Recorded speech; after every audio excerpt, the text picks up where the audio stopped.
Welcome to Worldbuilding Films, where we analyze the world settings and rules of films and TV shows to see if they work, if they don't, and if not, how they could be improved to enhance their stories. And today, we finally get to review none other than the world building of the Avatar: The Last Airbender franchise. Quite possibly one of the absolute greatest animated TV shows, or hell, shows in general, of all time.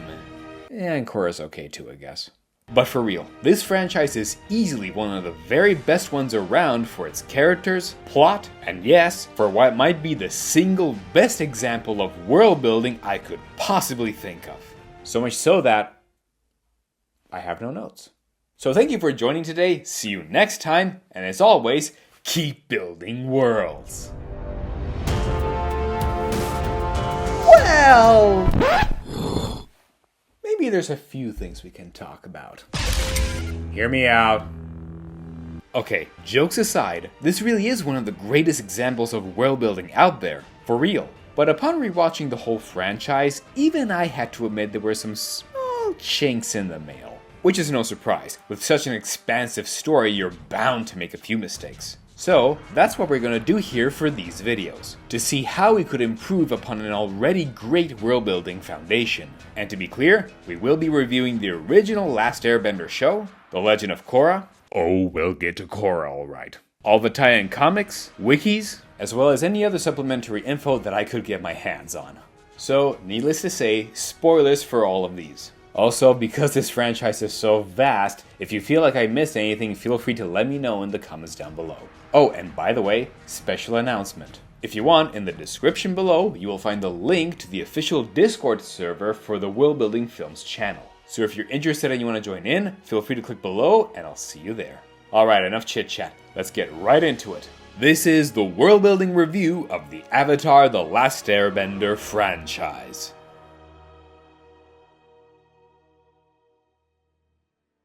The Water Tribes.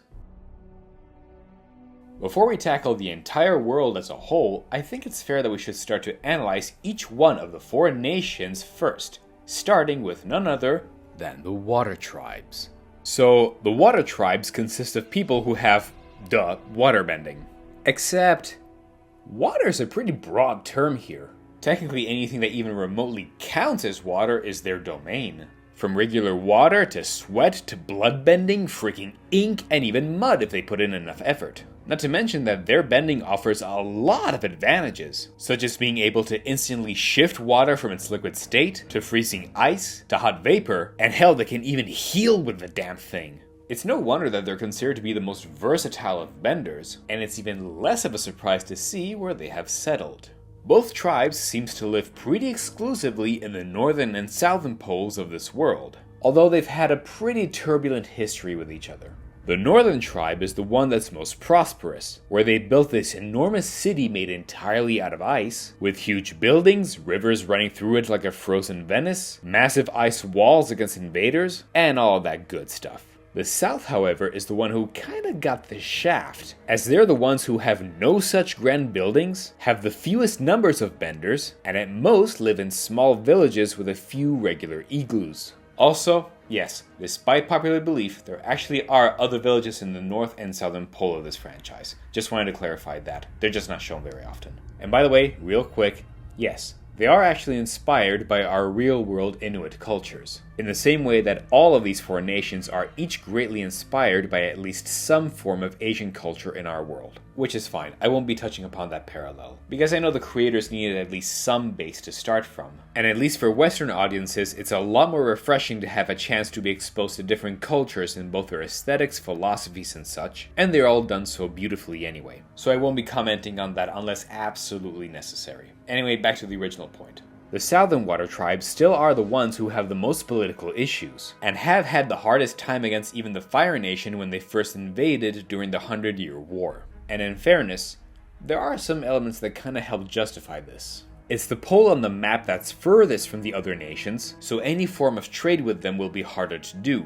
And trade is an incredibly important element here that we will be addressing a few times in these videos. The only ones who have immediate access to the pole is the islands of the air nomads, who, as we'll see later, will actually be a bit hard to get in contact with. The northern water tribes are instead right next to the topmost part of the Earth Kingdom, as well as the air nomads, and they're technically closer to the Fire Nation if needed. So yeah, trade there will be way easier to do, meaning they will have more resources more easily. And even if we were to say that both poles start with the same number of benders in their societies, if one of them has more resources, yeah, most benders will want to migrate towards there. Which ends up being a situation that inevitably spirals, with the north being the wealthiest and the south being left with little to nothing. But to get a better idea, let's actually tackle these one at a time, starting with the Northern Water Tribe. Their buildings are made entirely of ice, which makes sense, it's pretty obviously their main resource. Having so many benders there allows plenty of elaborate buildings to be created, modified, and more with relative ease. The city is mostly carved out of a huge chunk of glacier there, with the main access to the city being the huge wall at its port, that the benders can easily open and close at any time. All fair and good, although I would add an extra little detail. If their city is dug out of the glacier, while it is true that their main access is the port and their fortified wall, they still have these enormous walls that fully surround them. If anyone like, say, the Fire Nation were to want to attack them, they could just decide to use the front gate as a distraction, while having other fleets and armies climb up the glaciers and attack from the side and end up having the high ground! So in this case, I'd add that, in order to prevent this, the Waterbenders there would have to make an enormous trench around the entire edge of this huge wall and keep it filled with water.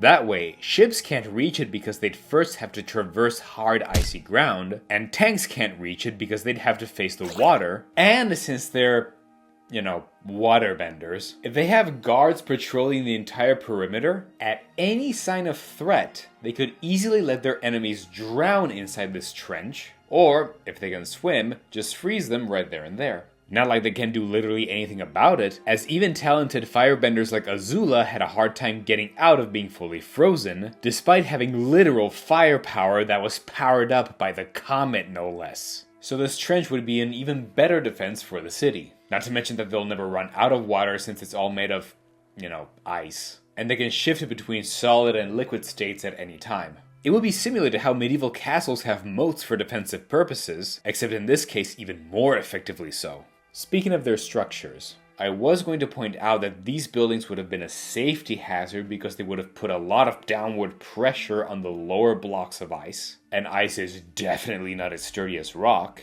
until I realized this was actually accounted for. Most of the buildings in the Northern Tribe actually compensate a lot of their integrity by using the bones of huge animals as solid structures for archways and such. In the comics, we see that, after the 100-Year War, the North decides to help the Southern tribes develop to be more like them, and are starting to provide and even use wooden materials to create a more solid structure. Which makes sense considering that none of the four nations can control actual trees. Only the water inside flexible vines at most, because if they did try to waterbend the water in trees, they would just shatter. So you're not helping anyone there, and chopped up wood tends to not have water in it anymore. The only issue is, where do they get this wood in the first place? If you think about it, they're in frozen tundras. And yes, while it's not impossible to find some plants and such, there really isn't enough to use for a whole damn city and then multiple villages. The only ones they could find at most would be the trees around both the spirit portals. But no, they definitely can't use those trees because they're spiritually charged. In Book 2 of Korra, the Northern Tribe followed some barbarians to the location where the spirit portal would be, and accidentally damaged the forest there. All that accomplished was enraging the spirits that were inhabiting it, and they immediately caused chaos and destruction. So no, you definitely can't afford to even attempt to use those. So instead, this is where our good friend trade comes in.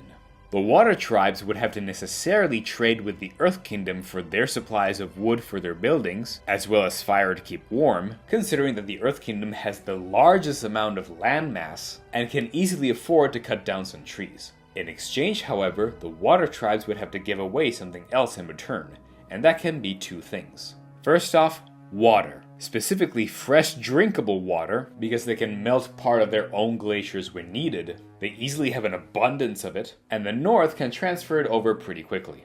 pretty sure even places like the Fire Nation, for example, wouldn't mind having more of that. And second, meat. Because if you think about it, if the water tribes literally don't have the type of landmass necessary to grow plant-based food, obviously they'd have to switch to a more meat-based diet. Which would culturally explain why people like Sokka are so obsessed with it. If I can just get out of this situation alive, I will give up meat and sarcasm. It's pretty much my whole identity. Sokka, the meat and sarcasm guy. Aang! Thank goodness! Have you got any meat? And the best part? They'd be expert fishermen.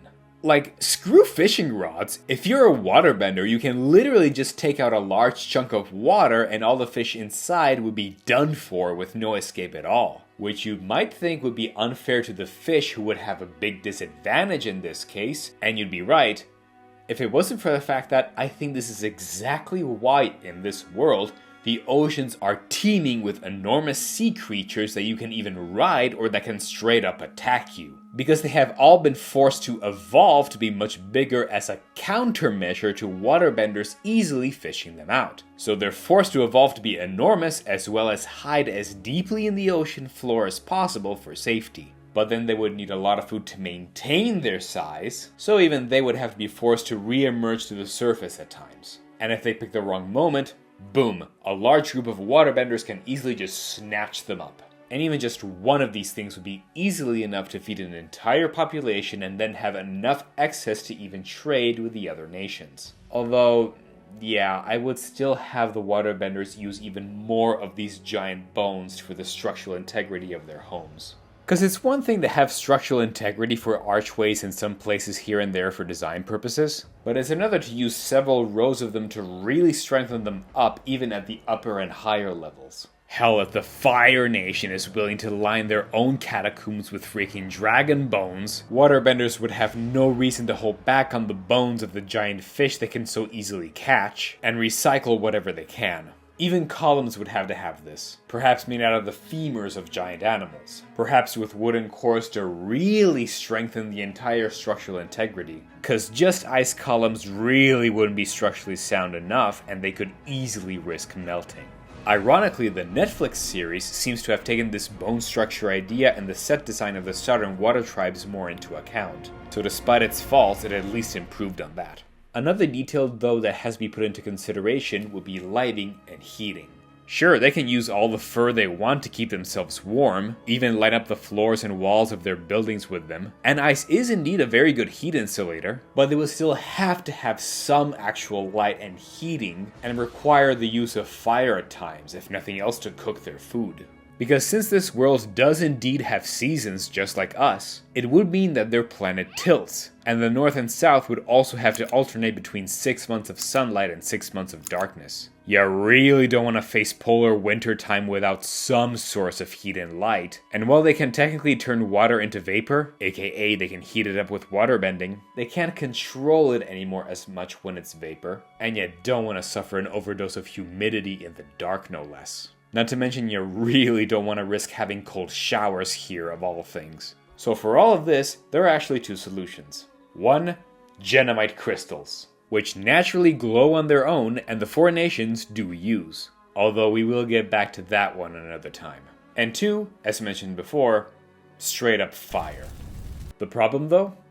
Fire melts ice. And sure, they can just freeze their ceiling back up if they see a drip. But they can't keep an eye up on every ceiling of every home forever, especially in the winter. And especially if not everyone is a waterbender. Don't worry, we'll get to Nonbenders in another video because there's plenty to say about that. So anyway, a further change would have to be implemented here.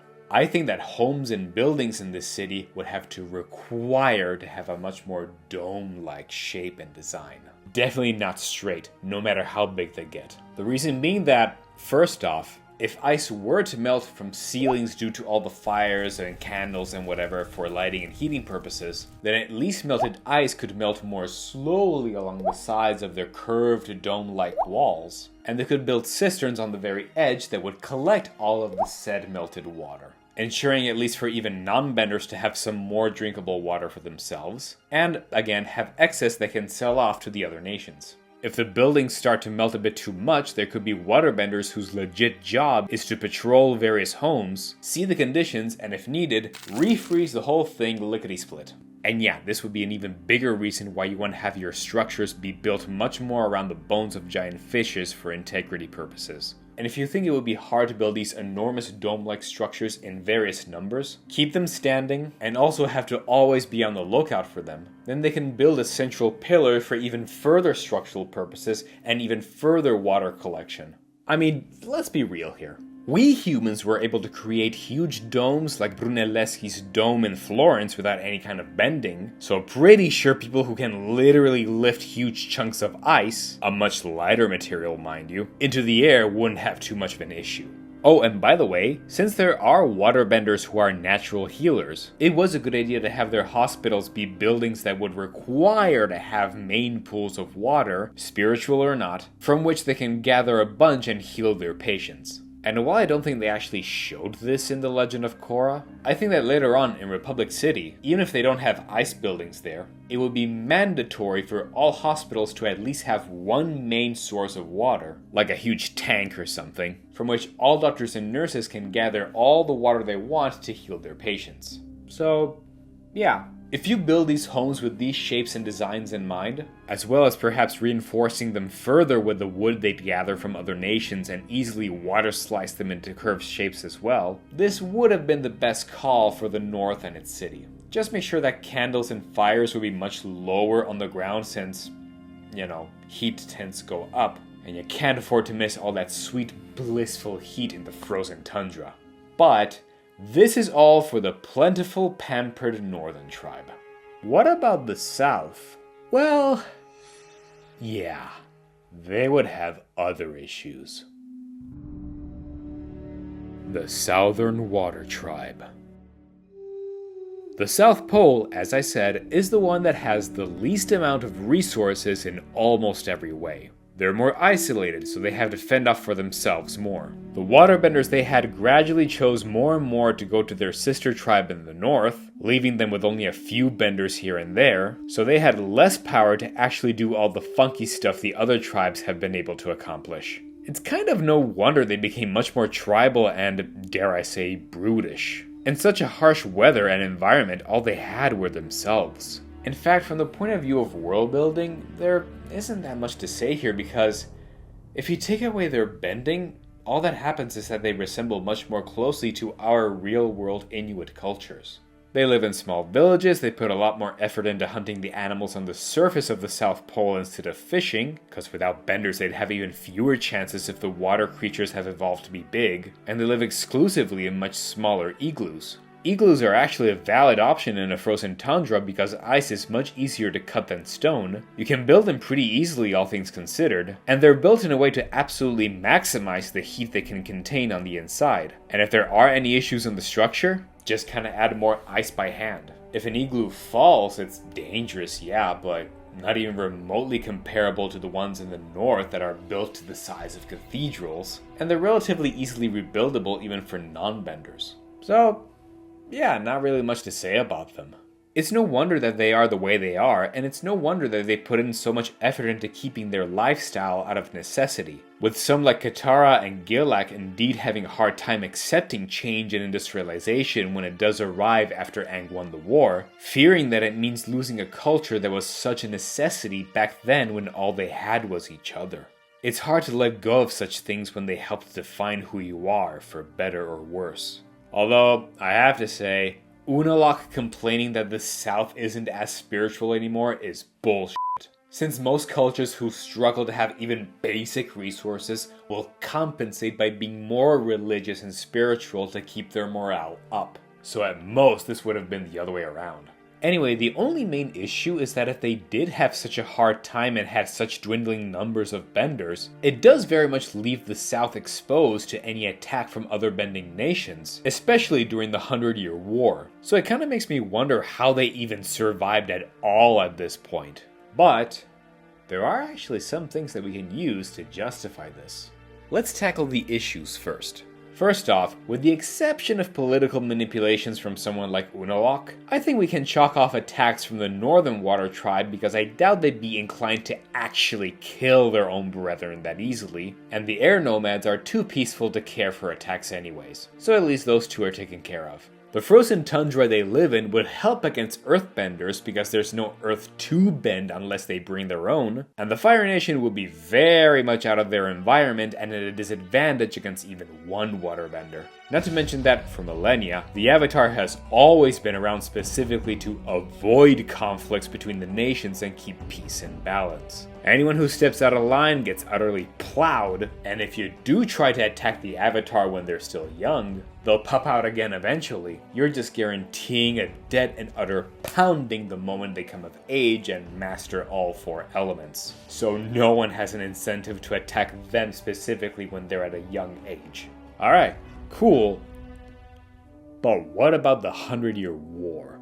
Aang disappeared and the nations had no Avatar to protect them. The air nomads were wiped out, so everyone now knew that even if the next one would be a Waterbender specifically, the cycle would be broken, and the last Avatar in the cycle would be Fire Nation, so they would guarantee to completely invade the world with enough brainwashing from said Avatar's youth. So the Fire Nation would be playing the waiting game to win, and in the meantime they could put as much effort as they wanted to invade others without the Avatar to stop them, and all the other nations would be way too worried about their own well-being to be concerned with the safety of what they consider to be a few barbaric villages in the south. So yeah, all of this is to say that I'm surprised that the Southern Water Tribes survived at all during the 100-Year War. There were way too many cards against them. So, while they were almost wiped out after 100 years of struggling, what actually saved them? Well, I actually think it's because of a canonical event in the franchise called the Everstorm. It was an enormous, powerful storm that went on for decades in the South Pole, starting from the 100-Year War. It's stated that it happened in the Southern Water Tribes because they actually neglected their spiritual traditions. Again, bullshit, but okay. Which fueled less of the southern lights in the sky, which is explained as being a manifestation of the spiritual energies near both poles, which in turn angered dark spirits there and caused a bunch of rampaging and chaos, creating this actual full storm there, and was fixed only decades after the 100-Year War when Korra and Unalaq went to open the southern portal and help the storm subside. Now, while this storm was never actually shown in the original Avatar: The Last Airbender show, how convenient, it is still a canonical event and can be of great narrative use here. If this storm really was going on, then perhaps the Southern Water Tribe could have rebuilt their villages to be closer to the edge of the storm, so that the few times there were invading forces like the Fire Nation, they would take the advantage of the storm to make the invasion much harder. If needed, they could venture with expeditions out away from the storm, perhaps even have outposts warning the remaining tribes if there was a Fire Nation ship arriving, go around and hunt as much as possible so that they'd have storages of food, perhaps with occasional charities from the northern tribes the very few times they would decide to give a hand. Now, you might be thinking that it would be really hard to coordinate all of this because, it's not like they have a dial to control the storm to their convenience whenever they damn please. But that's where I think you'd actually be wrong. So, here's my own theory. What if the storm wasn't actually created because the Southerners just lost their spiritual traditions and angered dark spirits there, which, again, makes no sense for them, but instead, the tribes knew they were going to be invaded, and there was no chance they could hold their own during the war, and so, in an act of sheer desperation, they actually did the unthinkable and decided to attack the Southern Spirit Portal on purpose. To actually anger the spirits there and create this Everstorm on purpose because it was the only thing they could rely on to defend themselves against the Fire Nation. And no, they wouldn't actually have destroyed the forest there like the northern tribe did during the Legend of Korra. Instead, all they'd have to do is use the remaining Waterbenders that they have to completely freeze the spirit trees there. And when the coast was clear, they could unfreeze them. And proof of this is found in the legend of Korra, when she herself went to the southern pole, and indeed we do see that there are still many trees that are completely frozen. Which is weird when you consider that spiritual energy can actually defy freezing temperatures, as we saw with the spirit oasis containing Tui and La in the Northern Water Tribe. It's so warm here. How is that possible? It's the center of all spiritual energy in our land. How else would these literal spirit trees have frozen themselves if it wasn't because they were a deliberate freezing attack from the remaining waterbenders in the south during the beginning of the war? And sure, the Southerners would have to deal with angry spirits there as well, but at least they were playing on their own turf and could undo it if needed. So, out of sheer desperation for their own survival, they were willing to go back and forth with this. You can't defeat me. No, I know. But he can. The only issue here would be why the spirit forest there would remain frozen even after the 100-Year War ended. And for that, we can say that the Southerners went back and forth with this so damn often that the spirits there got really frustrated and decided to call it quits and just create even more trees as a defense mechanism, basically becoming impenetrable. So the waterbenders couldn't even reach the core of this whole place anymore and undo the freezing that they did at the center of this forest. Only the Avatar would have enough credentials, let's say, to bypass that and be able to reach the core and undo it all. Although, no, Aang wouldn't have been able to do this himself because he was way too busy trying to rebuild the entire damn world after the 100-Year War. Not to mention he was busy with all the uprisings, turmoils, technological developments, and more that were happening and were leading to the creation of Republic City later on. The poor guy really was the Avatar that had the most work that needed to be done. And we can say that while the storm wasn't entirely subsided, it was at least being greatly diminished into one smaller area because people weren't bothering it anymore. Not to mention that while Korra was the one to open the portal, she was convinced to do so from Unalaq, who actually tricked her because it was only a plan of his to merge with Vaatu later on and become the Dark Avatar. So yeah, while it was something that did need to be fixed eventually, it wasn't that urgent anymore. The Southern Water Tribe, after the war ended, finally had enough freedom to just worry about themselves for a while, and the events that happened in Book 2 of Korra weren't supposed to happen the way they should have anyway. So with all that said, it doesn't seem like there should be anything else to say about the Water Tribes, except they frankly should have been able to do much, much more. Because the question I have left is, why didn't they just expand themselves beyond the poles? And no, I don't mean like invade other countries, because the Avatar would have stopped that. What I mean is, why didn't they take advantage of the ocean more? Well, here's where I think the creators of the show actually miss on a great opportunity for the show. An entirely new idea, one that I like to call the Ocean Tribes. Think about it. These are people that not only can control water, but can easily shift it from water to ice whenever they please. Why not just create an entire, boats or dare I say even small villages built on ice and made of ice and just roam the oceans as they please? I mean, even the Southern Water Tribes, who are easily the poorest of the two poles, have entire ships made of wood, the very material that they need to trade with and have to give goods for and can't exactly waste. So what's stopping them from creating entire platforms made of the very material that they can freeze for free? And granted, it's not a perfect solution, as the closer they get to the equator, the easier said ice can melt, but as long as they have actual waterbenders on board, they can just refreeze that whole thing up and start over. Ice floats naturally anyway, so they can just dump it with as much materials and rations and whatever that they may please. These could be ice hubs that could be used to roam the entire oceans for easy trade, or for military purposes, or even just to live there if some waterbenders wish to be more nomadic like the Airbenders. It's not like all waterbenders are exclusively confined to the poles, as many of them did traverse towards the mainlands, settled there, and actually became the plant benders that we see in the swamps. So it's very plausible for them to go somewhere else. And you might be thinking, oh come on, that would be way too much freedom. They could do whatever they want, they can go wherever they want, they could probably join in with more people and create an entire new coalition and, I don't know, form something like a fifth nation for all I know. And you're right, they would. Which is why, several hundred years before the Air Nomad genocide, during the era of Avatar Yang Chen, there actually was at one point a legit fifth nation in the world. Sort of an attempt to unite some members of the various nations, and they mostly gathered towards the sea basin at the edge of the Earth Kingdom. It's just that, while not always, it was mostly consisting of pirates. And this is all canon, by the way. So, if there actually was a fifth nation, or at least there can be, and it can mostly traverse at sea, I see no reason why the Waterbenders wouldn't have attempted this before. Just have small icy lands to travel and live on. And they could easily speedboat out of the way if they wanted to escape other invading ships, or hell, use waterbending to create entire mist clouds to cover themselves, which could create this entire cultural association for the other nations where they'd go like, "Honey, there's some strange mist coming from over there." "Some what?"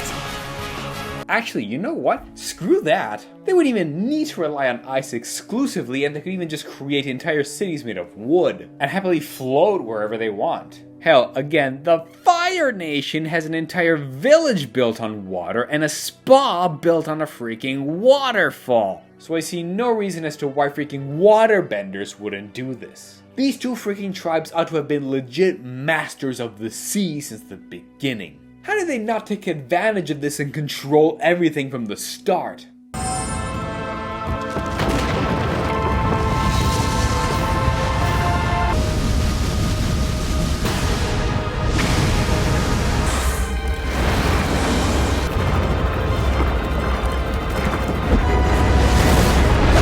Oh, right. Bloodbenders. As mentioned before, the water tribes are way more versatile than one might think, and that's not even counting when they will discover further techniques like bloodbending, which, thank God, in the Legend of Korra they decided would be an illegal practice. Although, I think there could be some occasions, even if rare, in which it could be legal to use it. Like, waterbenders are already healers, but imagine if you had a bloodbending doctor. They could easily be given a patient that had some sort of accident or attack and was bleeding to death, and they'd be absolutely essential in stopping that person from bleeding out at all. And they could even help keep their heartbeat going on. Maybe even pump the heart for the patient if they're about to have a cardiac arrest or something. In fact, I kind of think that it would be a requirement to become a doctor if you're a bloodbender, because they'd be absolutely dangerous if not. Think about it, the human body is always in a very delicate state of balance with itself, where even the correct amount of blood pressure is absolutely essential. If you can suddenly move and shift and control the blood in a person's body, screw using them as a puppet. The moment you're even just moving an arm, you're screwing with the entire pressure and rhythm that the blood needs to keep the person alive. So yes, realistically, if you were an actual bloodbender, you'd be in actual danger to everyone around you if you can't control it. In fact, not even just control it, but control it while making sure that the blood is flowing naturally in the rest of the body. In fact, you'd also need to train on how to keep the blood flowing organically, or at least keep the heart's flow pumping, while you're puppeteering their limbs. And yeah, the limbs are really the only thing you can afford to shift because there are no organs there. If you try and do that with anything else like, say, the brain, all it takes is one tiny little accidental pressure in one tiny little vein and pfft, instant brain hemorrhage. Which means that, yeah, sorry Katara, but at least Hama didn't care about firebending lives, and the one she killed gave her the experience on how to keep a person alive. Talk about breaking a few eggs. If you did that, then unless you're a Ray-level Mary Sue regarding how the circulatory system works, you would have killed Hama, and your character growth when it came to that Fire Nation guy who killed your mom would have gone very differently.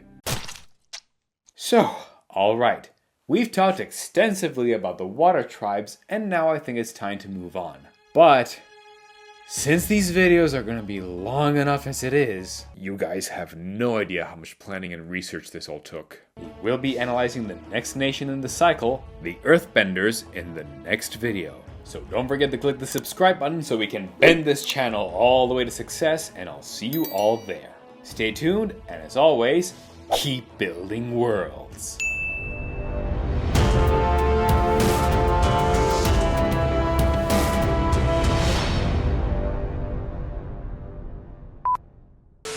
And also, remember to join my Patreon, where you can have the opportunity to actually have one-on-one sessions with me personally, where I can help you fix the world building and plot of your stories as well.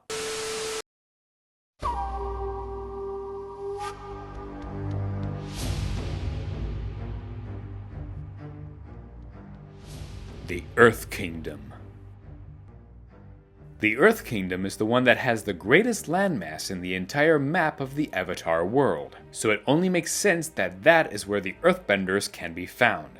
Earthbending, like waterbending, is actually a lot more versatile than one might think, as it can include a wide variety of materials so long as there's some trace of earth in them. Regular ground, rocks, charcoal, mud, sand, crystals, apparently glass, lava, and eventually metal after Toph created it by politely insisting that she's the greatest earthbender in the world! Don't you two dunderheads ever forget it!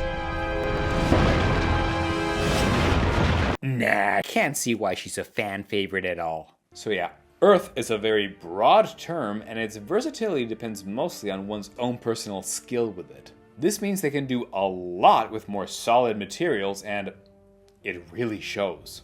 They're the nation that is most adept, for example, at creating any form of building or home, even temporary ones, and they'd frankly be much more reliable than the ice buildings and the water tribes as explained in the previous video. So much so that, yes, the biggest and greatest cities in this whole franchise are pretty easily found in the Earth Kingdom, such as Omashu and the great city of Ba Sing Se. Pretty much all the things that we take for granted in our world are already implemented here. They use earthbending to easily create homes, create entire systems to easily transport goods and services, and in Ba Sing Se they even use it for trains and create the biggest, most impenetrable defense system possible with the enormous walls of the Third Ring. So yeah, I say that shelter, transportation, and defense are easily the things they're most good at, but I think we can take it one step further. Rock surfing. So, as mentioned before, the Earth Kingdom is shown to use earthbending for transportation with their delivery system and trains. Both ideas work perfectly fine, by the way. And frankly, at most I say they should have implemented this transportation system across the entire Earth Kingdom way early on, not just with Kuvira. Although the question I have is, why don't they straight up fly with these damn things? Look, they can easily lift huge-ass boulders like it's nothing, and you don't need to be a tough-level badass to carve out the details. Just slice off bits and pieces until you have a platform, just hop on them, and then boom, use earthbending to lift it up in the air and travel wherever you want. And even if we were to assume that you just don't have the strength to keep it way high up into the sky for long enough, they could easily just lift it a few feet off the ground and then just rock surf from there. Any bender could just have their own slab of rock, or hell, just improvise it on the spot, and zoom wherever they want. Would they get tired eventually? I mean, sure, but you can just take a break for a few minutes and then just continue. Not like they're gonna waste any time, as the speed in which they can shift or throw rocks around is frankly way faster than traveling by bird horses. They'd frankly be Flintstone-level cars minus the sound effects. I see no reason at all why Earthbenders wouldn't have taken advantage of this when it's so damn convenient. Hell, even the Sandbenders attempt to do something similar by creating these ships that sail on the desert, and they use sandbending to fill their sails and push forward. And they are at least justified because, while sand can be rendered more solid, by its very nature it's more fragile unless you keep a constant eye on it. So, since Earth is more solid, why don't the others at least try something like this out? Oh, and by the way, real quick, no issues with the Sandbenders at all. They're honestly the ones that make the most sense in both their aesthetic, clothing, culture, how they adapted to their environment, etc. So, yeah, nothing really to say here. They just work.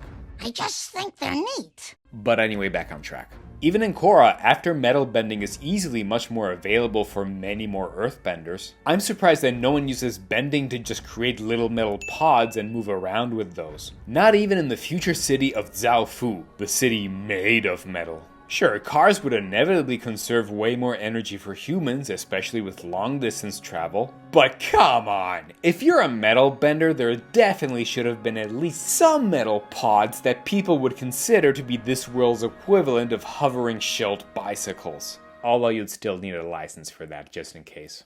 Oh, and by the way, don't have many other notes for Zaofu. It's just so beautiful.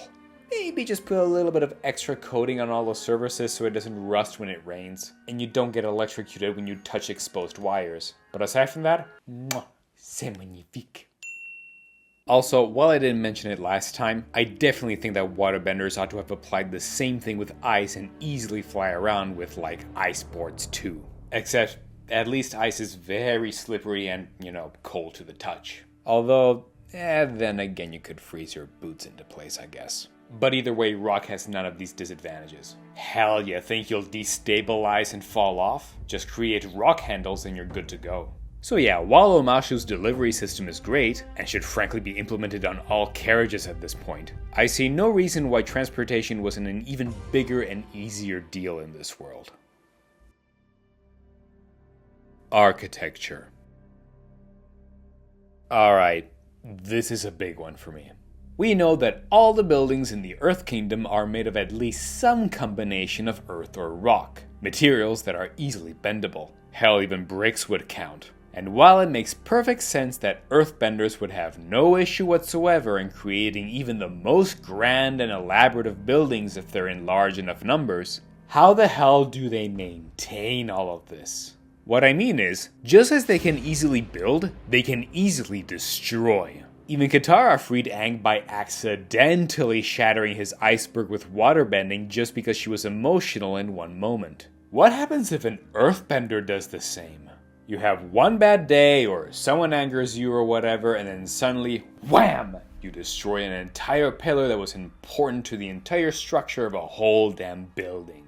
Heck, screw adults, what if kids did that? Because we see, for example, that Kuvira was a prodigal Earthbender even when she was a kid, and was born to a couple of Nonbenders, and she could easily just burst a hole through the wall and escape whenever she wanted. And she knew what she was doing. What if your own Earthbending kid had a temper tantrum or whatever and accidentally knocked down an integral part of the whole house? It's not like they're shown to be that more elaborate than our real-world homes, as shown in the comic Imbalance where we see they're made with regular bricks. And if you misplace too many, wham! The whole thing risks collapsing. Or screw that, what if you're attacked by earthbending bandits who fully threaten you with your own home? Yeah, screw the prettiness of it all. Living in the Earth Kingdom in any way would actually be a construction nightmare. What the hell do you think you're doing? You scared the piss out of my entire crew. I'm just trying to help. How do I know that's the code? Where anything could change at any moment, and you're especially screwed if you're a non-bender. Although, as mentioned before, we'll definitely tackle those poor souls in a future video. So, this nation would have to implement some safety precautions. First off, in the same way we said Waterbenders should have implemented even more bones from the huge sea creatures they hunted as structural reinforcement of their ice homes, the Earthbenders would have to do something similar. And yes, while bones here would also work for the Earth Kingdom because they're structurally sound enough and they can't be bent, and they could be an extra element of trade, I think that they should use more often another material like wood. Because we said before that no nation at all can bend full trees, at most only flexible vines with waterbending, because otherwise any attempt at bending wood would just shatter it. And the Earth Kingdom is again the main source of land in this world, so there's plenty of areas where they can chop down wood from forests. Plus, as an Earthbender, they can easily just plow any land that they want and make it as fertile as they please, so at least they would have an easier time regrowing forests if needed. So, once they have all this wood, they can use it for the structural integrity of their homes. So that if, say, one were to fall due to earthbending shenanigans, there's at least a slightly better chance to keep it all up. And while yes, plenty of homes do implement wood already in the shows, what I mean is that, frankly, there should be way more of them, possibly discouraging construction with regular earth. And yes, we could say that they could use metal in those cases as a substitute, but there would be two problems. First, the Fire Nation is technically, at first at least, the one who would be most adept at metalwork since they have the full power to melt it down and shape it as they please. So at most, the Earth Kingdom would have to trade with the Fire Nation a lot for their easy melting and welding services. And second, remember, metal bending wasn't a thing until Toph created it. So while it could have been a good material at first, from her onward, the entire Earth Kingdom would have to go to each and every home and slowly replace each structure with wooden structures exclusively. All of this because metal bending would become the new safety hazard, which would only strengthen the idea of cutting down trees even more, and yeah, we know what happens then. My name is...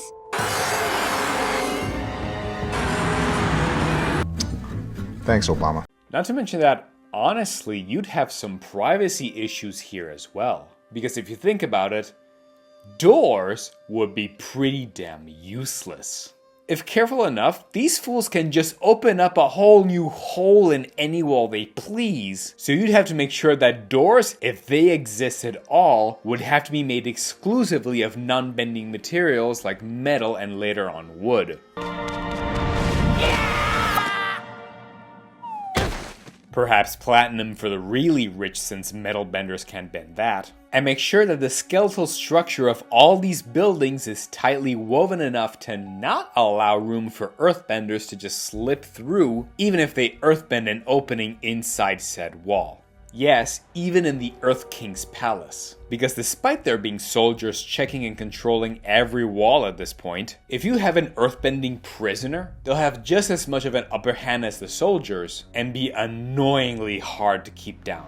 Oh, and by the way, real quick, since again there are non-benders around, perhaps doors would become like a social status symbol for non-benders in the Earth Kingdom since, you know, it's their actual only way to get in and out of buildings. But with all that said, I still think that's not enough. So, I propose that there would be one profession within the Earth Kingdom that would be so important and essential that it could become its own cultural status symbol. And that is architects. In fact, studying architecture would at this point be almost a requirement for every single earthbender around, as it could be the equivalent of an air nomad getting their arrow tattoos. A symbol that you've mastered earthbending so much, and gained so much training and knowledge about not only how to create a home, but to make sure that it's structurally as sound as possible, that you're entrusted to monitor its integrity and safety. Heck, I'd argue that architects could also function as some sort of police. People who would patrol the streets of every city and would be legally required to actually enter homes and make sure everything is still safe and sound. And actually end up fining any registered earthbender who would be caught having a home that has any structural damage at all. And here you thought the Dai Li couldn't be more intrusive. Although to make extra sure that this happens, we can say that anytime you earthbend, unless you're incredibly skilled and careful, it would leave some sort of mark, sort of like an earth scar, indicating that the ground has been abnormally shifted in this point before, and be a dead giveaway of any illegal earthbending tampering. And from there at this point, you can even have like forensic scientists specialized in retracing shiftments in earth patterns and such. Man, being an earthbender really does open a lot of job positions, doesn't it? Another idea I wanted to add, by the way, is that since Earth is so malleable for these people, perhaps the value of their homes doesn't rely on the building itself, but more so on simple square footage. Private property for these people would be almost exclusively be based on how much actual space of ground they can own, and everything else is up to them. Thus, the wealthiest people like the royal family would have hundreds of acres to themselves, while the rest of the population have tighter and tighter spaces to work with. Not that much different from our world, not gonna lie, but my point is that the aesthetic of said buildings between the classes would be secondary. So, yeah, just an extra neat little detail I wanted to add. And finally, one more thing on this note. I really think there should be a specific law within the Earth Kingdom where earthbending yourself underground would be absolutely illegal. Because first off, it would mean that anyone can just bury themselves, create entire tunnels underground, and then pop into someone else's house illegally. And third, let's be real here. While hurled rocks would definitely shatter your bones and kill you instantly, these fools are shown to just flip the ground underneath you and could potentially bury you alive. And if you're not an earthbender yourself, that could be one of the absolute cruelest methods of killing possible. So yes, for these reasons, I think that underground burying, or hell, anything having to do with burials, including grave diggers, since the Earth Kingdom would consider burial grounds to be all the more sacred, come to think of it, would be a serious danger. Possibly the biggest reason why earthbending forensic scientists would be implemented, and be something so severe that if you're caught in any way, it would give you a one-way ticket straight to Azkaban. I mean, Lake Cloud. Whatever, you know what I mean. Genomite crystals. Alright, this is another big one. Genomite is a type of green crystal in this world that has 3 distinctive properties. First, it glows naturally on its own, and in fact we see several points in the show, as well as the comics, that it's often used as a sort of torch or a lamp that works well even in the darkest places. Second, it has a very unique property of actually growing in size, to the point that if you wear a simple ring of it, it can grow enough to encase you in basically a crystal tomb. It's no wonder that it's also called the Creeping Crystal. Talk about a torch device. But for this part, there's a small problem. In the Korra comic Turf Wars, we see there's a group of criminals called the Creeping Crystal Triad. Named like this because they have a tendency to use these crystals as a weapon, encasing anyone who gets in their way. And their leader Jargala explains that the crystals grow whenever they touch organic matter.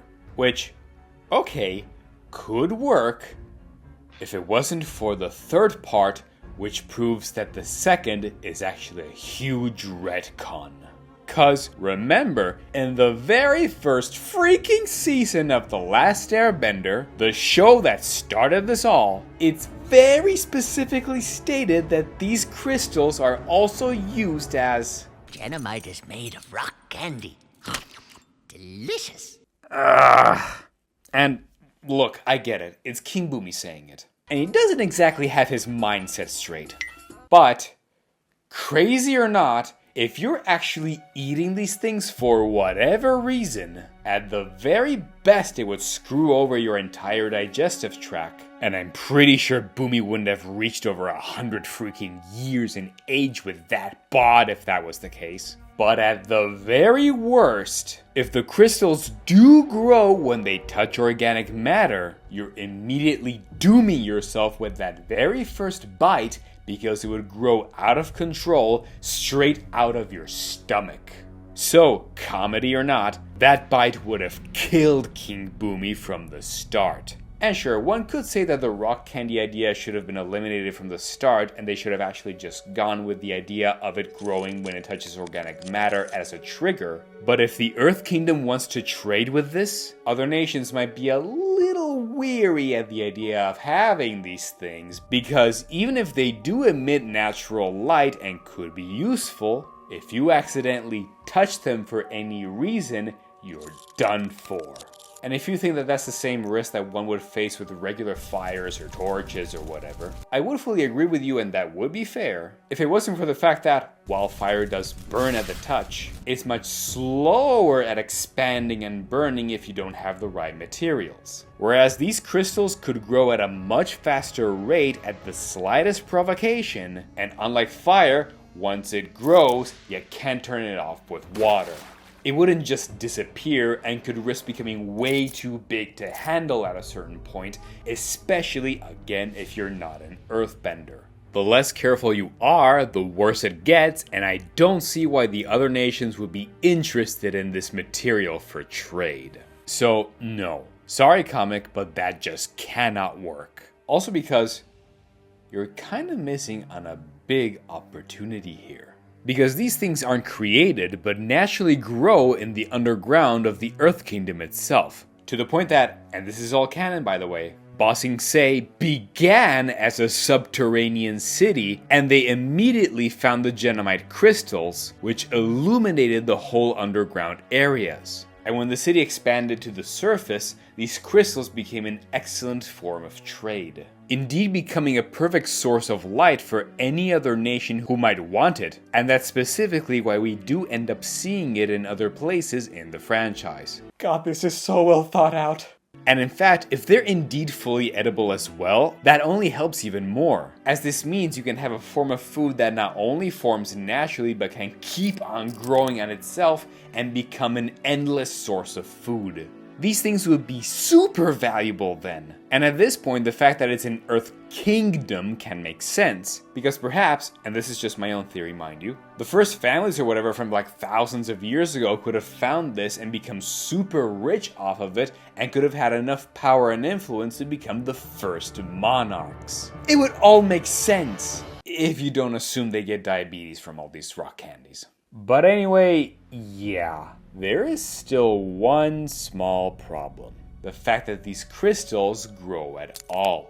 Because if they just naturally grow on their own, how has the Earth Kingdom, or hell, the whole world at this point since we don't know its growth limits, not been fully overtaken by these things? So, here's where I would add a small fix. These are crystals that grow, and we said that it would be too dangerous if what triggers that growth was contact with organic matter, and also because if they started underground, they would have been surrounded by all these things and that would have been even more dangerous. So what can we say that instead causes their natural growth? I think it should be none other than natural sunlight. Because it would explain why they're pretty static and safe while in the dark underground. If you chop off a small piece of it, you can put it out into the natural sunlight and watch it grow to its full limit. And based on how it started from a small ring to encompassing Sokka and Katara almost completely, we can say that that is where it stops, which is still like at least a couple thousand times its original mass. And perhaps at that point, when it reaches its full limit, it solidifies itself enough that it becomes an edible, glowing rock candy, which can be shipped anywhere and either be used as a safe and constant source of light in other dark areas or eaten as food. Plus, even if you were to eat it before it reaches its full growth, it won't expand while in the darkness of your own gut. At most, the real issue is that Sokka and Katara were not out in the open with the crystals, so we could have just said that they would have been taken out in the sun in specific moments as a further threat to Aang to hurry up with Bumi's tests. So yeah, at this point the only real question that's left is, why have these crystals formed in the first place? But to answer that, you'll have to stick around for the future videos further up ahead. For now, we'll end our discussion of the Earthbenders here, as next time we will tackle the hottest next nation in the cycle. So stay tuned, don't forget to like, share, and subscribe to the channel. Join my Patreon if you want to support what I do here, it would really mean a lot to me. And I'll see you all in the next video. Until next time, keep building worlds.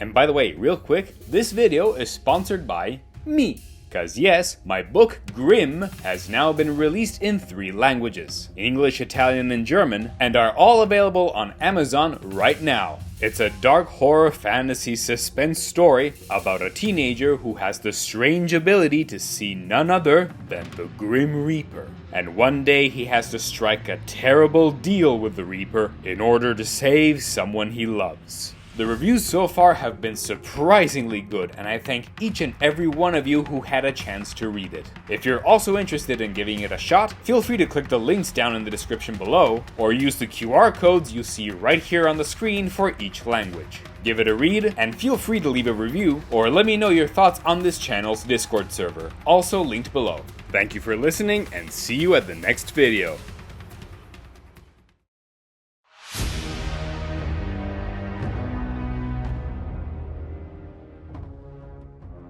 Volcanoes. As we saw with the other nations so far, each one of them lives in territories that can facilitate their bending, such as icy glaciers for the water tribes and vast terrains for the Earthbenders. And by that logic, it makes sense that the Fire Nation would be located near none other than freaking volcanoes. Talk about metal. Although if you think about it, while the concept is objectively cool and would definitely have its advantages, it would also cause some drawbacks. Granted, since they are firebenders, this means that said volcanoes can be further under control, as they can more easily help divert lava if needed. Hell, Sozin is shown to divert just the heat of volcanoes alone, and while we can't say he might have just been particularly gifted at this, it still means it's not out of the realm of possibilities. So, okay, if a volcano does erupt and there are enough firebenders around, they can keep it under control. Although, only if there are enough.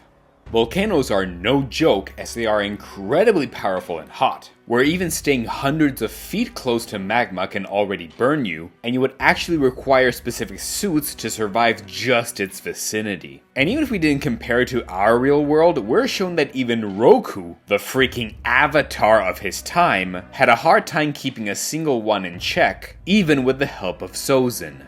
Although, yeah, Kyoshi is a different issue. She's a particularly rare case of badassery.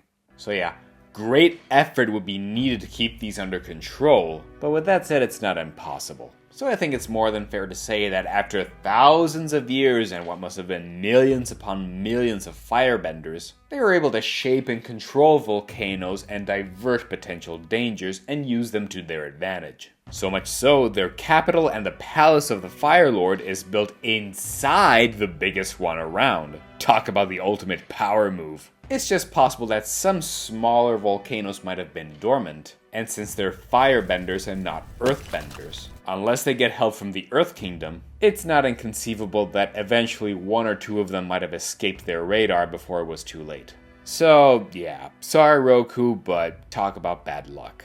Anyway, if they overall have so much control over volcanoes, that could actually create some even further advantages. For example, they could just use those to create even more land.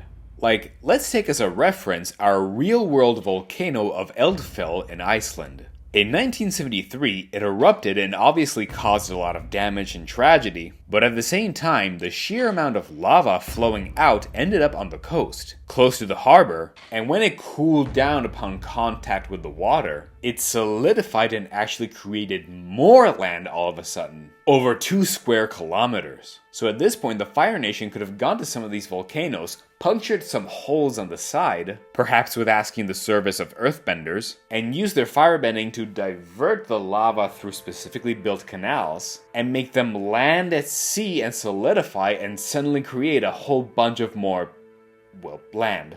Volcanoes do have an extra advantage too, because ashfall does happen to be an excellent fertilizer, and the Fire Nation could grow crops after all, which is all well and good, until you realize there's some small hiccups with this. First off, if Firebenders can create so much more landmass without even that much help from the Earthbenders, how come their islands are so damn tight and small?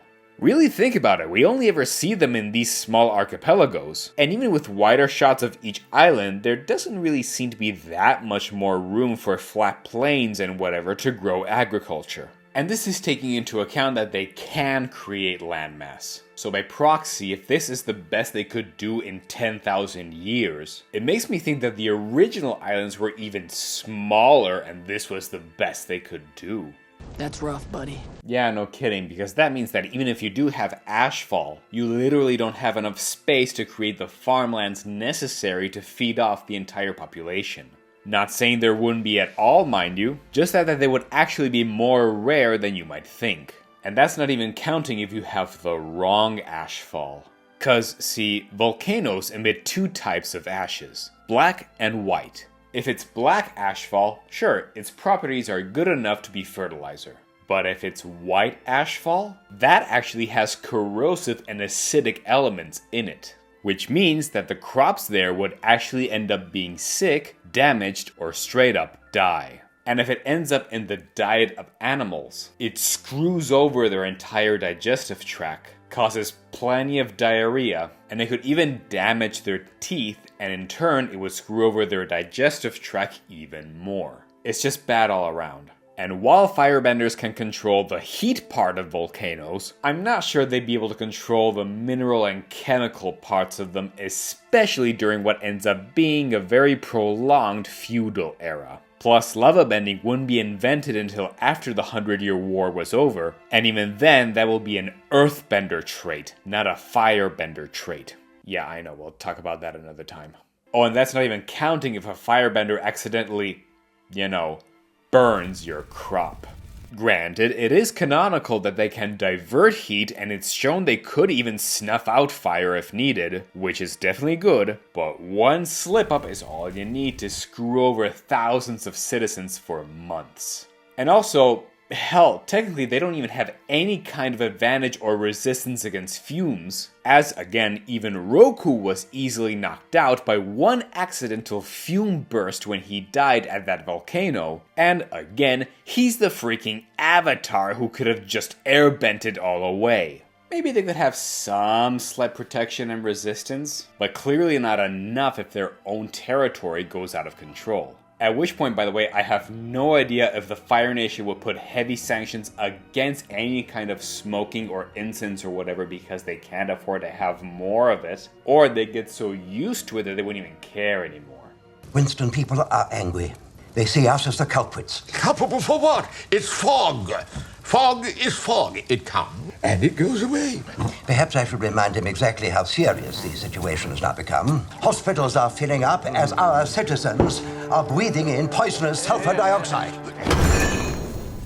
So, yeah, the Fire Nation is actually a lot more screwed than one might think, and they would have to rely on heavy trade just to be able to survive. If you really think about it, it's kinda no wonder that they're the nation that was so hell-bent on eventually wanting to conquer everything. If realistically speaking, they would have to struggle to eat anything. Hell, even trees would have a hard time growing in, the Fire Nation, so they can't even exchange food for wood.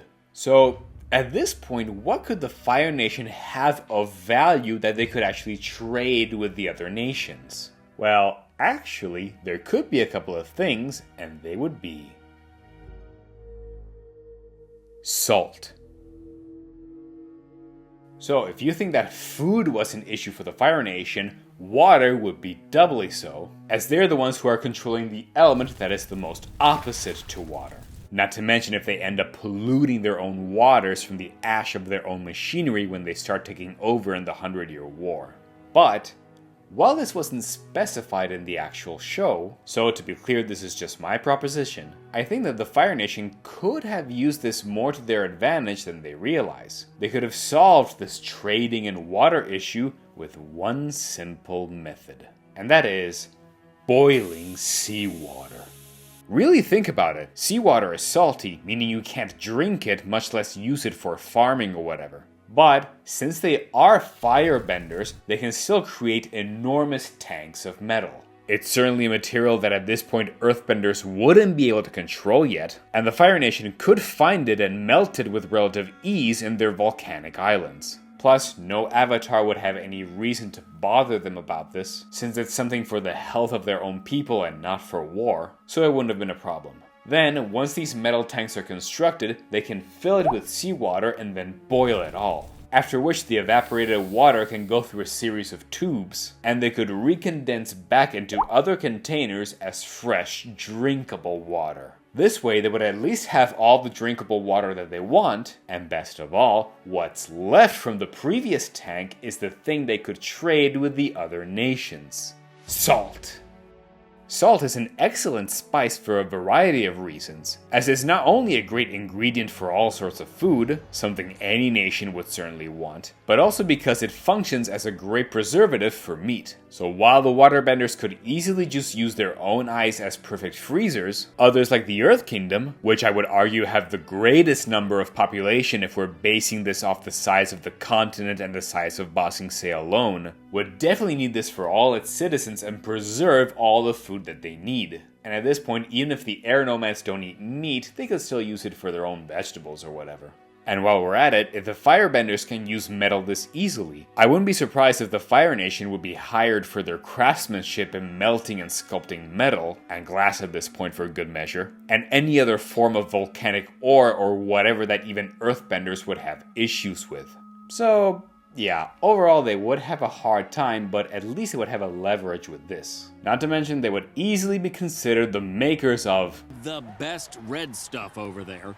Fact. Oh, and by the way, since there are some lightning benders, I think it's absolutely brilliant that they're used as an efficient workforce in Republic City during the era of Korra. No notes, I just think that that's great. burns. Okay, this is going to be a bit of a heavier topic. We know that Firebenders can control fire. Duh.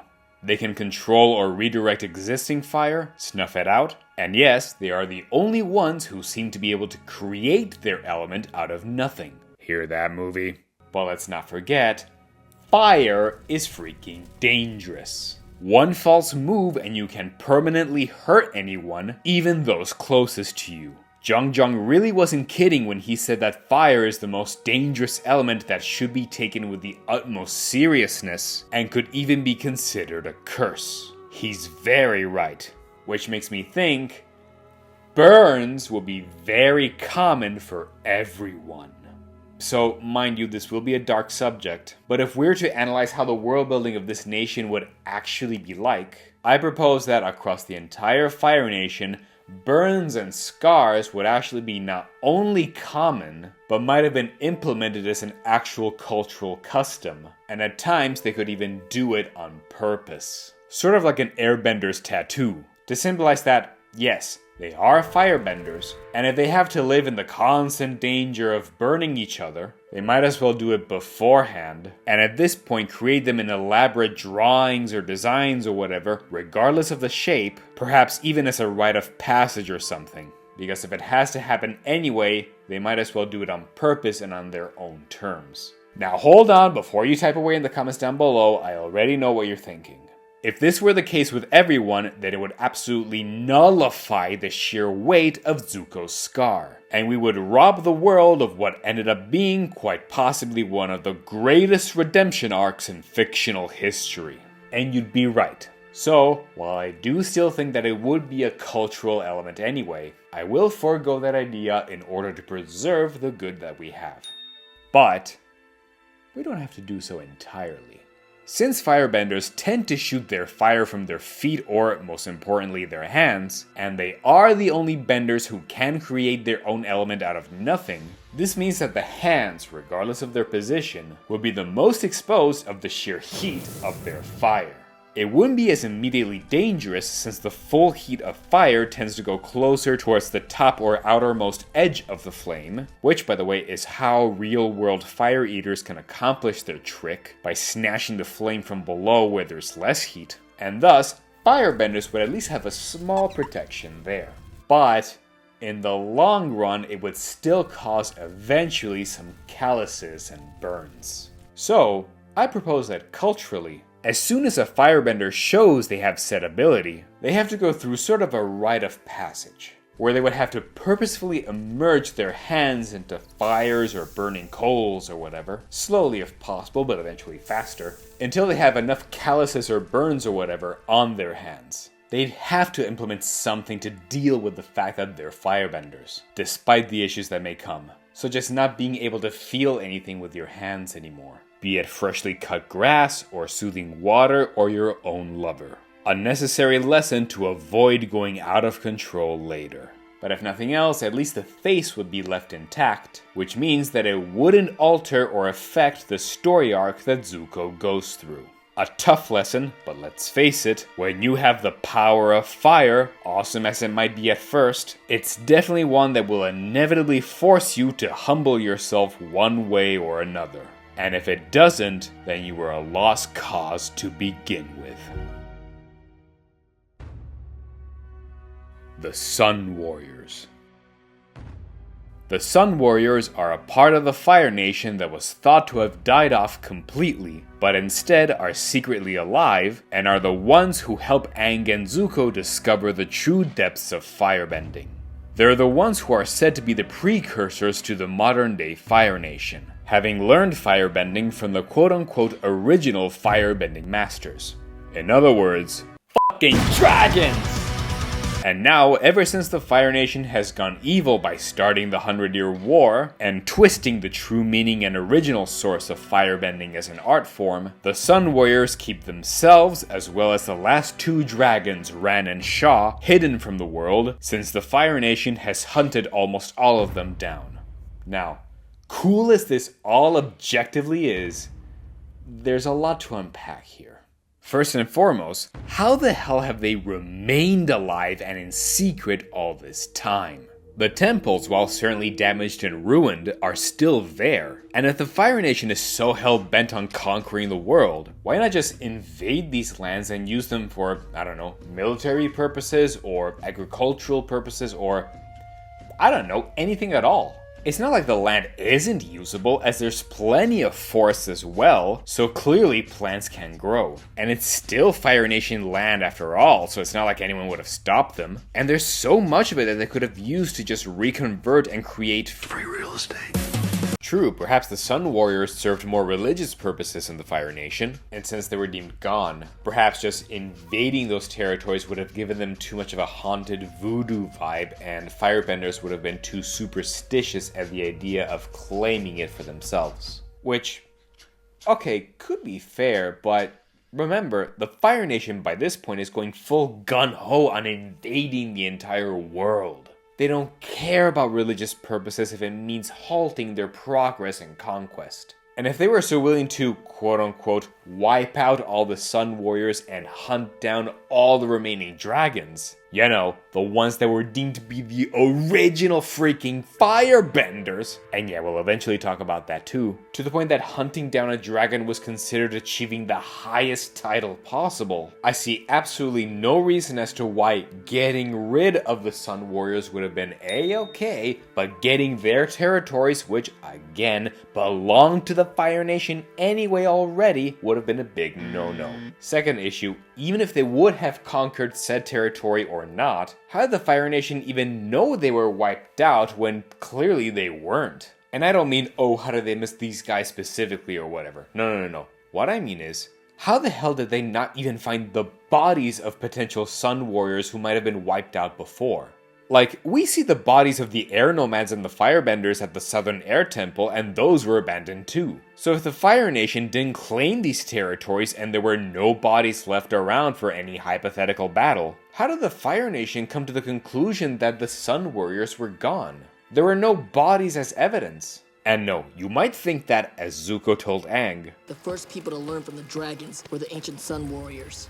Sun Warriors? Well, I know they weren't around when I was a kid. No, they died off thousands of years ago. You'd be wrong, because it turns out, and this is canon, that was a propagandic lie created by the Fire Nation during the 100-Year War, so that everyone, including Zuko, believed they've been gone for thousands of years, when in reality they were out of the picture pretty much around the time the 100-Year War started in the first place. So how did they know at all that they were gone, regardless if they were survivors or not? And in the third and final part, what's the deal with saying that the dragons were actually the original Firebenders, when in the Legend of Korra, this clearly ended up not being the case?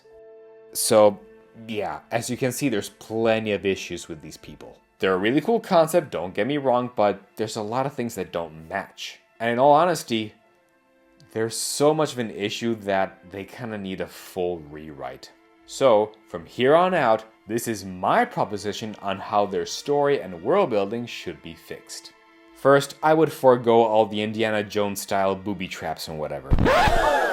Yeah, they're cool and all, but they feel very Saturday morning cartoonish. Which is the point, I get it. I love this kind of stuff too, but there are other approaches we can use here.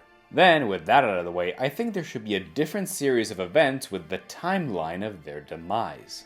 Instead of having them being in general wiped out or whatever, since the Sun Warriors were the much more spiritually attuned people of the Fire Nation, and they canonically were already feeling that the Fire Nation was losing their way and replacing their inner source of fire with just hatred and rage, they perhaps foresaw that something was about to happen.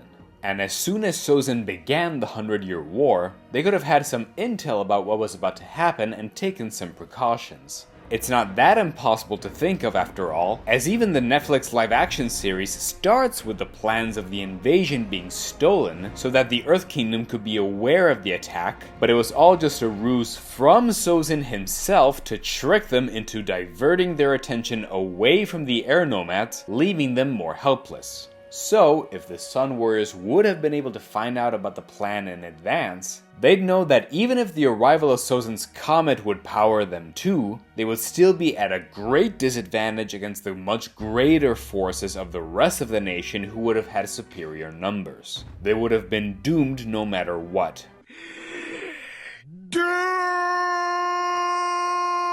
And if the Sun Warriors knew this, they would have had only one solution left. To purposefully go into hiding and make everyone in the Fire Nation believe that they were dead. How, you may ask? By activating on purpose one of their nearby volcanoes with their firebending, especially since they could also be powered up by Sozin's comet when the war started, and could more easily accomplish this. And as we saw before, this can happen in general anyway with how one of them erupted and killed Roku just a few years prior, and so they figured that purposefully activating one would be a far greater challenge for the rest of the Fire Nation to overcome. Plus, Sozin's comet had only a very limited time span anyway, and as soon as that passed, they wouldn't have had that much power to stop or divert it anymore. Now, you might be thinking that activating a volcano nearby would spell certain doom for them. Yeah, whatever, because they would then be buried under a mountain of soot. And you'd be right. So, I propose this. The Sun Warriors, with the prior knowledge of the invasion about to happen, could have secretly been in cahoots with perhaps a small section of Earthbenders and would have asked them to create a whole series of underground tunnels. Or hell, a full underground city for that matter.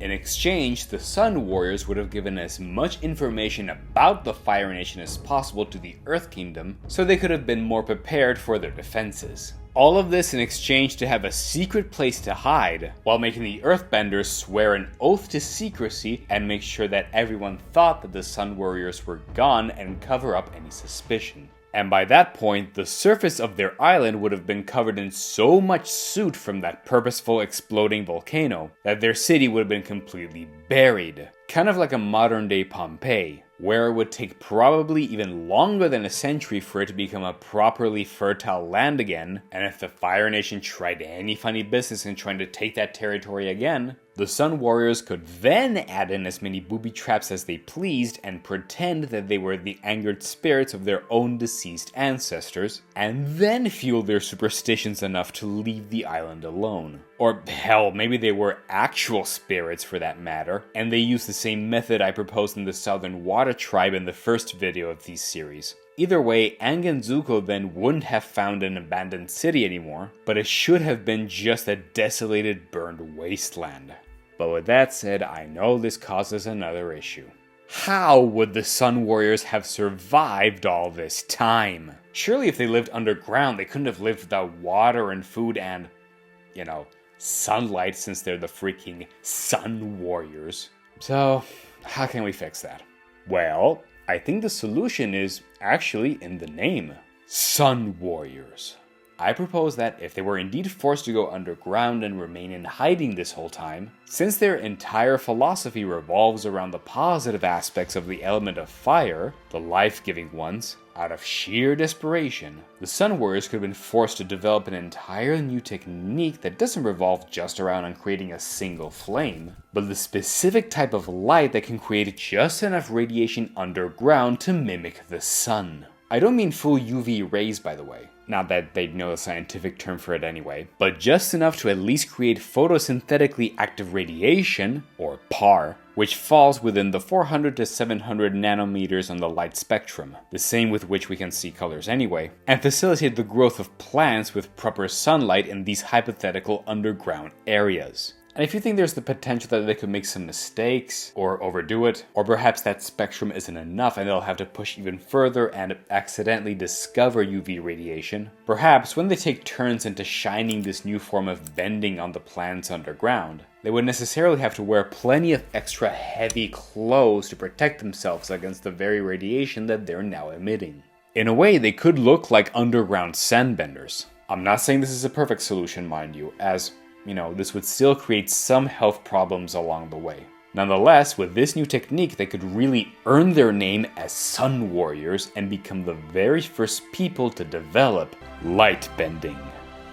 Also, as an extra little detail, perhaps they could culturally recycle all the soot that has covered all their temples on their island, and make black the official color of their new traditions and cultures underground. Both for practical purposes, yes, but also for religious purposes as well. The black would become a new color symbolizing the mourning of how they lost their culture and their home, and also on how the Fire Nation lost its spiritual way and, in a way, spiritually died. So yeah, everything changed when the Fire Nation attacked even for them. Plus, the sheer black might help as a further contrast to focus on the life and light-giving aspects of fire and the sun. Also, there's a tactical reason as well. Because if black has become their new color, they might as well use it to disguise themselves against the soot wasteland of their island, and kind of pretend to be dark spirits that are haunting the place whenever the Fire Nation does arrive. And bonus point, could culturally become the inspiration that led Zuko to create the persona of the Blue Spirit. Actually, you know what? Scratch all of that. There actually is something like this already in the franchise. Because there are a group of women spirits in the Fire Nation called the Kirumikage that date back thousands of years to the very first Fire Lord. And they do haunt the nation at times as well as wear masks and dark robes. And while the context here is a little different, they are canon. So if they can exist, I see no reason why this proposition of mine couldn't work. Oh, and not to mention the further storytelling possibilities here. First off, because if Firebenders do draw their powers from the sun as is canon, and the Sun Warriors are underground, then them being forced to rely only on their own inner fire can justify even more how they are the perfect teachers for Aang and especially Zuko to learn not to rely their bending on an external source, like the Fire Nation has with the comet, but to rely on their own inner path, their own instincts, their own pure inner flame. And then, finally, we have the issue of the fucking dragons! Because in all honesty, their origin completely clashes with what we then learn in the Legend of Korra. But this requires a much more in-depth discussion that we just don't have the time to explore right now. Also because next time we will be discussing what is possibly the most peculiar of the four nations, aka none other than the Air Nomads. So stay tuned for that video. Please join my Patreon to help support what I do here. Any amount will be massively appreciated, and I'll see you next time. Until then, keep building worlds.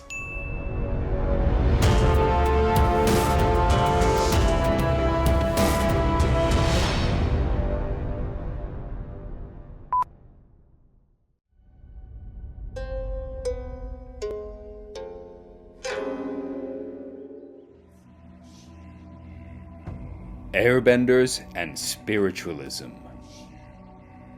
The Air Nomads are the fourth in the four nations, and of course, their bending deals with controlling air. Although calling them a nation is a little misleading since, they're nomads. Meaning that culturally, they're not necessarily tied to any one place and they used to roam around the world a lot. This is because, since they control air, it makes sense that their philosophies are more tied to the idea of, to not being tied to almost anything. To be as free as the air itself. So, before the Airbender genocide that started the war, they actually did do a lot of traveling. It's no wonder that they're inspired by our real-life Tibetan monks, and at this point could even be compared to hippies if we wanted to stretch it out a bit more. Heck, maybe they were the precursors to these guys. We're nomads, happy to go wherever the wind takes us. You guys are nomads? That's great! I'm a nomad. Hey, me too. I know. You just said that.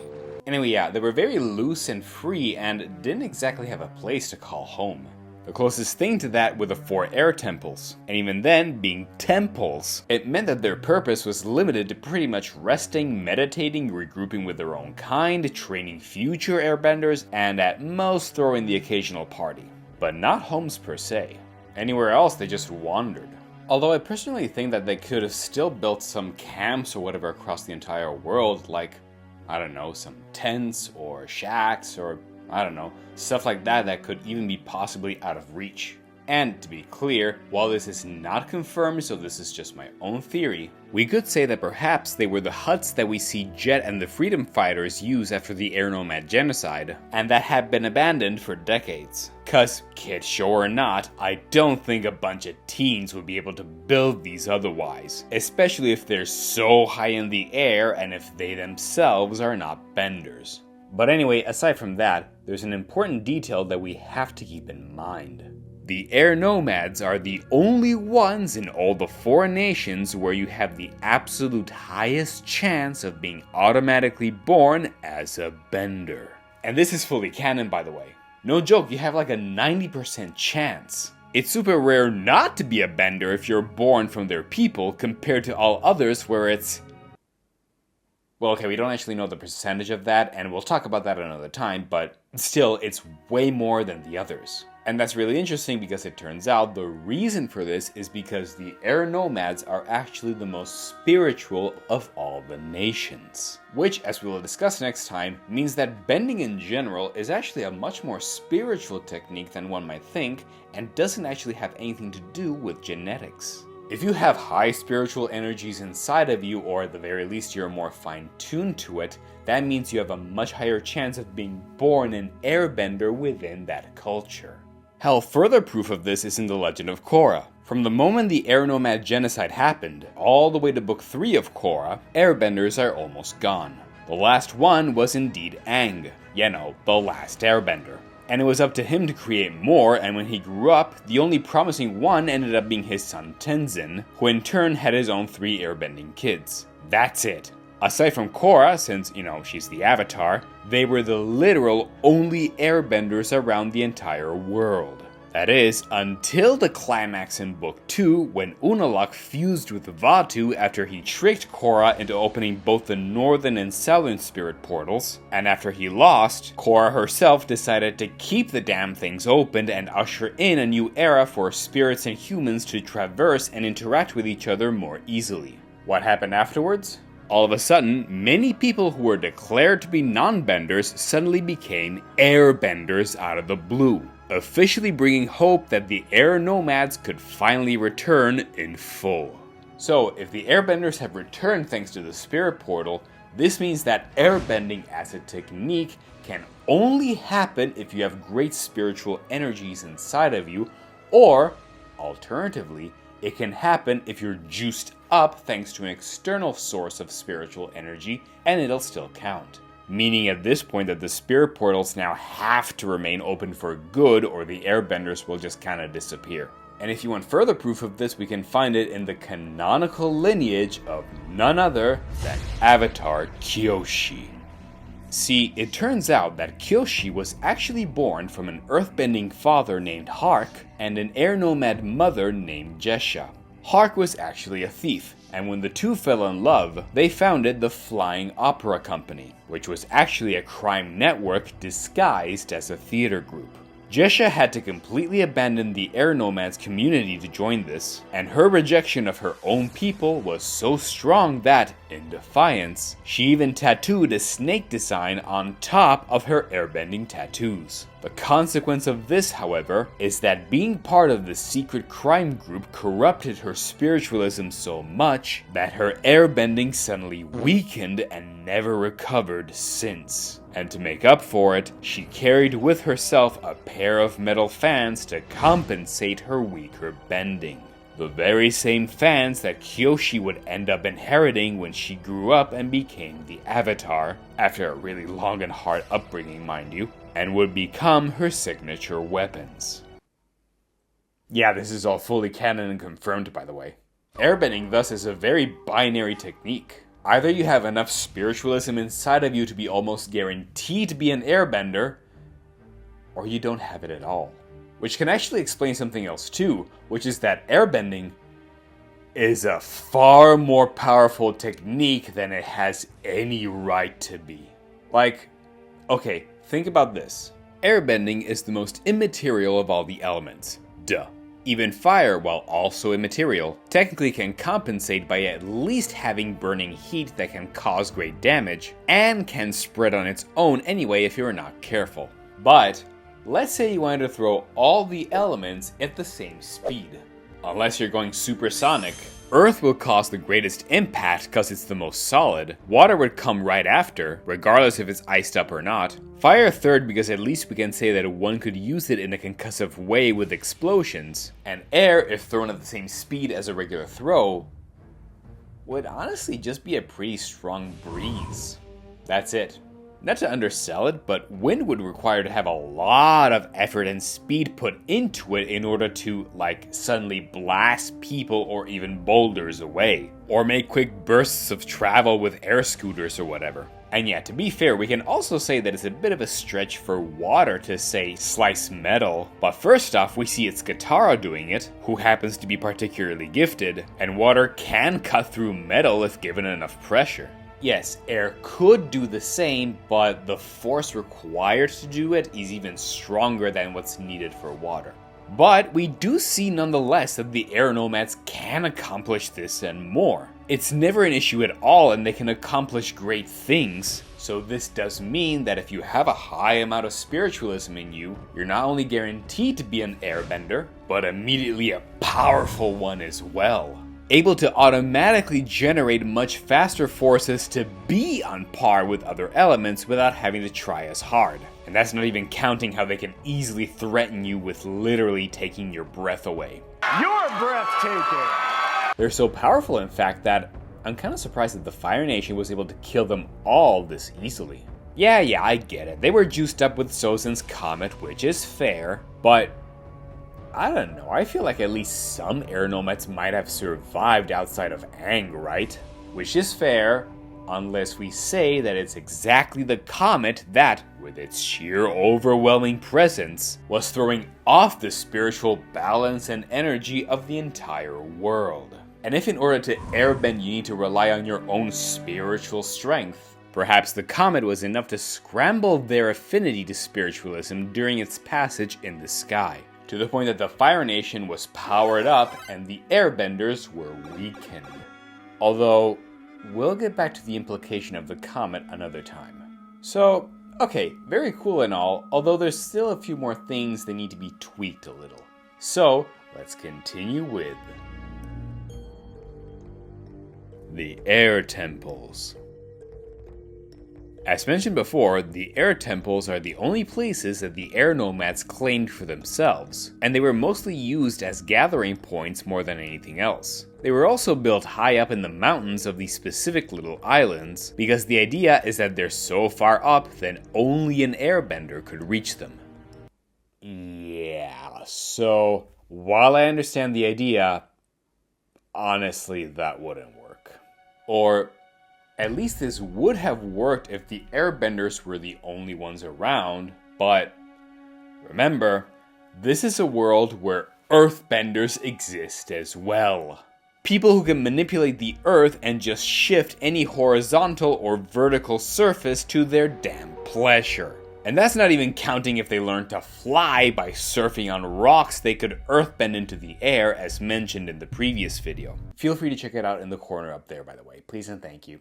I can maybe understand the Waterbenders and the Firebenders, but how could the air nomads guarantee that these guys wouldn't invade them as well? Actually, you know what? Screw that. In Book 1 of Avatar, we see that the Fire Nation is more than capable of climbing up the mountains with their tanks. And sure, yes, I get it. These are tanks. Tanks that have been developed only after they were technologically advanced enough after the 100-Year War started without the Avatar stepping in the way. I get that, but if the Fire Nation could do it, even if they needed specific requirements for it, how did the Earthbenders not take advantage of this when it's an even easier skill that they have on their own?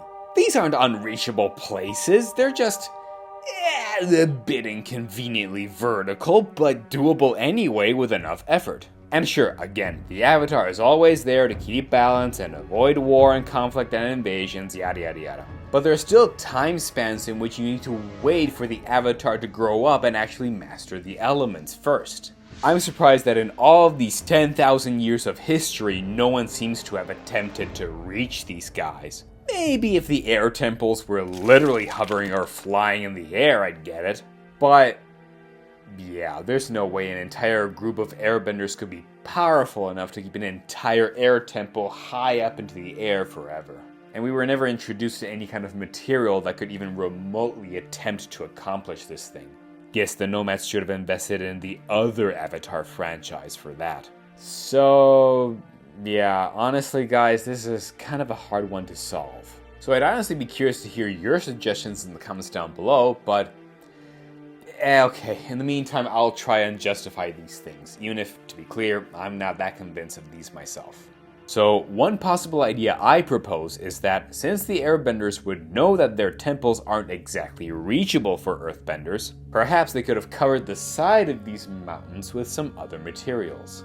Like, perhaps this is sort of slime so that grabbing the mountainside would be a lot harder. Or, if that's not enough either, perhaps they could have attempted to thicken the mountainside a little bit with extra layers of rock, but they were secretly just barely hanging in there, with perhaps some mechanism or trap or whatever where if Earthbenders actually tried to grapple or modify or shift these things, these rocks would detach and they would fall to their doom. Which, yes, would be a problem if we go with my idea that the Earthbenders could just surf on them anyway, but hey, if the show doesn't want to address that, they might as well have gone for it. As far as the other nations go, they also would have had a harder time reaching all these temples, but come to think of it, it's not that impossible for them either. Like, take the Waterbenders. If we did say, as explained in the previous videos, that they could just freeze a bunch of water and maybe use it as a platform to ride, a group of them could easily just ice bend their way to the top or bend ice into hooks and climb their way there. Heck, that's not even considering the sheer advantage they'd have if it freaking rains. Or hell, while Firebenders can fully fly only when the comet arrives, we're shown that they can at least use their firebending to thrust themselves in any direction with at least temporary bursts of intense flames. So what's stopping them from just hopping here and there left and right all the way to the top? The idea I previously mentioned about detachable mountainsides could possibly work, but only if you're earthbending it first. Yeah, look, there's a lot of complications here. And unless the air nomads just gave up and didn't care anymore, at which point they could have just called it quits and built the tempers closer to ground level, what else could they have done? Because this isn't even counting why the air temples have not been fully conquered and invaded after the 100-Year War. Aside from the occasional single traveler, who'd still have to really struggle for days to get there, it takes a century for just one of these things to be taken over and converted into a new home. So what gives? How are these places still virtually empty and so hard to reach even after the Airbenders were gone? Well, perhaps there could be one more tiny little extra solution. In the 17th episode of Book 1 of Avatar, we see that the Northern Air Temple has been taken over by a group of Earth Kingdom refugees who are looking for a safe haven. Despite not being exactly careful with what they were doing, but I digress. Look out!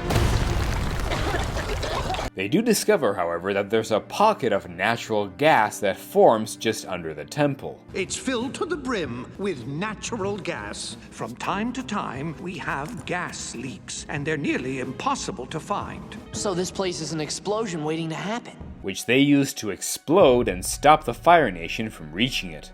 This is actually really interesting because a pocket of leaking gas is no joke in a world where firebending actually exists. So I propose this.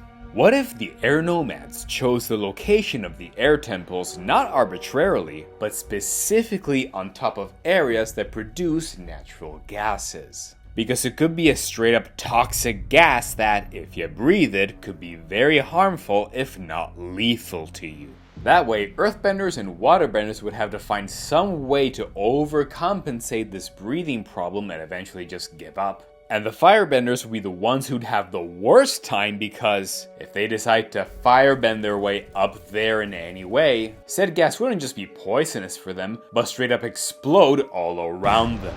To the point that it would become too overwhelming and they couldn't control it anymore.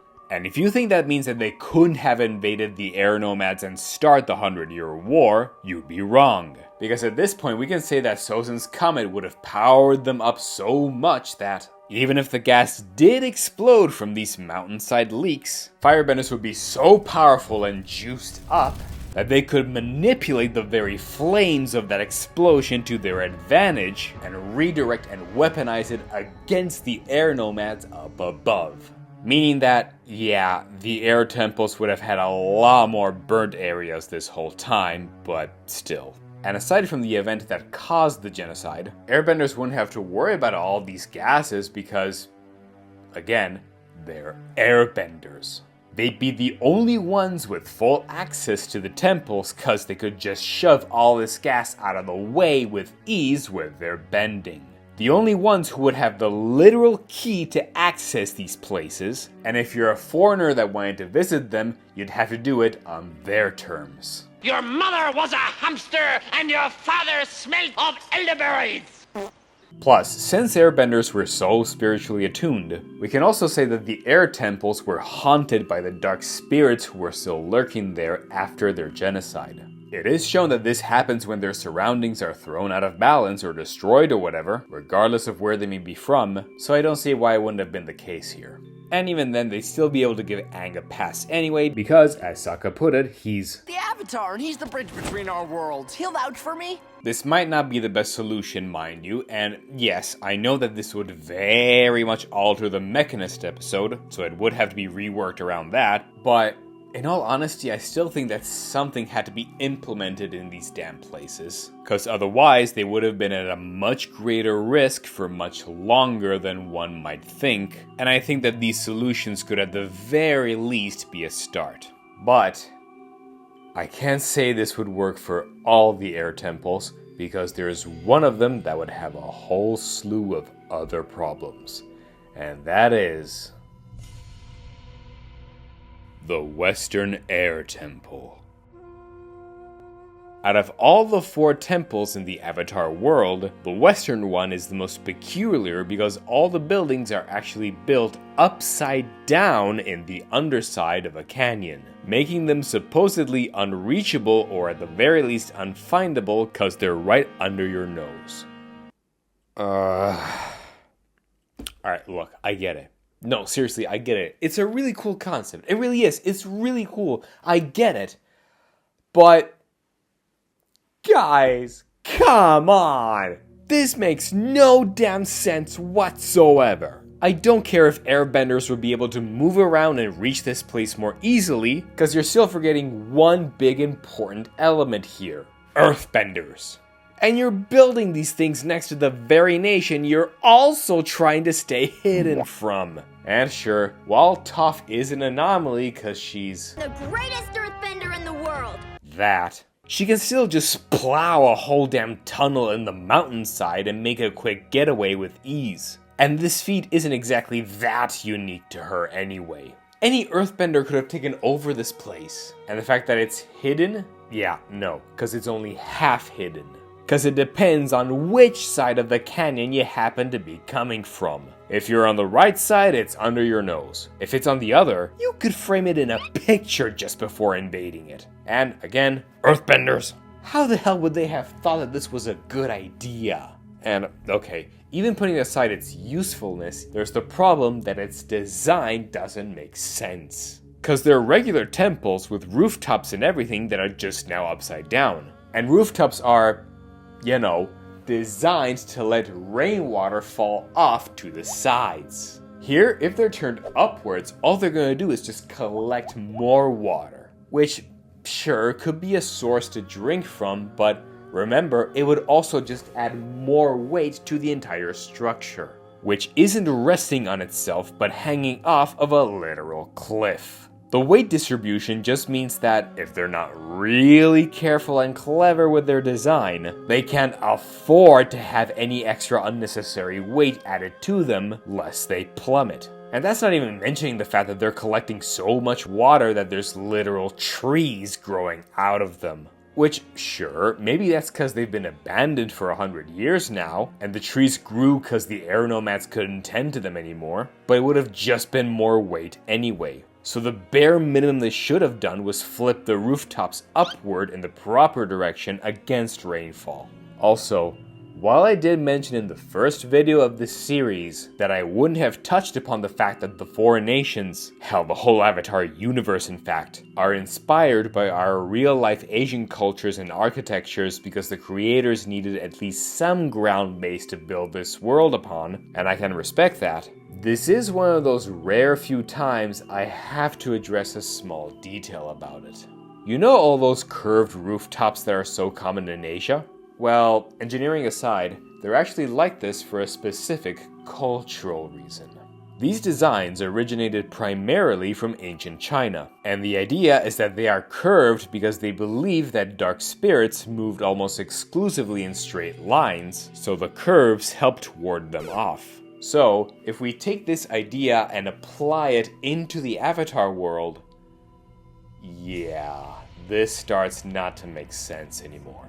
Cause first off, not to step on the toes of anyone's beliefs, but spirits in this world are very real. And the whole philosophy behind the show is that there actually aren't any dark spirits. Only spirits in general that can become corrupted and dark, but that with enough peace and balance can be fully restored.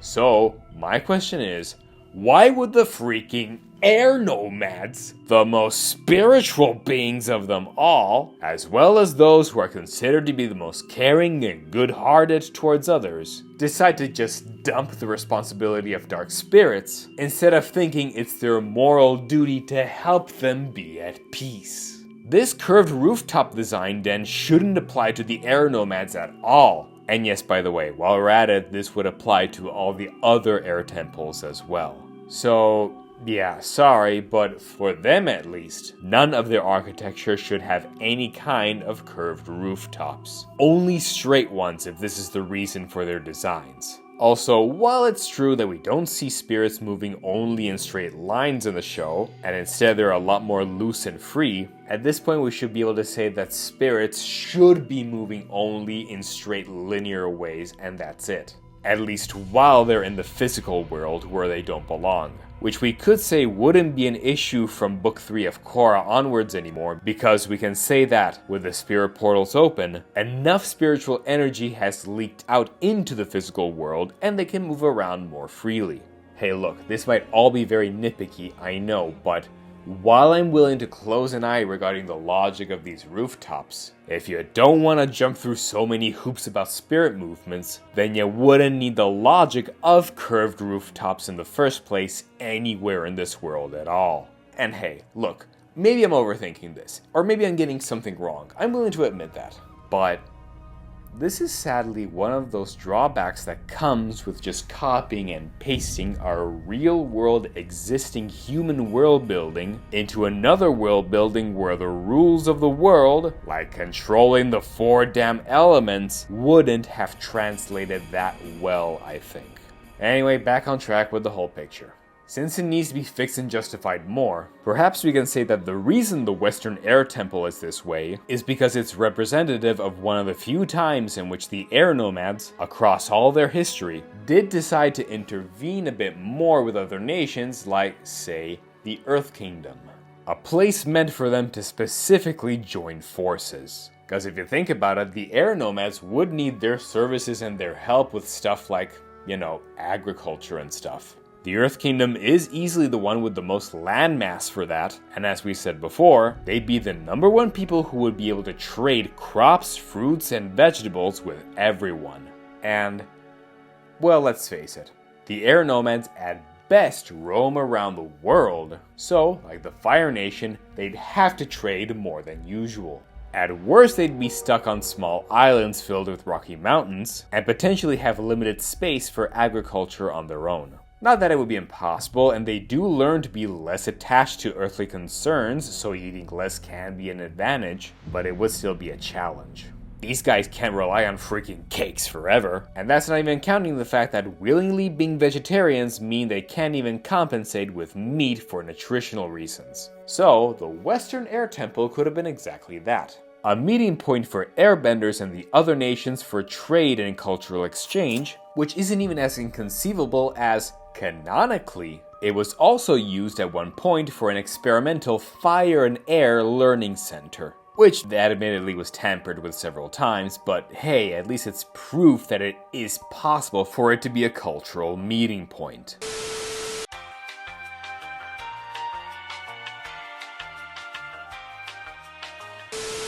And maybe one of the nations that the air nomads might have had the best relationship with could have been none other than the Earth Kingdom.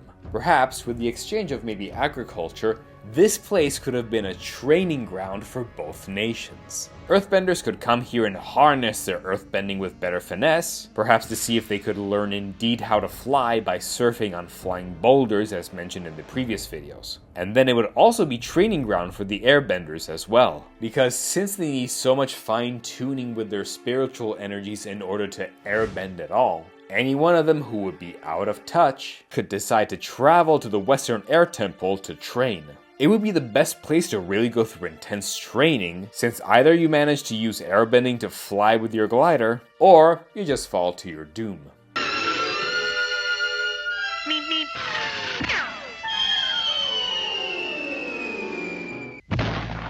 So it really would be the best place to harness your spiritual strength.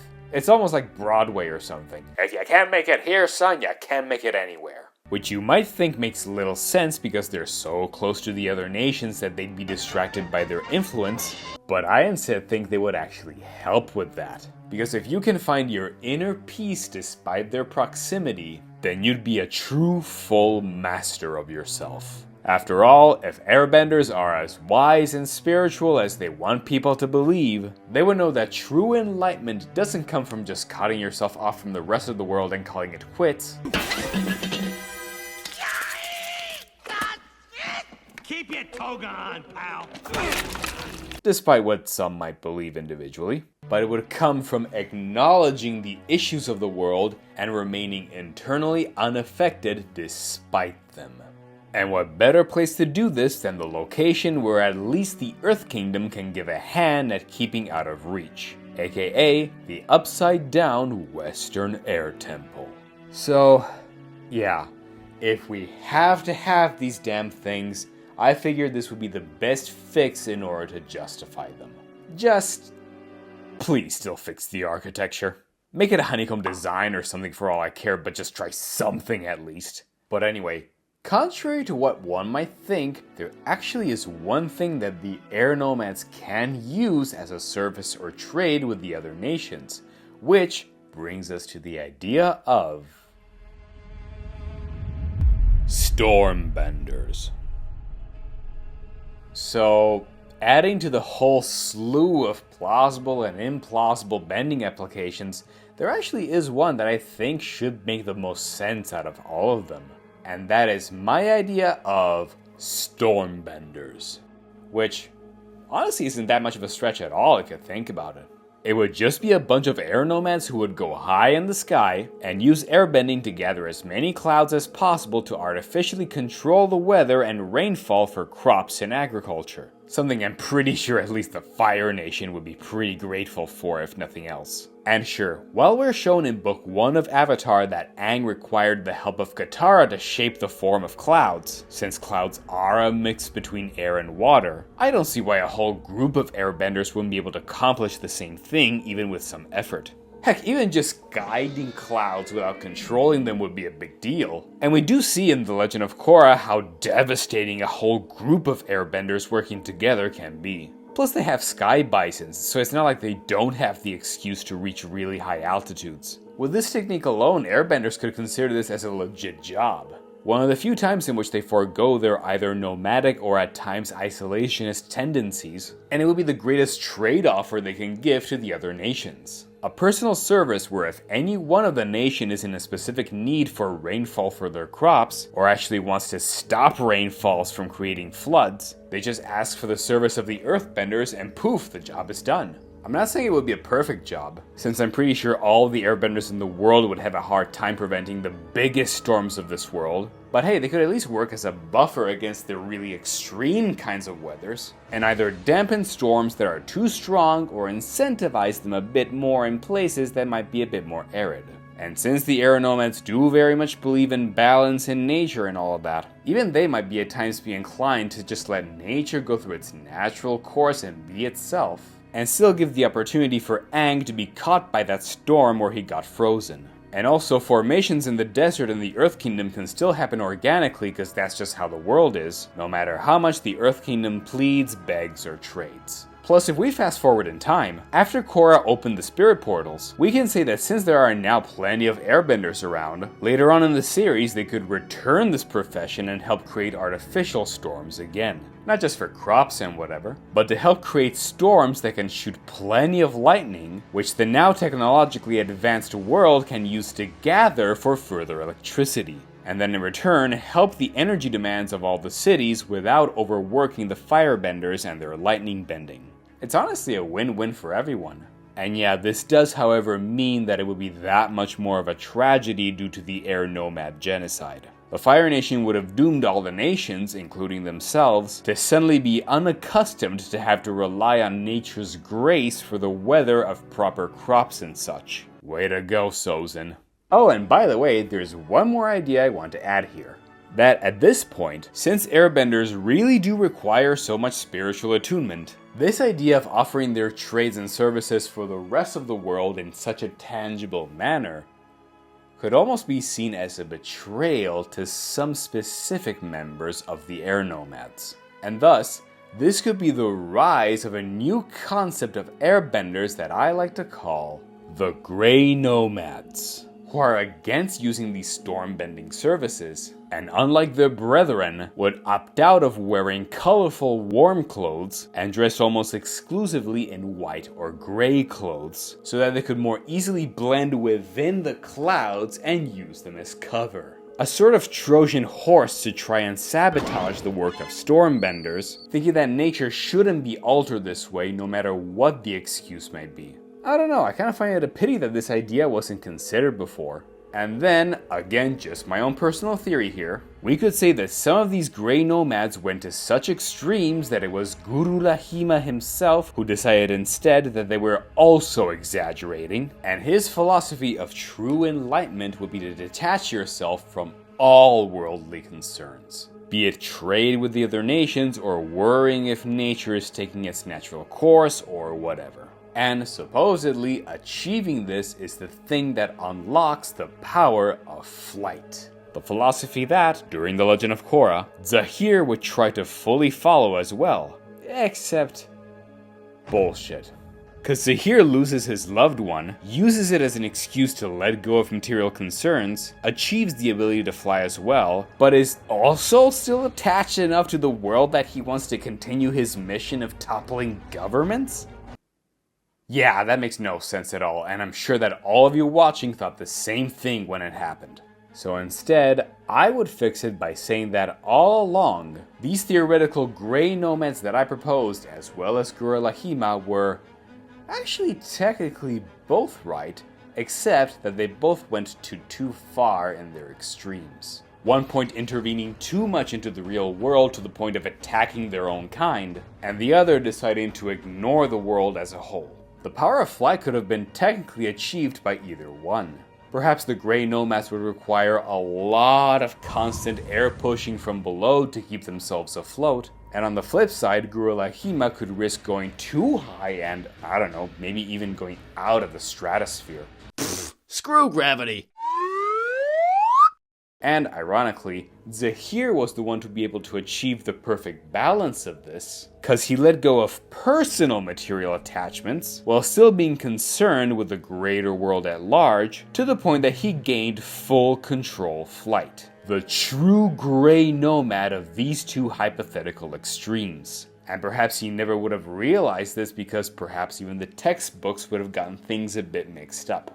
Look, I know this is a lot of theory bending, but let's face it, Zahir's whole flight thing never sat well with me, and I'm sure it never sat well with you either, so I figured this would be at least the best attempt at trying to fix it. But hey, guess what? We finally finished reviewing each one of the 4 damnations. We should be done now. Awesome, right? Oh, you have no idea how wrong you are. Because, believe it or not, we're actually only halfway done through these series of videos of this world. Dear God, what have I done to myself? Because, see, there's actually a whole series of other smaller details that we will have to fill, and eventually we will be scaling all the way back to see the bigger picture of all of this. And trust me, you have no idea how deep this rabbit hole of world building goes. And if you want to know what we'll find out, you'll have to join me in the next video of the world building review of the Avatar: The Last Airbender franchise. So don't forget to like, share, and subscribe to the channel. Join my Patreon if you want to support what I do here, and I'll see you all in the next video. Stay tuned, and as always, keep building worlds.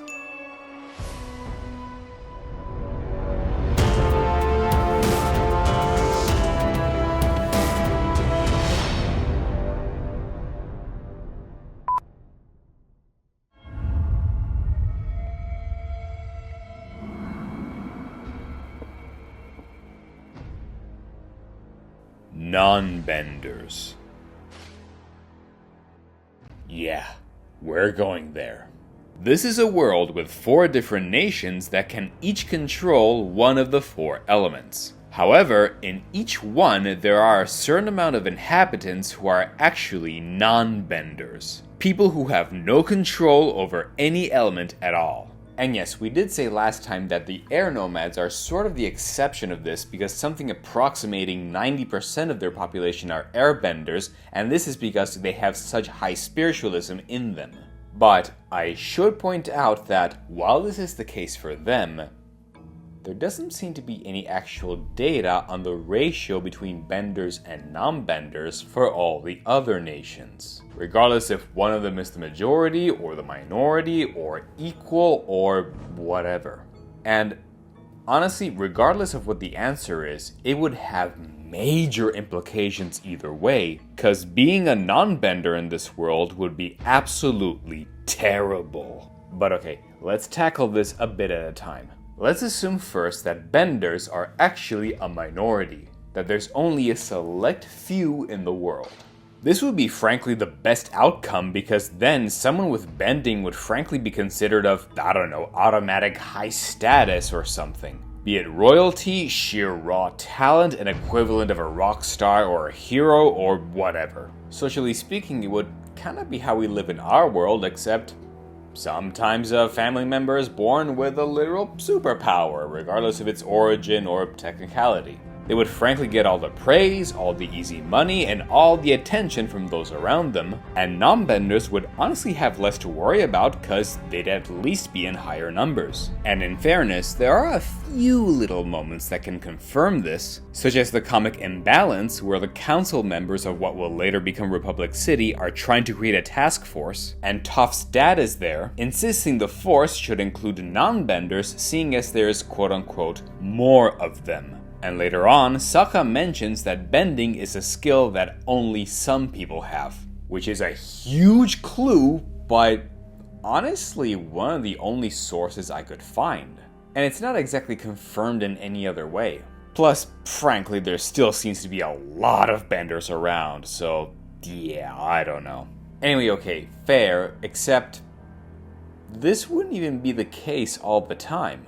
Again, air nomads are filled with benders. This is fully canonical, no sugarcoating anything. So while they would be pacifists and might not have any inclinations to invade or whatever, that doesn't mean there's no chance for the other nations to not see them as a threat eventually. At that point, we'd have to say that all the air nomads would be the ones with the smallest population among the 4 nations, just to be more balanced. Which, yes, could help explain even more how and why they were all wiped out thanks to the invasion of Fire Lord Sozin, but I still think this would make the world pretty damn imbalanced. Because at this point, the air nomads would be seen even more as these strange, mystical beings with these particular abilities, giving them an automatic status just as their birthright, which would contrast with how they see themselves being so meditative and such, and make them kinda just not want to interact with anyone anymore outside of their own people, ensuring that they basically not want to roam around the world anymore, and then they'd become even more shut-ins, and then they wouldn't exactly be considered nomads anymore, now would they? And look, maybe I'm wrong, but this really does not match with what we see in the show. Also, there's the other issue if benders are a minority. Nations that have specific types of leadership, like the Earth Kingdom, would automatically assume that in order to rule at all, you'd need to be a bender first. It'd be a requirement. This wouldn't be an issue for the Fire Nation because, at least they're already going hard on this superiority mentality. And the Water Tribes, especially in the north, do put a high emphasis on the sheer importance of bending in order to be a leader, a master, etc. And the Air Nomads are mostly benders, so no issues there. Meaning that, the Earth Kingdom is all that's left, and someone like King Kuei of Ba Sing Se, as well as his entire descendants, couldn't have been kings or queens at all since they're not benders. If you want to be seen as the highest status possible, it might as well include bending as a requirement. So, as you can see, even if this is the best case scenario, it would still have some issues here and there. But in all honesty, I still don't even think that this is the case at all. Because there seem to be a fair amount of benders in the world. They don't seem rare, and there doesn't seem to be that much emphasis on the pride of having a bender in one's community or family. Exceptions aside, but I digress. Okay, so if benders aren't rare, what if they're like 50-50? Well, other problem. Nonbenders would be surrounded by half of their own people having potentially deadly powers. And that means they'd always have to be on the lookout for them in case they'd have any ill intentions. Hell, benders would probably require to have separate schools, not just for training in their elements, but also for proper behavioral training, to weed out any ill intent from them and use them against non-benders. But frankly, even the most rigorous training wouldn't stop the benders who are just bad apples. It's like having half of the population of the world with guns welded to their hands, especially if we're talking about the Fire Nation. And even then, it's not like they can't use bending ever, because it's way too advantageous of a tool for all these people of all the nations, especially if it's such a part of each one of their cultures. From hunting to farming to construction work to just kinda everything that we mentioned in the previous videos. And even then, you can't guarantee to not have accidents ever. And, well, I'm just gonna say it. I think that out of all the villains in this franchise so far, Amon was the one who was the most right, creating a culture and movement that was in favor of the non-benders. And mind you, spoilers, sure, it turned out that he was a fake, so fair enough there, but the principle of what he stood for was, I think, still fair. He was absolutely right in trying to start a movement in favor of the rights of non-benders, who would go in their daily lives surrounded by people who would be superior to them, not metaphorically, but literally. And hell, that's a big enough problem if you're stuck in one single nation. What about freaking Republic City, where there's all sorts of benders around? They'd be utterly helpless. And it's why, honestly, while I did think that The Legend of Korra did the right thing by introducing Amon as a concept in general, the franchise as a whole missed the mark by being the only time they introduced this as a legitimate problem. Hell, after Book 1 of Korra, when Amon is defeated, we absolutely never hear any mention of the non-bending issue ever again. He was exposed as a fraud and I guess that's it. But why? Non-benders will still be under threat all their lives, and then become even more so when half of them start to become airbenders after Korra left the spirit portals open. Imagine living your whole life surrounded by superpowered people, and that can never change, only to have a global event happen that gives these poor suckers bending at last, and you're still not among them. Yeah man, being a non-bender in this world would absolutely suck. This should have been addressed much more severely from the start. And frankly, a figure like Amon should have appeared not in Korra, but several millennia ago in this franchise, and should have been like a religion or movement from the start. One that never goes away until bending is officially available for everyone. Everyone can be super, and when everyone's super, no one will be. Yeah, well, at this point, I'd rather everyone be super. And all of this isn't even counting the third option, which is, what if Nonbenders are the minority? In that case, Nonbenders would be,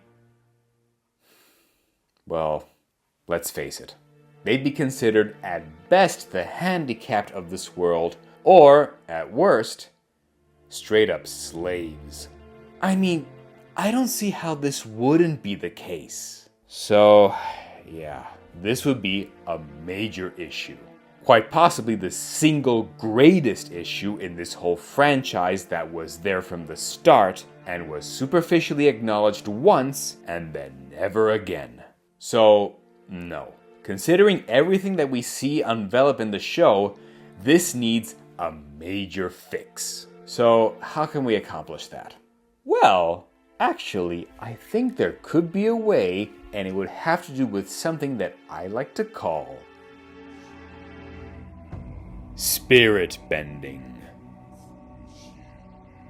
So, before I answer this issue, I need to make a small tangent. Spirits are a major part of the Avatar franchise, so much so that, honestly, it's kind of misleading to consider it the fun kids show where they control the elements, and it should be much more accurate to say that this is a show about spirits and spiritual affinity, be it otherworldly or your own. So much so that it kind of seems to be the key ingredient that ties into bending itself. Especially since we said last time that the air nomads are like 90% benders because they're so spiritually fine-tuned. But I think we can take this one step beyond. So here's the world building fix that I propose. While bending is explained as being sort of a type of spiritual martial art, where warriors known as benders can fling stuff around by doing karate next to it, and is very specifically stated in the very first episode of the first show that it's not magic, it's waterbending. Yeah, an ancient art unique to our culture, blah, blah, blah. I think that bending in general should be something more akin to the idea of spiritual extension. It should be the ability to actually detach some, if not all, of your spiritual energy from your body and stretch and extend it outwards. And once that's done, it's that invisible spirit that grabs onto the element that you have power over and bend it to your will. Sort of like a spiritual telekinesis. In fact, we could even say that if bending is nothing more than just extending your spirit and grabbing an element with it, then the type of element depends on how you extend your spirit. And yes, I already have an idea of how it could work for each one of the 4 nations. Let's start with Firebenders. They're the only ones who will be much more straightforward with this, literally shooting their spiritual energy outward forward from them. It's just that, since fire isn't exactly an element you can find around easily, they are the only ones who can shoot it outward so fast and so hard that if there is no existing fire anywhere around to control, this sheer spiritual force is enough to even ignite their surroundings enough to produce a flame. And yes, we could even say that this forward spiritual thrust they have is so hard and strong that it doesn't just ignite, but causes its own concussive force. And that is how we can justify the fact that, in the show, we see several times that their flames aren't just intangible hot sources, but can even knock enemies away as if they were physical, to the point that some firebenders could even learn how to finesse this very point, focusing only on the concussive force, and eventually becoming combustion benders. It's not just one extra element on top of firebending, but actually the other way around, with the concussion being needed first, even in small amounts, to create the flames out of nothing in the first place. Alright, cool, we got them, but what about the others? Like, for example, the Earthbenders. Well, I propose that for them, their spiritual bending would be thrusted downwards. They would flatten their spiritual energy towards the ground cause, well, that's where earth and rocks are mostly found. And it would explain why they seem to all need to make these specific hard stances first, because they're focusing on thrusting their spiritual energies downwards so hard that it connects to the very ground underneath them. I'm not saying that Earth is required to always be under them and in contact with them, just that it should be the initial first step. And from there, the spiritual energy can be extended to grab a hold and moved, shift, throw, or do whatever with Earth-like elements, even if they're not necessarily connected to the ground. Which, in turn, can explain how a further extension of this can be found with how Toph uses her seismic sensing to see her surroundings. It could be because, among other things, she was feeling Earth vibrations through the spirit energy she would need to thrust downward first, almost as if her spirit was a tuning fork. And further proof of this might be the fact that, while she is blind and might have just been more fine-tuned to this, Earthbenders later on during the Legend of Korra can also use this seismic energy sensing, despite the fact that they aren't blind. It's just something that Toph's blindness enabled her to discover first before anyone else. Then we have the Waterbenders. For them, it actually wouldn't matter much what direction they thrust their spiritual energies, so long as they're doing it with two simultaneous movements: pushing and pulling. Just like how they learned to do from Tui and La, the spirits of the moon and the ocean. Even Katara explains to Aang that the basic waterbending moves require this push and pull movement. Just push and pull the water like this. The key is getting the wrist movement right. And it doesn't necessarily need to be required to repeat this for every single time you waterbend, but once you've mastered it, it becomes a natural, automatic, and instant thing that you do on your own, with spiritual energy being extended outward first and then maintaining a constant push and pull movement to keep water or ice afloat whenever you please. Hell, at this point, I'd argue that this tide-like movement would become so essential that, frankly, the water tribes would have mimicked Airbenders and have their own waterbending master Tatoos. Except instead of having an arrow on their heads, they could have two half-moon symbols on each on their shoulders representing the arms that are doing this constant push and pull movement. And the creators of the show were so close to figuring this out too, because frankly the armor designs of the Water Tribe warriors already have small moon-like elements in them, both on their chest plates and on their pauldrons. So if that was the reason and I just didn't get it, good. If not, man, what a pity, because they were so damn close to making this canon. And lastly, the Air Nomads. Theirs is a little bit more complicated because if all the other directions are taken, what's left for them? Just shoot upwards? Well, no, because we never really see them do anything remotely like that. They apparently can shoot their bending in either direction outward from them, so while it can happen, upwards isn't a requirement. No, I think that for them, the solution that I offer would be much more peculiar. For them, I think that airbending would actually require an air nomad to extend their spiritual energy in the opposite direction of where they want to shoot. Even backwards and needed before they can shoot their air forwards. And yes, I know, this might seem counterintuitive at first, but there's two reasons for this. First off, since this is air we're talking about, we can say that it's the most detached and immaterial element of them all, so much so that their spirit doesn't need to follow the regular laws of physics anymore, and they can even go in the opposite direction. And yes, I mean opposite in general, because the second reason for this would be thanks to none other than the sky bisons. Actually, the plural of bison is bison. Yeah, whatever.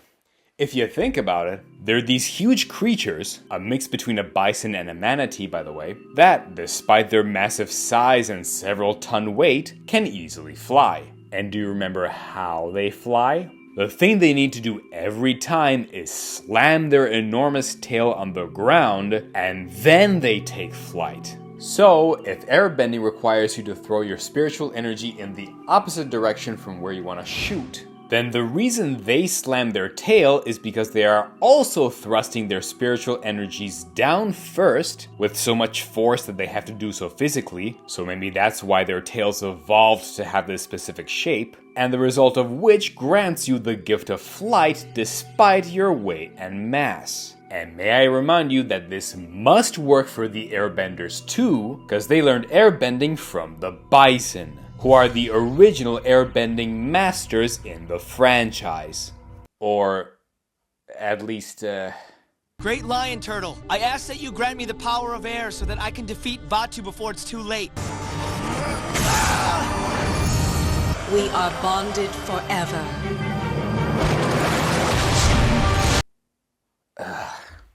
Again, we'll talk about that another time.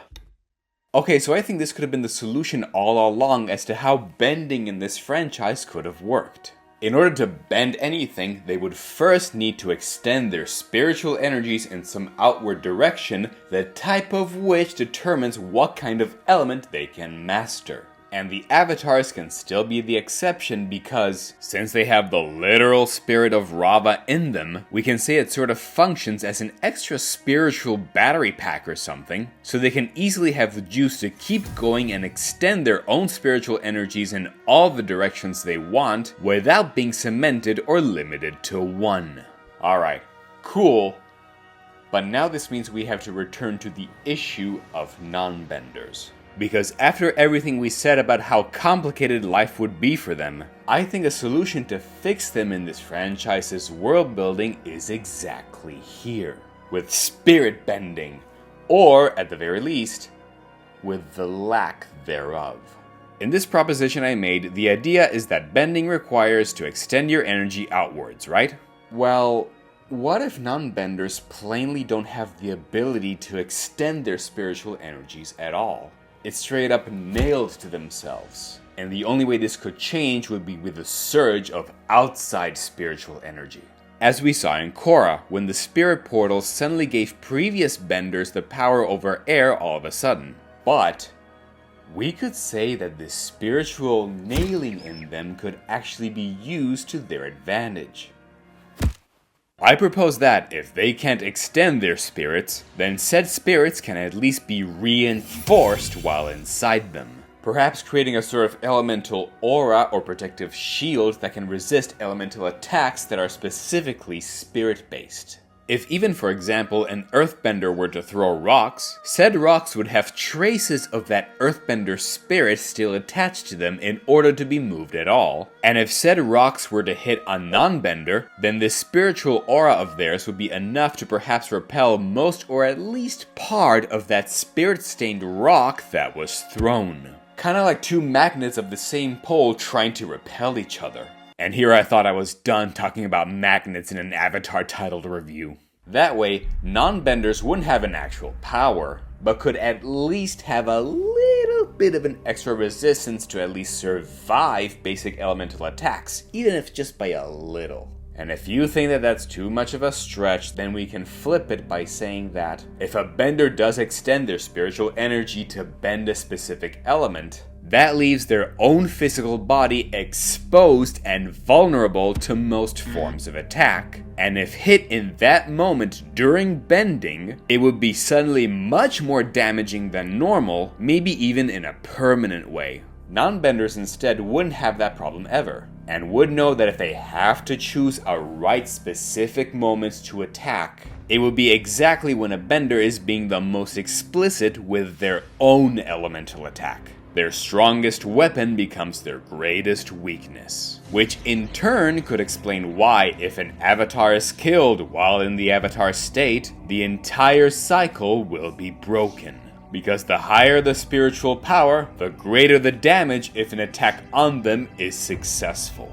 Not to mention that, perhaps, since Nonbenders would have a reinforcement on their own selves since their spiritual energy doesn't leave their body, they could unlock other techniques that would be exclusive only to Nonbenders. such as for example chakra reading, like in the case of Guru Patik, or in extremely rarer cases, fortune telling, as is the case for Aunt Wu. Abilities that don't have anything to do with a specific element, but with expanding or improving the perceptions of your own mind or body.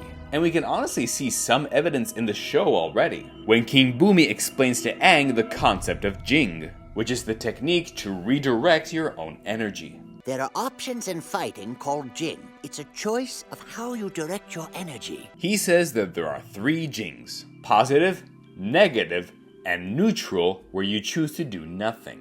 They could apply here too, because positive Jing could be a full outward force like for the Firebenders, so it would be a forward thrust of your spiritual energy. Negative is for the Airbenders, whom, as we said, would have to thrust their spiritual energies backwards compared to where they want to shoot air, literally negative. Earthbending would be the neutral Jing, as even Bumi himself mentioned, which is the technique of doing nothing. Or, better yet in this case, to first cement yourself into a still stance and anchor yourself to the ground, aka your spiritual energy is extended downwards, neither positive nor negative.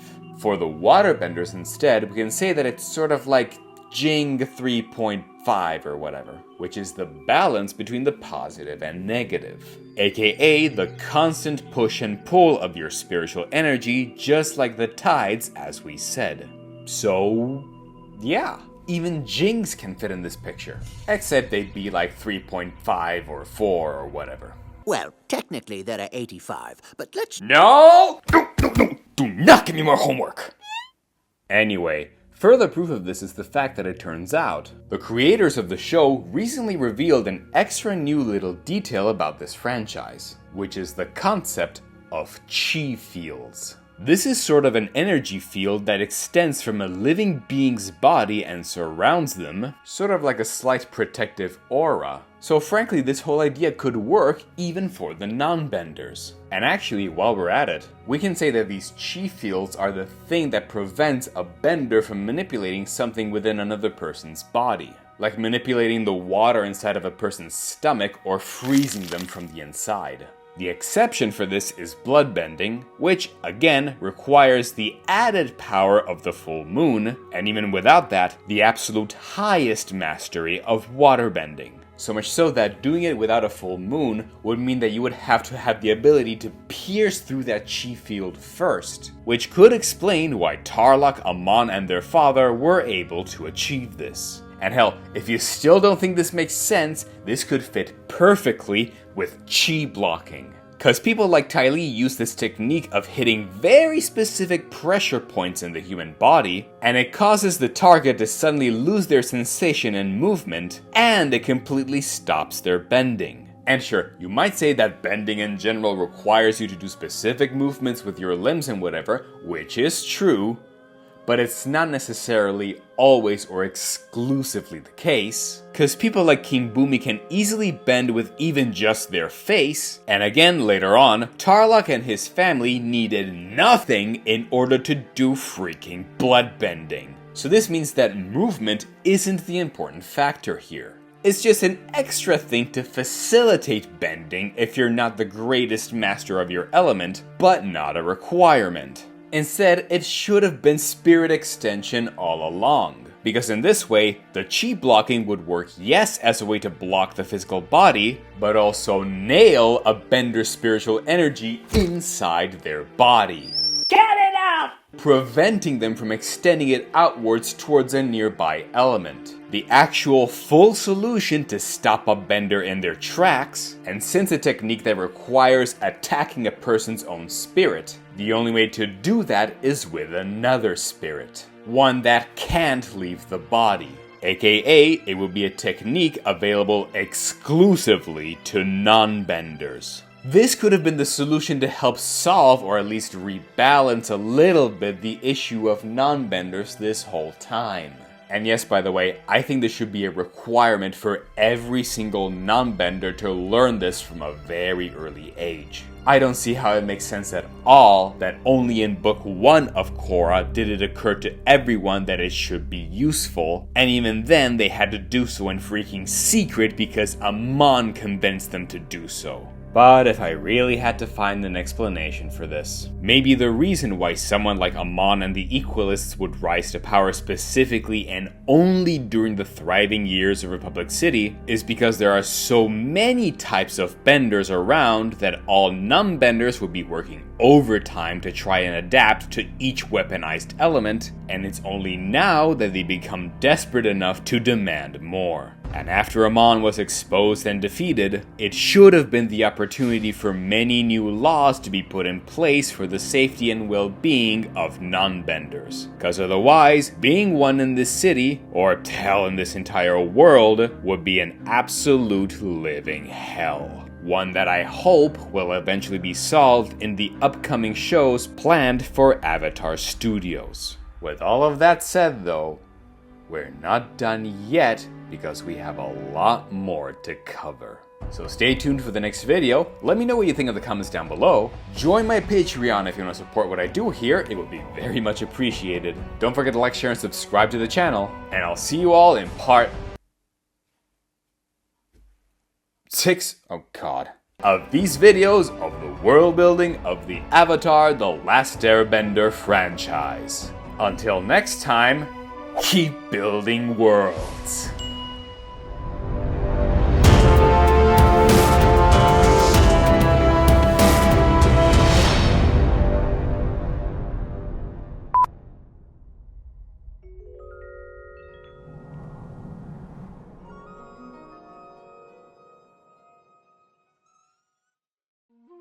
Quickfire fixes.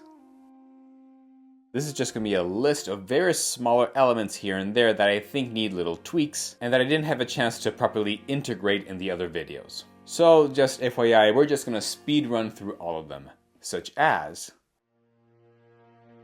tattoos.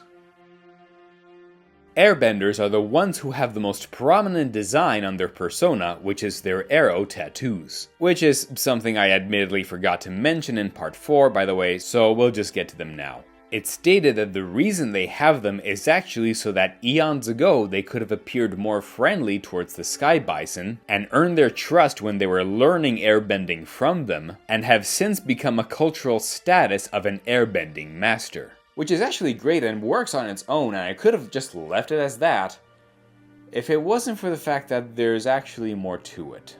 See, in Book 2 of The Legend of Korra, we're shown the origins of this whole world, starting with the era of Avatar 1, the first Avatar ever. Back then, humans lived on the lion turtles, and they were the ones who lent the power of the elements to the humans living on their backs. And don't worry, we'll definitely get to those guys in the next video because there's plenty to say about them as well. Anyway, when one met the original air nomads, they still had tattoos before they attempted to befriend the sky bisons, except these tattoos were pretty different, appearing like an upside down human in a way. This is pretty peculiar, but in all the research I did, I never found an explanation as to why this is the case for them. So, because of this, I propose that the reason they have these two different styles of tattoos is because the air nomads choose them based on whatever they respect the most in their respective eras. During the time of Avatar 1, they were these upside down figures because, as I proposed in the previous video, bending might actually be none other than an extension of one's own spiritual energy outside of the body until it grabs the element representative of their nation and control it through there. And the way the air nomads specifically could manipulate air is because to bend air, they have to thrust their spiritual energy in the reverse direction of where they want to shoot it. So, for the air nomads of the past, it would have made sense to have those kinds of tattoos, representing the literal power of a human's own spiritual being, but upside down because, in order to bend, they have to throw their spiritual energy in reverse. Then, for most of the 10,000 years of this franchise's history, air nomads would have abandoned this shape when they had to learn airbending not from the lion turtles, but from the sky bison. And thus, they then turned it into arrows to better reflect the pattern on the bison's fur and earn their trust. And honestly guys, I think that the creators of this show could actually take advantage of this very idea. Because if you remember, after Korra left the spirit portals open in Book 2, spiritual energy spilled everywhere in the physical world, and it was enough that it suddenly gave Nonbenders the ability to airbend all of a sudden. Not all of them, mind you, but we already talked about that in the previous episode. But that doesn't mean that the entire air nomad lifestyle and culture came back the same way that it did before. Even Tenzin put in a lot of effort to try and restore the culture of the air nomads as it once was before their genocide, to the point that he was becoming quite forceful about it, but had to learn that just because airbenders were back, it doesn't mean that his culture was. It would have had to adapt from here on and become its own new thing, instead of remaining stuck to the past. A lesson that, once he learned, actually helped Tenzin improve all the new airbenders under his teachings. And so, I think that in the future of this franchise, their tattoos will have to change once again. Because since airbending came back thanks to the spirit portals, they could change shape to instead reflect a double helix, in honor of the very spirit portals that allowed airbenders to have airbending back in this new era in the first place. I think it would be really cool. With that said, just for fun, let's assume that even the other nations could have their own tattoos representative of their cultures.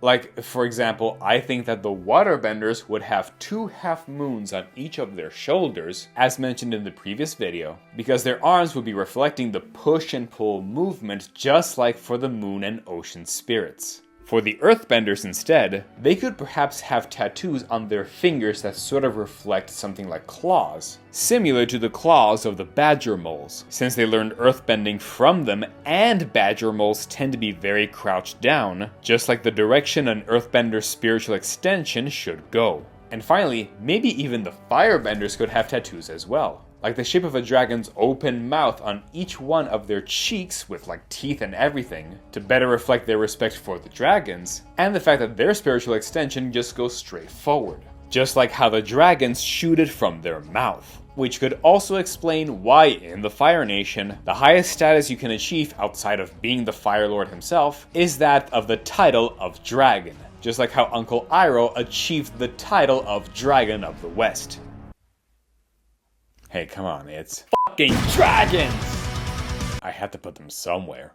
So, yeah. And to be very clear, these are not necessary at all. I know, they're just fun little speculations on what the other nations could have had as tattoos if they really had to have them. That's all. So, yeah, if you ever were curious as to why airbenders have freaking arrows on their heads, then that's the reason, at least within the lore. Temperature bending. Now, this is another detail that has already been hinted in the shows, but I think should be a little more explicit. Benders seem to be able to alter the temperature of their element in some way or another, and I think it should be a sub-technique that all of them should have.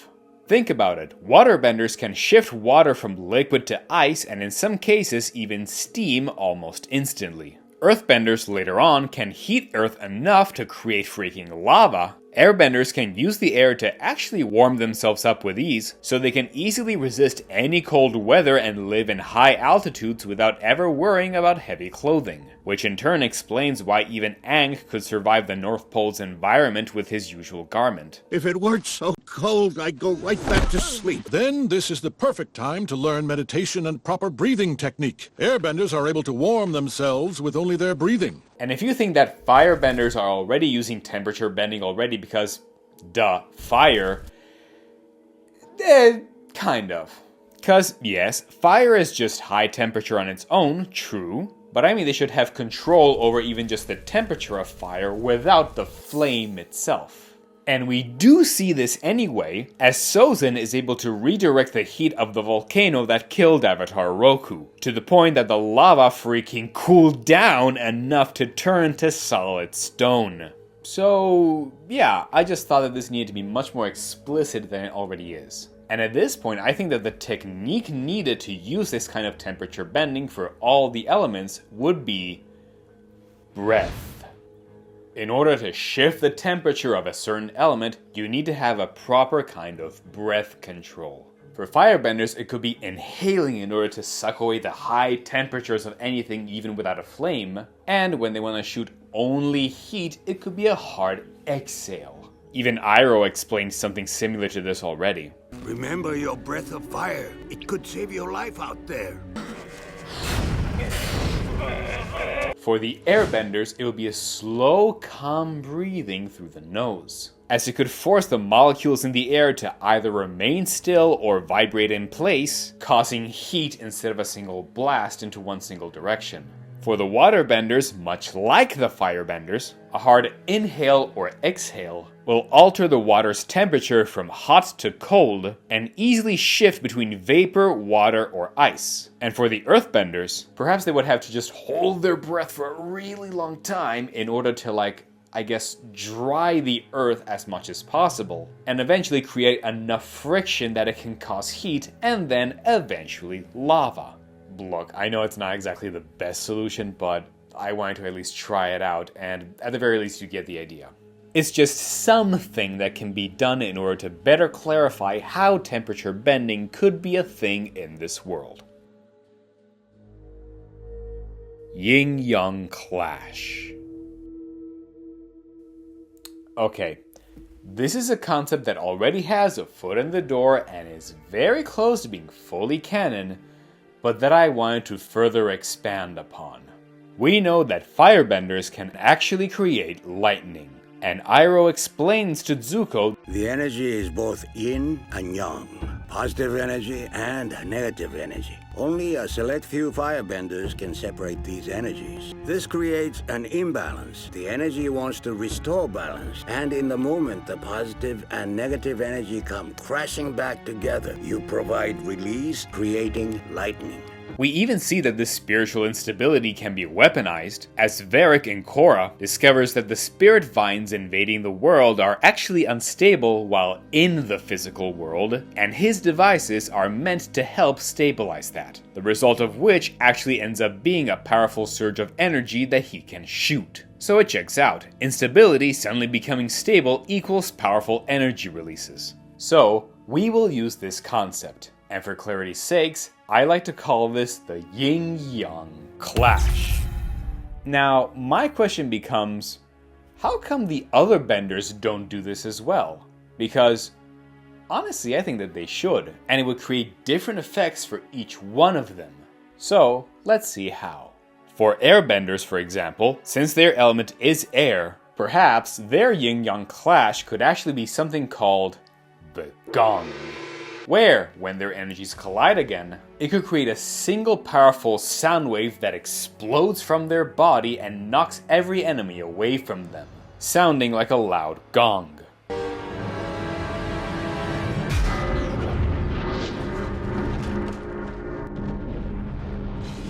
For the Earthbenders instead, perhaps their clash can create something like a powerful seismic wave that affects all the earth around them, and can actually shatter it so much that even rock can turn immediately into sand, a technique that perhaps is exactly used by none other than the Sandbenders, whom, yes, perhaps could have been banished to the desert and not be allowed to enter any city, specifically because their technique might have been way too dangerous and could have made an entire building crumble down. Thus, they ended up becoming natives to the desert, where everything is sand, and since they're so fine-tuned to it, they're the only ones who can alter it. Hell, it's such a different ballpark that even prodigies like Toph have a hard time bending sand, so I think it could make sense. For the Waterbenders instead, it would actually be a little bit tricky because they can already do so much with water. And hell, even Iroh learned lightning bending redirection by studying them. But perhaps, since Waterbenders need a source of water around them, otherwise they're kinda screwed, perhaps their clash allows them to create a sudden surge of dry ice all around them.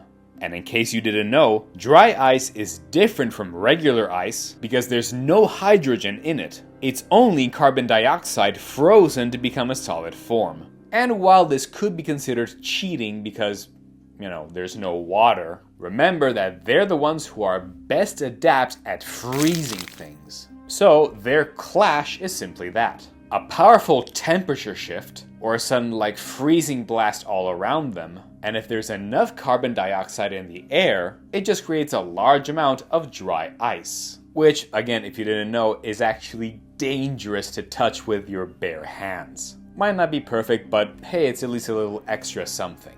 And as far as I care, could only be achieved by the most powerful of waterbenders. Oh, and by the way, this whole yin-yang clash is something that you can only do if you have your body with you. So astral projections or entering the spirit world via meditation or whatever is a no-go. Because these yin-yang forces are basically the relationship between the spirit and a physical body. It is canonical, after all, that benders can't use bending while they're only spirits. So, if you don't have your body in the spirit world, or you're out of your body in the physical one, you are literally missing one piece of the equation in order to do this at all.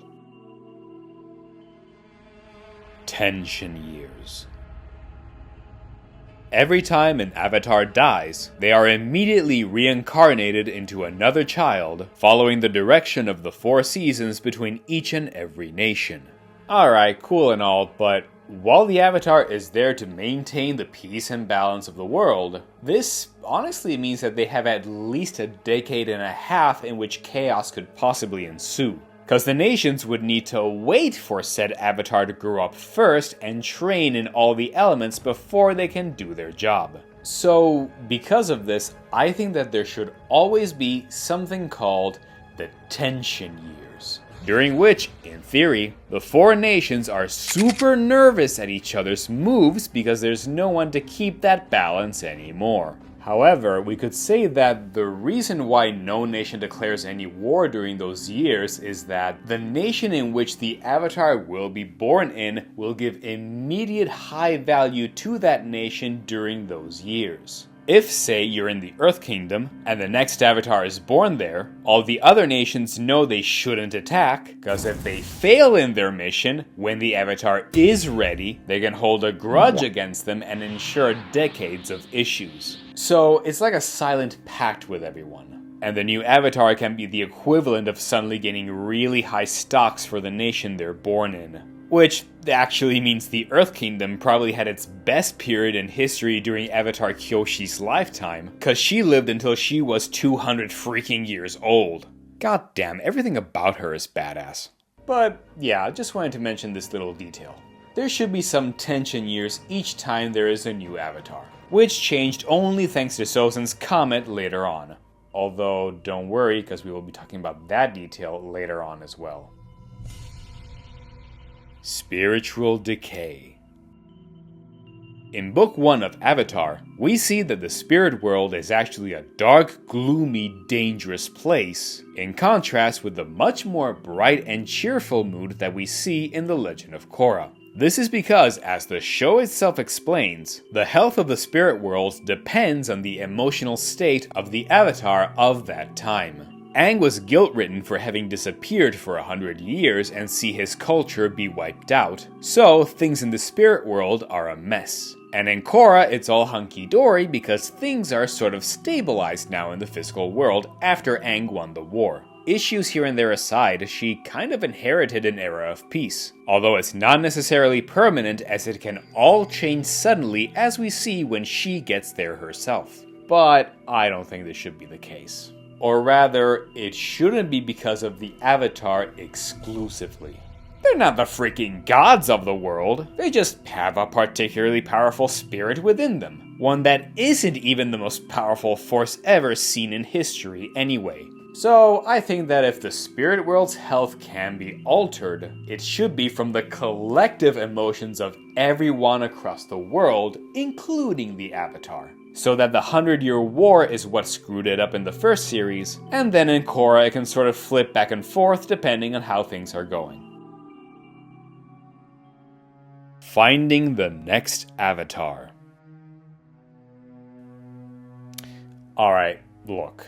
I get that this show is heavily inspired by our real-life Asian cultures and traditions. So much so that the way the nations find the next avatar is by showing a series of toys to each new child. And the one who picks up the toy belonging to their predecessor is considered the new one, because they pick the toy of their past life. It's actually the same method that is used in our real-life world whenever there's the need to find the reincarnation of the Dalai Lama. Fun fact, by the way, both Monk Gyatso and Tenzin, mentors of the most well-known avatars for now, are named exactly after the real Dalai Lama, whose name is, well, Tenzin Gyatso. Just want to throw it out there because it just dawned on me and I found it super clever. But anyway, before I continue, I have to make a small correction that just dawned on me, so apologies for the audio only. I was about to say that, while it is fine that the show takes inspiration from our real-life cultures, it wouldn't make sense for toys to be the only method to find the next avatar, when it would be the only method in our world. However, I made a couple of small mistakes here. First off, no. This isn't the only method that is used in finding the next Dalai Lama as I originally thought. There are actually a whole series of methods to ensure it could be as precise and accurate as possible within the confines of their beliefs, and toys is just one of these methods. So, my bad there. Second, for some reason it completely flew over my radar that the monks who tell Aang that he's the Avatar also mentioned that you chose them from among thousands of toys, Aang. So yeah, it actually wasn't just a few random toys, and the method was actually far more complex than expected. So maybe this wasn't as implausible as a method as I thought, and thus double whoopsie on my end. Sorry guys, my bad. But at the same time, I think there still could have been some slightly better or at least added methods. And I might have one. For the Avatar, there should be something like bringing each one of the 4 elements towards each and every candidate that could be the next Avatar. And then see if they would react to those elements or if those elements would react to them. And look guys, I'm really sorry to admit this, and I know it should never be mentioned ever, but it might be the only single time in which perhaps the dreadful Shyamalan movie might have done this acceptably, let's say. Where Discount Zuko and Iroh placed each element in front of Discount Aang, and the elements subtly reacted to him. If nothing else, it is a method that is indisputable in finding the Avatar. Hell, there's further proof of this. In part 2 of the comic The Promise, Toph says that her metal bracelet actually vibrates ever so slightly around the strong emotional states of metalbenders around her. And Sokka even said that something similar happens every time with Katara as well. Even in the comic Zuko's Lost Days, Zuko tries the same method to see if Guru Pathik, whom he just found there, is the Avatar or not. So yeah, sadly, even the comics are implying this. So yeah, I think this could be the case for benders with their respective elements, except that it's so subtle that only people like Toph could sense this naturally, or you have to really pay attention. But for the Avatar it would be different because they're so powerful that it can be sensed for more than one element. However, in fairness, this does kind of screw over with the origins of Avatar Kyoshi, because at the time she was a small orphan kid and she didn't have the time to go through the toy test before she ran away, and instead another kid was mistakenly chosen as the Avatar who ended up being a huge influence on Kyoshi's life. It's a pretty big story element to change, I know, but I'm sorry, but the potential for mistakes with this method is way too high. This method wouldn't be that effective. Plus, we see other times where this wasn't even needed, like with Roku, who just had some sages come up to him and say, "You're the Avatar," and that's it. No other explanation. How'd they get that? Like, maybe there was a test when he was a kid and that we were never shown, but at that point, just freaking show it to us, otherwise this could get confusing. So, unfortunately, and trust me, I really don't wanna, I have to give a tiny bit of credit where credit is due. The only time, mind you, so don't get your hopes up, movie. So, yeah. Sorry guys, but while I admit I made a few mistakes and assumptions in regards to this toy method, I still don't think that it would have been enough regardless of its original inspiration. It's a small element that would need a small adjustment, or at least there should be some backup method in this world, cause since things like bending, spirits, etc. exist, I see no reason why the people of this world couldn't get a little more creative. And if not that, then there should have been at least some lore or justification as to why these toys ended up being the seemingly only method that they have in finding the next avatar. Okay, so we went through a whole bunch of Quickfire fixes, but they're not really enough. So we're going to pause now with these Quickfire fixes and continue the other ones in the next video, and then further on, we'll be reaching the very end of this series of the world building of the Avatar: The Last Airbender franchise. Because trust me, what we will find at the end of this tunnel will have quite the huge implications, to say the least. So, stay tuned for the next video. Don't forget to like, share, and subscribe to the channel. Join my Patreon if you want to support what I do here. And remember, if you want, in the description below, you will also find the links to the official Discord server, as well as the official Instagram page of this channel if you want to keep up with more updates. So, check them out, and I'll see you next time. Until then, keep building worlds!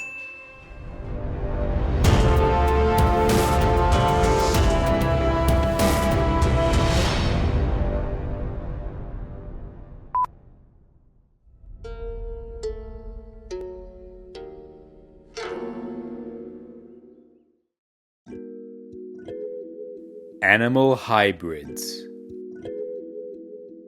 In this whole franchise, we see that animals are, well, not the usual kind of animals. They're actually hybrid mixes between two or more of our real-life animals here on Earth, and their names just reflect that. It's a wolf bat! For earthbending, the original benders were badgermoles. Nothing runs faster over land or swims quicker than a giant eelhound. Someone's being attacked by a platypus bear! Aw, what a cute name for a little baby saber-toothed moose lion cub. Really? He looks nothing like a saber-toothed moose lion. It's hard to tell before their giant teeth and horns grow in. And the reason? Because one of the creators just always had fun drawing animal hybrids since he was a kid and wanted it there. Yeah, that's it. No other reason. Jeez. Alright, look, I get it. It's actually pretty cute, and I approve of him for having such a wild imagination. That's not the problem. But, yeah, let's face it, it's still something that needs to be contended with. Especially because, first off, some of these hybrids still share one animal between them. Like having pig sheep or pig cows or whatever. There's still an origin to one of them that implies there should have been one common parent species, and yet they all have been like this at least since Avatar 1 10,000 years ago. Has there really been no evolution or blending of the two since? And second, there still are regular animals like Bosco the bear, parrots, cats, etc. So what gives? Yeah, this needs some addressing. Although in fairness, the solution is actually pretty simple. It should be nothing more than spirit tempering. No, for real, during Avatar 1's era, we see that a regular human soldier had his body invaded by a spirit, and it permanently deformed the body of that human, turning him into this weird hybrid. And we see it previously with an old dude who had also been transformed by a tree spirit. Need further proof? Well, in the Korra comic Turf Wars, there's a criminal who literally had his body invaded by a spirit that went through the portal left open in Republic City, and deformed him as well, to the point that he turned it into an advantage or weapon since it yes made him monstrous, but also gave him great speed, agility, and a full tentacle arm as a weapon. Yeah, so this is pretty self-explanatory. I think that eons ago, probably before humans went to live on the lion turtles, there actually were regular animals around. But perhaps they had less spiritual energy compared to humans, and thus, their bodies could be transformed more easily by spirits. Plus, humans lived on the lion turtles, which were the ultimate protection for them, so they were safe so long as they were there. Spirits didn't dare go against these guys. And so, over time, these hybrids just kind of stayed. To the point that regular animals would have become extremely rare in this world, probably reserved only for the highest of royalties, as was the case for Bosco the bear. The king is having a party at the palace tonight for his pet bear. You mean platypus bear? No, it just says bear. Certainly you mean his pet skunk bear. Or his armadillo bear? Gopher bear? Just bear. This place is weird. And by the way, I think that the reason as to why they didn't evolve to be a bit more blended, and why you can easily tell the original animal they were from, is because, well, genetics just kinda seems to work very differently in this world anyway. Like, look, I know this is opening a big can of worms, but it kind of reflects also on the genetics of humans with their bending. Because we said so far that bending is more in relation to their own spiritual attunement and strength, fine, but that alone has nothing to do with the type of element they can bend. Sometimes two different benders can have offsprings that are non-benders at all, and sometimes it's half and half. I'm an Earthbender.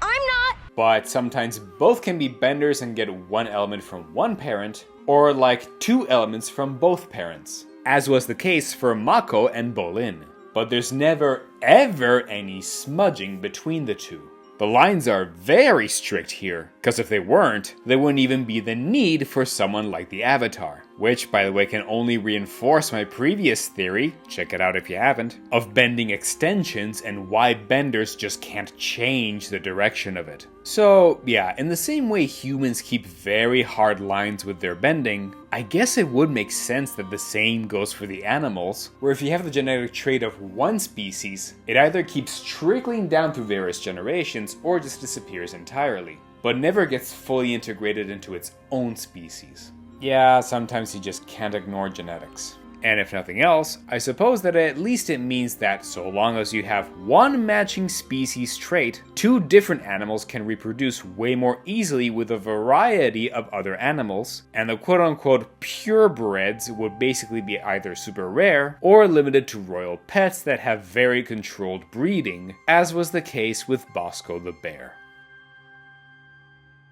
Spirit fusion. On the topic of having spirits merge with you and deform you physically permanently, by the way, let's go back for a moment to that criminal who fused his body with a spirit in the Turf Wars comic. His name is Tokuga, and in all honesty, while aesthetically he might have gotten the shaft, keep in mind that the dude was actually a non-bender before, and now suddenly became way more strong. How strong? The dude was able to shatter the freaking Genomite crystal that was thrown at him. And if you saw this series episode on Earthbenders, you know how dangerous those damn things can be. So, yeah, this got me thinking. Because if all of this can happen to one guy who just happened to piss off the wrong spirit at the wrong moment, what would happen to other people if they happened to piss off a spirit by accident? It's not like they're saints themselves or have the best attitudes, quite frankly. Hey, watch where you're going! What are you doing living in the middle of the road in the first place? Don't ask me, Avatar. You made the world this way. We're just living in it. And anyone could be at risk of being deformed like this. Like, I would imagine that even parents could be understandably paranoid at the idea that their kid could become like a half-spirit skunk or whatever. So, yeah, this would actually become a pretty big issue. But I have a proposition on how we can fix this, and it would all depend on who gets transformed, if it's benders or non-benders. On the one hand, during Avatar 1's era, the first guy that we see transformed was a soldier who was out hunting in the forests while he had the power of the element of fire, and it screwed him over so much that he ran away. Perhaps we can say that since, again, we propose that bending is actually an extension of one's own spiritual energy, if it happens to a bender, someone who could extend it, then in that case it could sort of damage that bender's spirit, to the point that it damages their ability to extend that spirit, and thus, if they get transformed, they could risk losing their ability to bend ever again, and they would remain stuck in this deformed state. On the other hand, Tokuga was a non-bender, but was able to use it to his advantage. So, if non-benders can't extend their spiritual energy, but at least they have it so nailed to their body that they can use it as a sort of aura that helps protect them better against bending attacks, then perhaps when a foreign spirit invades their body, that spirit risks accidentally leaving behind a piece of themselves that permanently fuses with that of the non-bender. So, a foreign spirit would actually damage themselves by losing pieces behind, so they'd be doing this at their own risk. And if it doesn't work out, they end up actually strengthening the spirit of the invaded non-bending human to the point that, while deformed, they can use their new body as an actual weapon, like getting a tentacle, a claw, freaking wings, or whatever. And they would toughen up their body because of this extended powerful aura inside themselves. It wouldn't count as giving them airbending though, because first off, they're two different kinds of spirits that don't really mesh that well in order to accomplish this specifically. And remember, even benders would need to extend their spirit, which these guys still wouldn't be able to do. So, I think that the creators of the show could open a new storytelling door for themselves, where I propose that later on in this series, since most people will now become actual full benders thanks to the portals, the ones who are left with nothing still could decide that, if nothing else, they could have the choice to go to other spirits and ask to be merged with them, and grant them these new physical abilities, both as weapons as well as enhancements, where they could even fall off from great heights with ease, be much faster, or much stronger than before. And in the end, it could be the dawn of a new species of humans. Half-spirits. They'd have other advantages too if they do this fusion willingly. Cause first off, we saw plenty of evidence that spirits can transform their appearance to become more human, as was the case with this little spirit in Korra, as well as the great spirit of Lady Tien Hai in the comic book The Rift, who decided to become a human and fall in love with a mortal for several years. So, this means that if a non-bending human chooses to fuse willingly with a spirit, they could transform themselves and also have the potential to revert back to their original human form. Sure, at the cost of turning off these enhancements and abilities, but that's the thing, they can turn them on and off again at their choosing. And the other advantage is that, since the other times people were transformed in these terribly ugly forms because it was an unwilling invasion of their body, if it's instead willingly done, then perhaps they could negotiate with the spirit to make sure that their transformations are more evened out and more aesthetically pleasing. So, there you go. If you're a bender, you risk permanently losing your bending if you decide to fuse. But if you're still a non-bender even after Korra left the spirit portals open, then you at least have the choice to ask to become like a superpowered furry or whatever and satisfy that quota as well. Basically, we could recreate the premise of the Bloody Roar games. Does anyone remember those? Well, I do. They were super fun and cool. Go check them out and bring them back, please. The Eclipse. This'll be quick.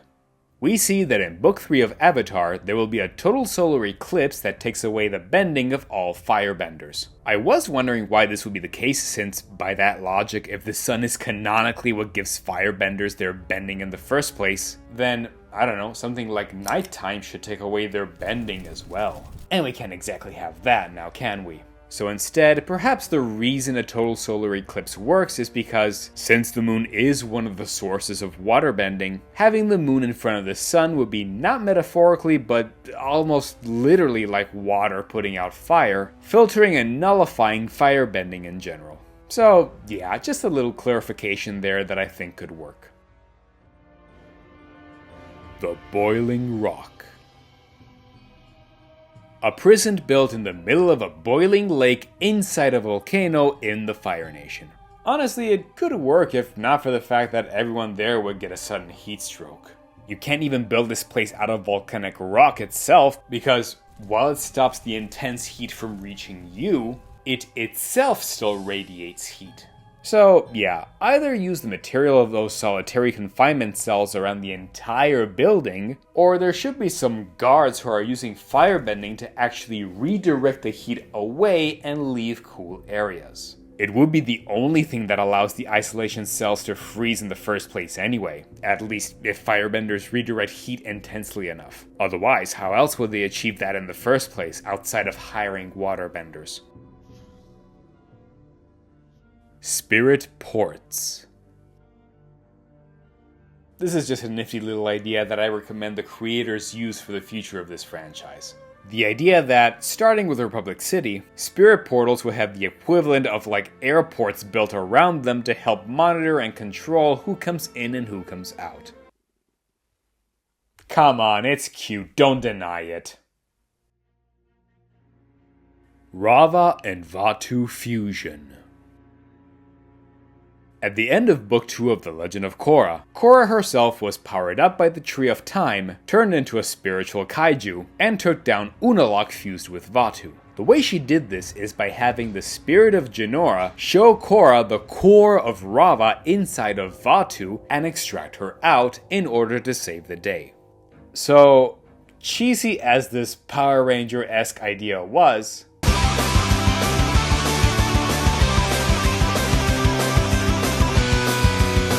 especially for just Season 2. I think that Kaiju Korra should have been yes powered up by the Tree of Time and Jinora, whom we can say had been so long in the spirit world that she gathered more and more spiritual energy, in order to defeat Unavaatu like this, but also sped up the time of both the light and dark spirits, thanks to, the Tree of Time, to extract Vaatu out of Rava as well. It is stated that they both need to exist after all. If you and Vaatu have the same fight every 10,000 years, why isn't one of you destroyed the other? He cannot destroy light any more than I can destroy darkness. One cannot exist without the other. Even if I defeat Vaatu in this encounter, darkness will grow inside me until he emerges again. The same will hold true if Vaatu defeats me. Because the show just shows Vaatu being destroyed, but we kinda can't have that in a show that's based on the idea of universal balance. Even Vaatu wasn't destroyed until now, he was just trapped.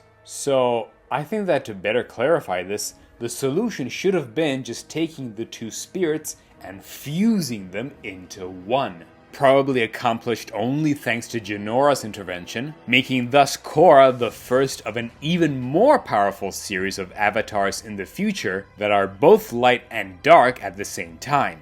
The true perfect balance. Which would then explain why Unavaatu's dark vines that initially invaded the city aren't so deadly anymore. They're just regular vines because they're a nuisance but not necessarily evil and not easy to get rid of. They didn't exactly explain this detail of the vines after all, so it might as well be the reason why.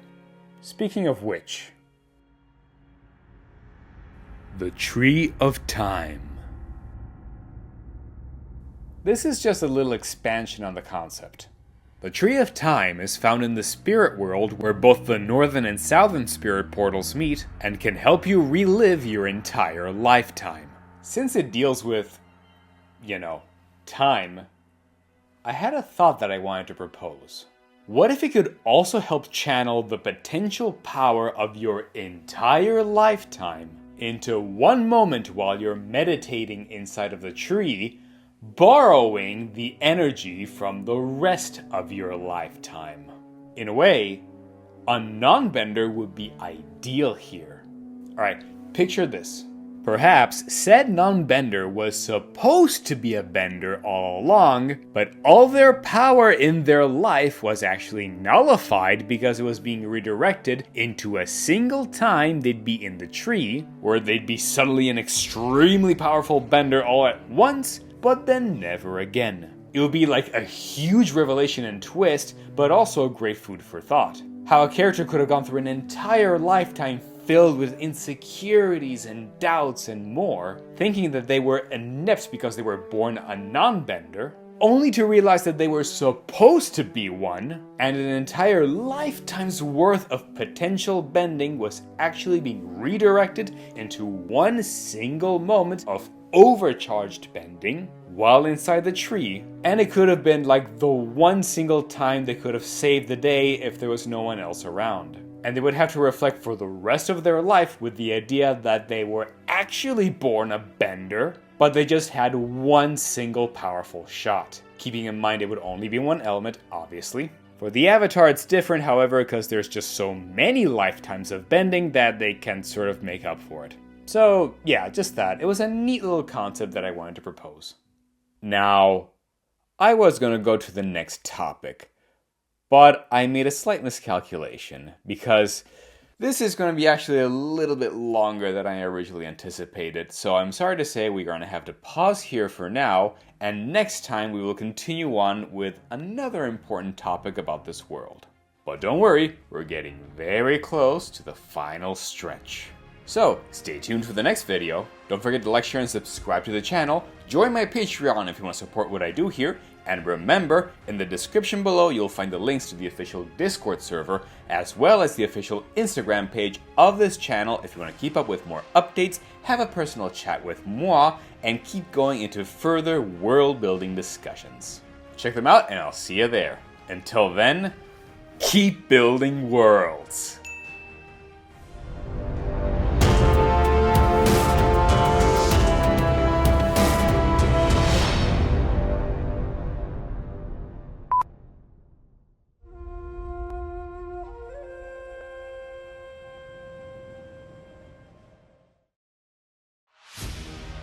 Sozin's Comet. Alright, this is an important one. Sozin's Comet is, well, a comet that passes once every 100 years, and its presence is enough to juice up all the Firebenders for a brief period of time, enough that Fire Lord Sozin, the one who named the damn thing, used it as an opportunity to wipe out the entire Air Nomad civilization so that the next Avatar, who was destined to be born among them, would never rise to power enough to stop them, and without the Avatar, the Fire Nation could officially conquer the world. So, while one might think that this could be a stupid idea because if you just kill one Avatar, they're just going to be reborn into the next nation in the cycle, in this case the Water Tribes, this idea actually does have some merit to it, because, as I mentioned in a previous video, they'd be ensuring that even if the cycle continued, it would loop back and end with the last Avatar being a Firebender again. And if they indoctrinate him or her enough, boom, that Avatar will be able to fight only for the Fire Nation and everyone else will be doomed. Comrades, I give you the Avatar. You are a symbol for all we aspire to be.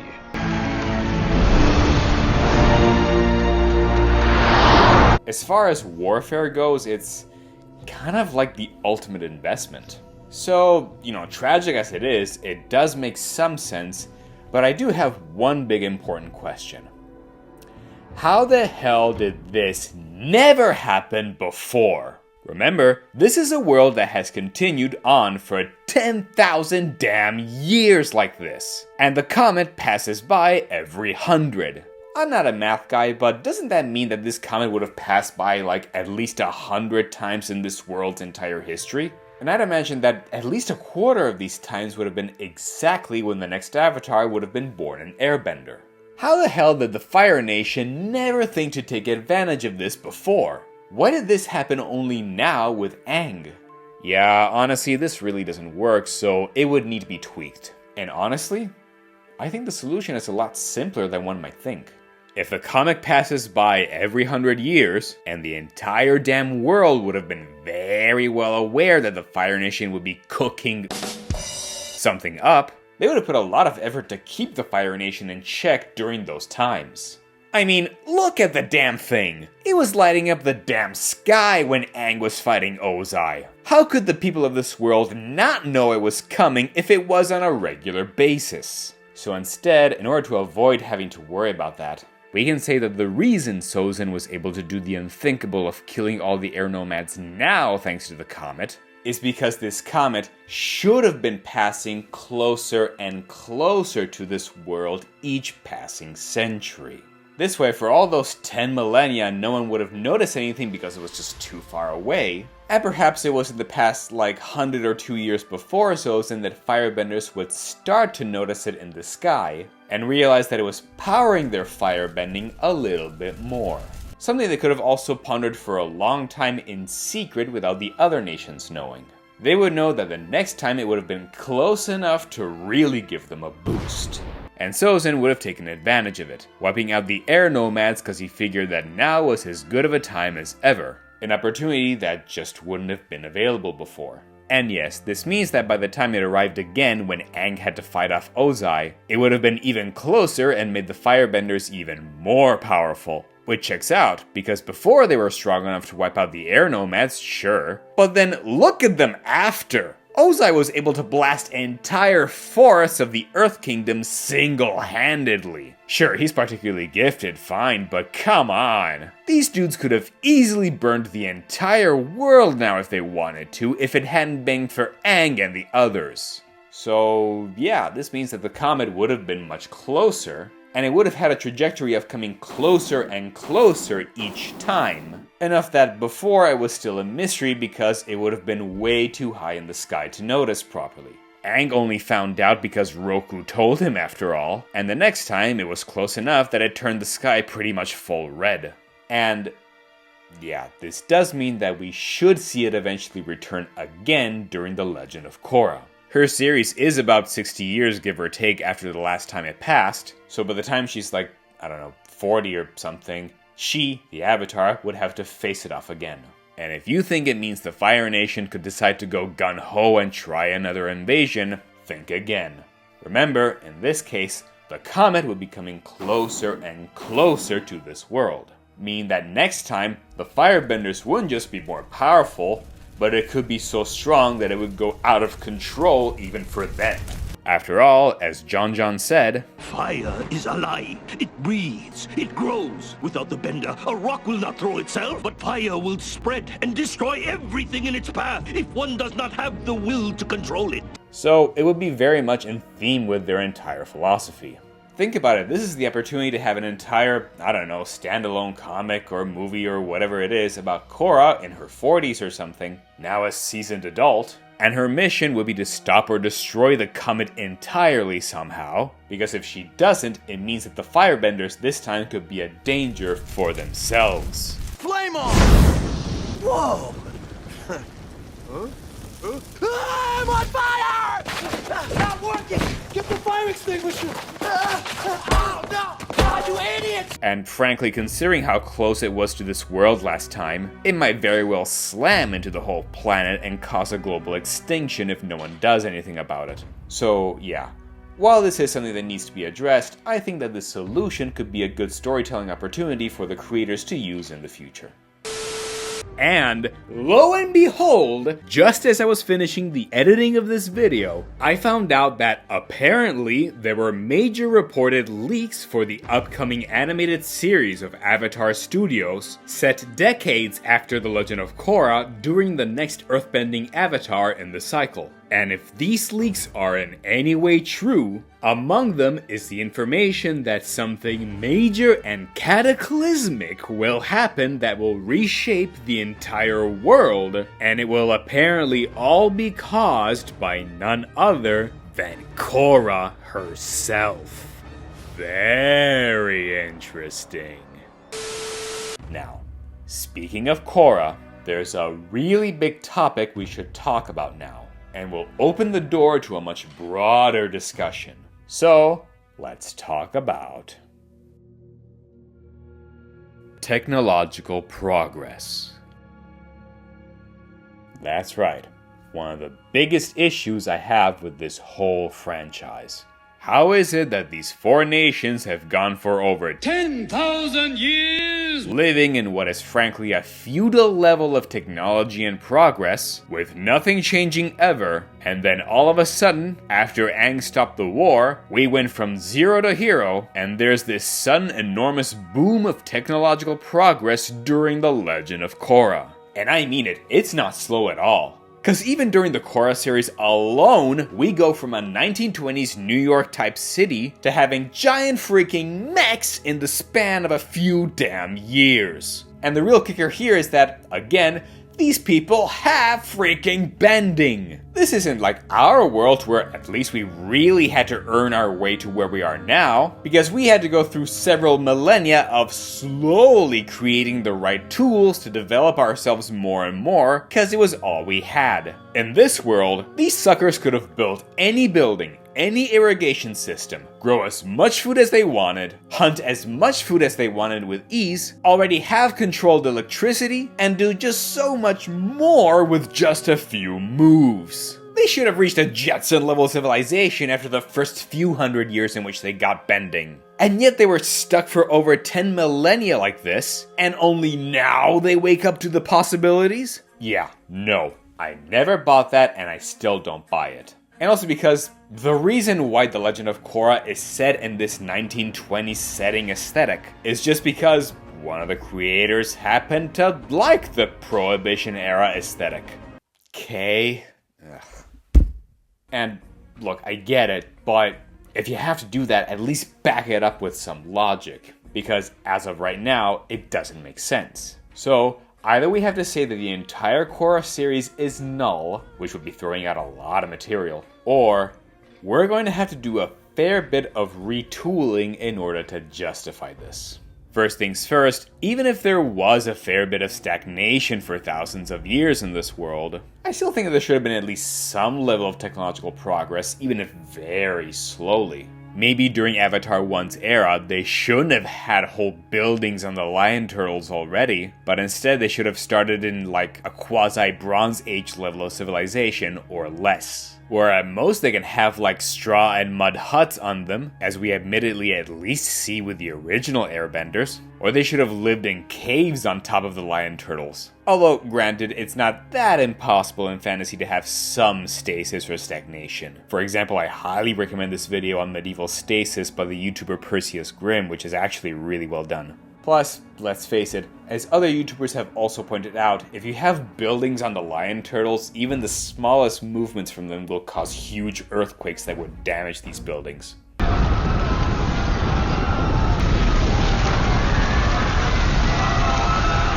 So yeah, no royalty, no hierarchies like the Qin families, just kind of more brutal tribes at most. I'm not saying they should be specifically just cavemen, but you get the idea. Second, in fairness, I should point out some of the elements of our real world as well.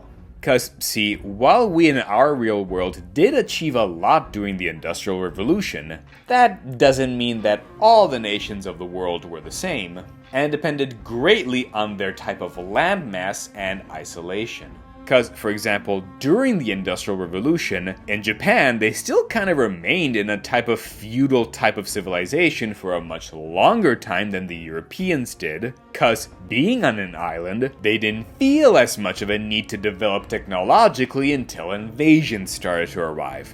Ditto and, unfortunately worse in the end, for the Native Americans, who had such vast plains and territories that it was harder geographically to reach that many other tribes and cause wars over territories. They were kind of at peace for a really long time, all things considered, because it would have taken them a long time to reach each other to cause issues in the first place. Until, yes, the Europeans arrived and, well, we sadly know what happened there. And just FYI, if I missed something about their history here, feel free to let me know in the comments down below. I'm willing to admit if I got something wrong or if I might have missed some details. Places like Europe, on the other hand, spent millennia with dozens of different kinds of civilizations all cramped together in tighter territories, so they went to war more often, and as we unfortunately know, war breeds necessity, which breeds innovation, which breeds technological progress.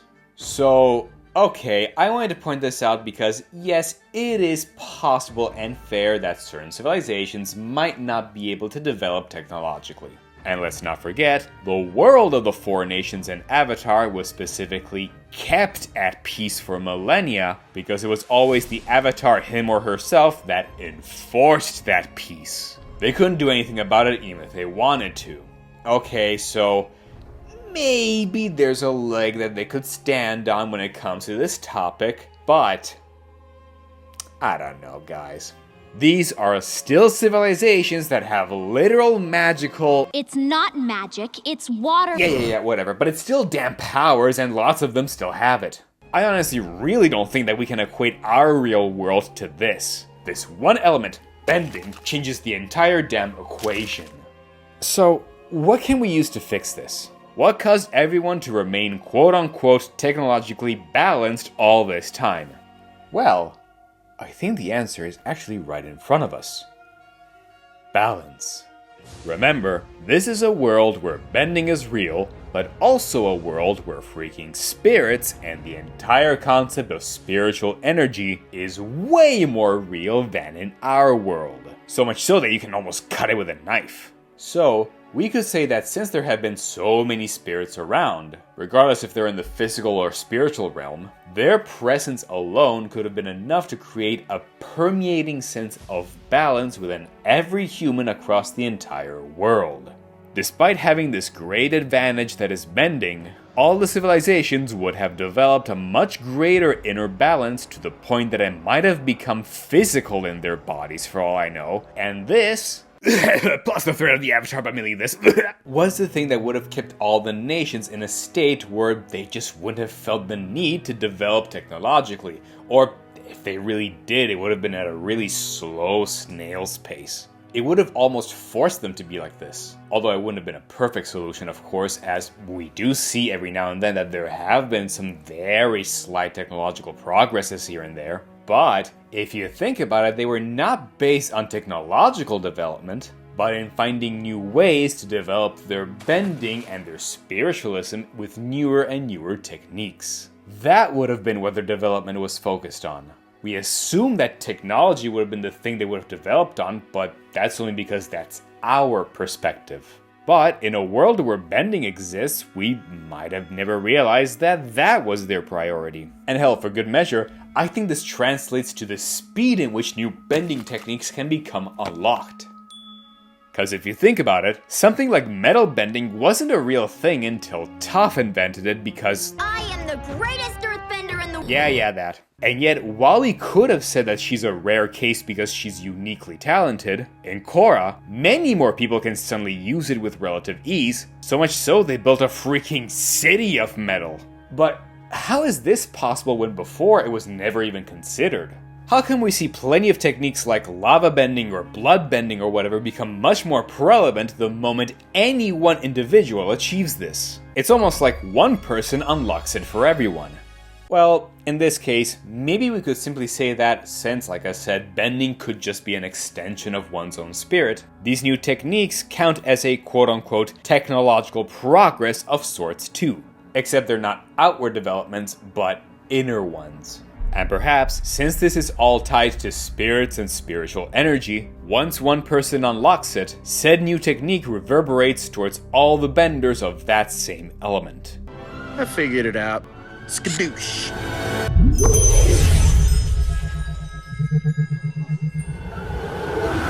So that at least the potential of it can be achieved easily enough as soon as you know that original technique.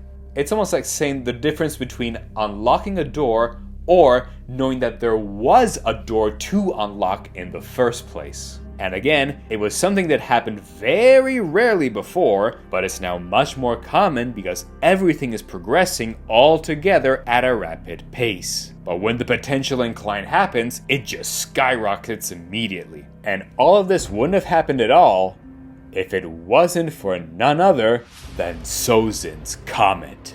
Yes, since we said that the comet would have been an approaching thing instead of just a reoccurring thing, we could say that this was exactly the thing that threw the entire world off balance in the first place. Enough to sort of allow the inner flames of all the Fire Nation to suddenly go askew, unbalancing them, and they would have felt the need for the very first time in this world's history to seize and conquer as soon as they knew the comet would soon return. And if their inner fire wasn't keeping them in balance anymore, they would have shifted their focus to technology instead exclusively as soon as they knew that the Avatar would have been gone. But this is only half of the equation as to why I think this world had almost no technological progress and then suddenly had it all at once. And, believe it or not, I propose that the other half of the equation would have been thanks to none other than Aang. So now, let's finish this video by talking about the iceberg.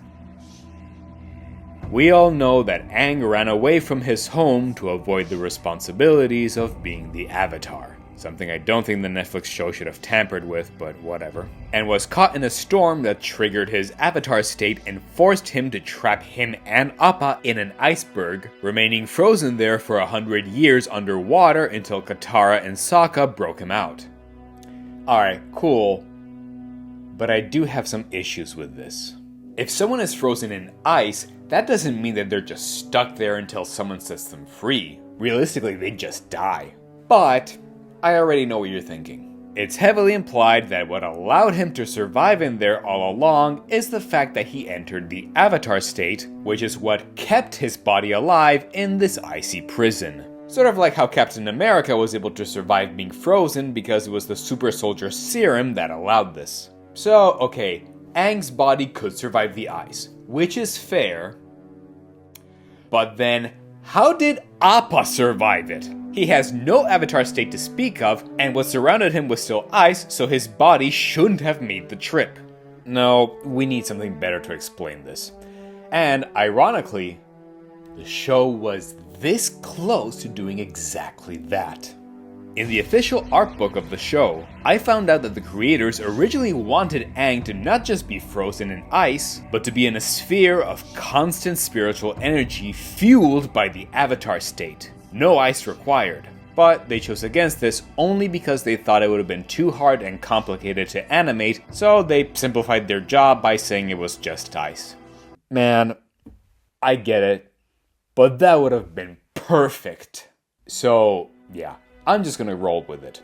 I think that all along it should have been a sphere of constant spiritual energy, which was so expansive that it was enough to encompass Appa and keep him alive as well. So, yeah, that's way better and should have been the case all along. Problem solved, right?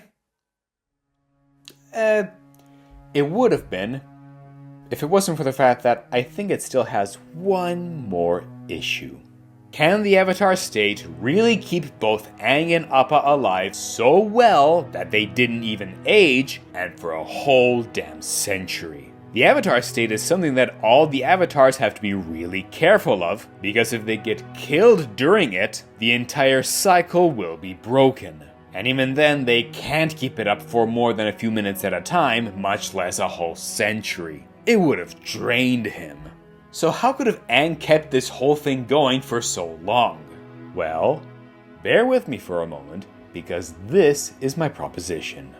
If you think about it, as far as we all know so far, all of the Avatars have managed to live a full, longish life. The youngest recorded one to ever die was Avatar Kuruk, who died at the age of 30, meaning that every single one of them succeeded in learning all of the elements. So, what would happen if one of them were to die before learning to master them all?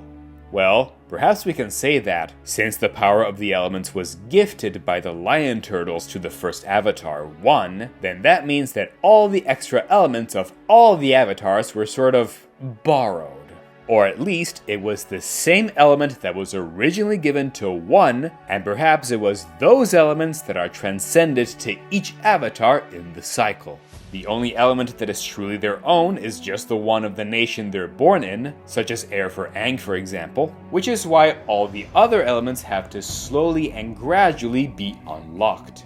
I think that all the others are actually the original piece of element that 1 was given, which maybe we can say was split a very long time ago and given to the very first Sun Warriors, which is why they apparently have what's called the quote-unquote first flame that's still burning after millennia. It wouldn't be the actual first flame, just the first one that was given to the first Avatar, and the mythology might have gotten things mixed up a little. So, since we can't say that it's Rava carrying those elemental powers with her through each incarnation, perhaps we can say that if an avatar dies before mastering the other elements, before bringing them to the surface, let's say, then each one of said elements would be lost forever for all future avatars, in the same way that the entire cycle can end if they're killed during the avatar state. So, with this in mind, we have Aang that nearly drowned, and the avatar state activated to keep him alive. The problem with that though is that he was still underwater, in the middle of a storm that wouldn't have ended so soon, and aside from the state activating on its own, he was also unconscious. So perhaps we can say that Rava inside of him knew that if she stopped the flow of the avatar state for any reason, then there would have been way too many other factors that could have killed Aang, and if he died off so soon before mastering the other elements, then there could have been the risk that all the future avatars would have lost the elemental ability needed to be the bringer of peace in the world. So, in this proposition of mine, Rava might have been forced to do the unthinkable. Since the avatar state can only go for so long, she might have set it up to absorb all the other surrounding spiritual energies around Aang. All of this just to keep him alive. The problem though was that he still ended up in a sort of iceberg, regardless if it was swirling with spiritual energy inside or not, and he remained underwater, and the only people who could have known where he went were the air nomads, whom soon after were wiped out anyway. Also, Bumi would have been way too young and far away to help anyway. Thus, the knowledge of Aang was completely lost, and no one would have come to the rescue. And yet, Rava would have still needed to keep all of this up to keep Aang alive. And so, this sphere would have kept draining more and more spiritual energy. And if it really went for 100 years, I think it would have caused a side effect to the entire world, where the balance that all the humans of all the nations had would have very slowly trickled away, like a water-filled bucket that now had a hole in it. And after a century, even after Aang returned and helped defeat the Fire Nation once and for all of the humans in this world would have still had a huge chunk of that inner balance of themselves slowly drained away even through each generation. Enough that, even after the war ended, there would have been a strong hunger and desire to move on. To not be satisfied or at peace with the world as it is anymore, but to instead innovate and help create a whole new series of technological advancements. The new thing that they craved for when elemental inner balance could no longer satisfy that need. Thus, I think that this is why this world would have managed to remain almost in the same technological state for 10,000 years, despite having such clear powers, and yet only now decide to take advantage of it. It would have been because of these two massive elements that would have screwed over everything. The comet throwing an entire nation off balance, and Aang accidentally functioning as a global sinkhole for the rest of the nation's spiritual balance just to remain alive. Which, yes, means that Aang would have had a lot more pressure on him than we saw in the show if he had been aware of this. Even if, to be clear, I'm not blaming him at all. He was only a kid. How could a damn kid know that any of this could have happened after all? And if nothing else, he still more than proved himself by deciding to take on the responsibility of what happened and do his very best to make up for his accidental mistakes. Hell, I argue that his actions would have been even more honorable with this notion, proving even more how I think he might have been so far the very best avatar who ever lived. And there's the possibility that all of this might have brought forth something brand new to the entire world that no one could have ever expected. But if you want to find out what, you'll have to join me next time at the final part on this series of the world building review of the Avatar: The Last Airbender franchise. Come on guys, we're nearly there. So, stay tuned, don't forget to like, share, and subscribe to the channel. Join my Patreon if you want to support what I do here. In the description below, you'll also find the links to the official Discord server, as well as the official Instagram page of this channel if you want to keep up with more updates, and I'll see you all in the final stretch. Until the next and final time, keep building worlds.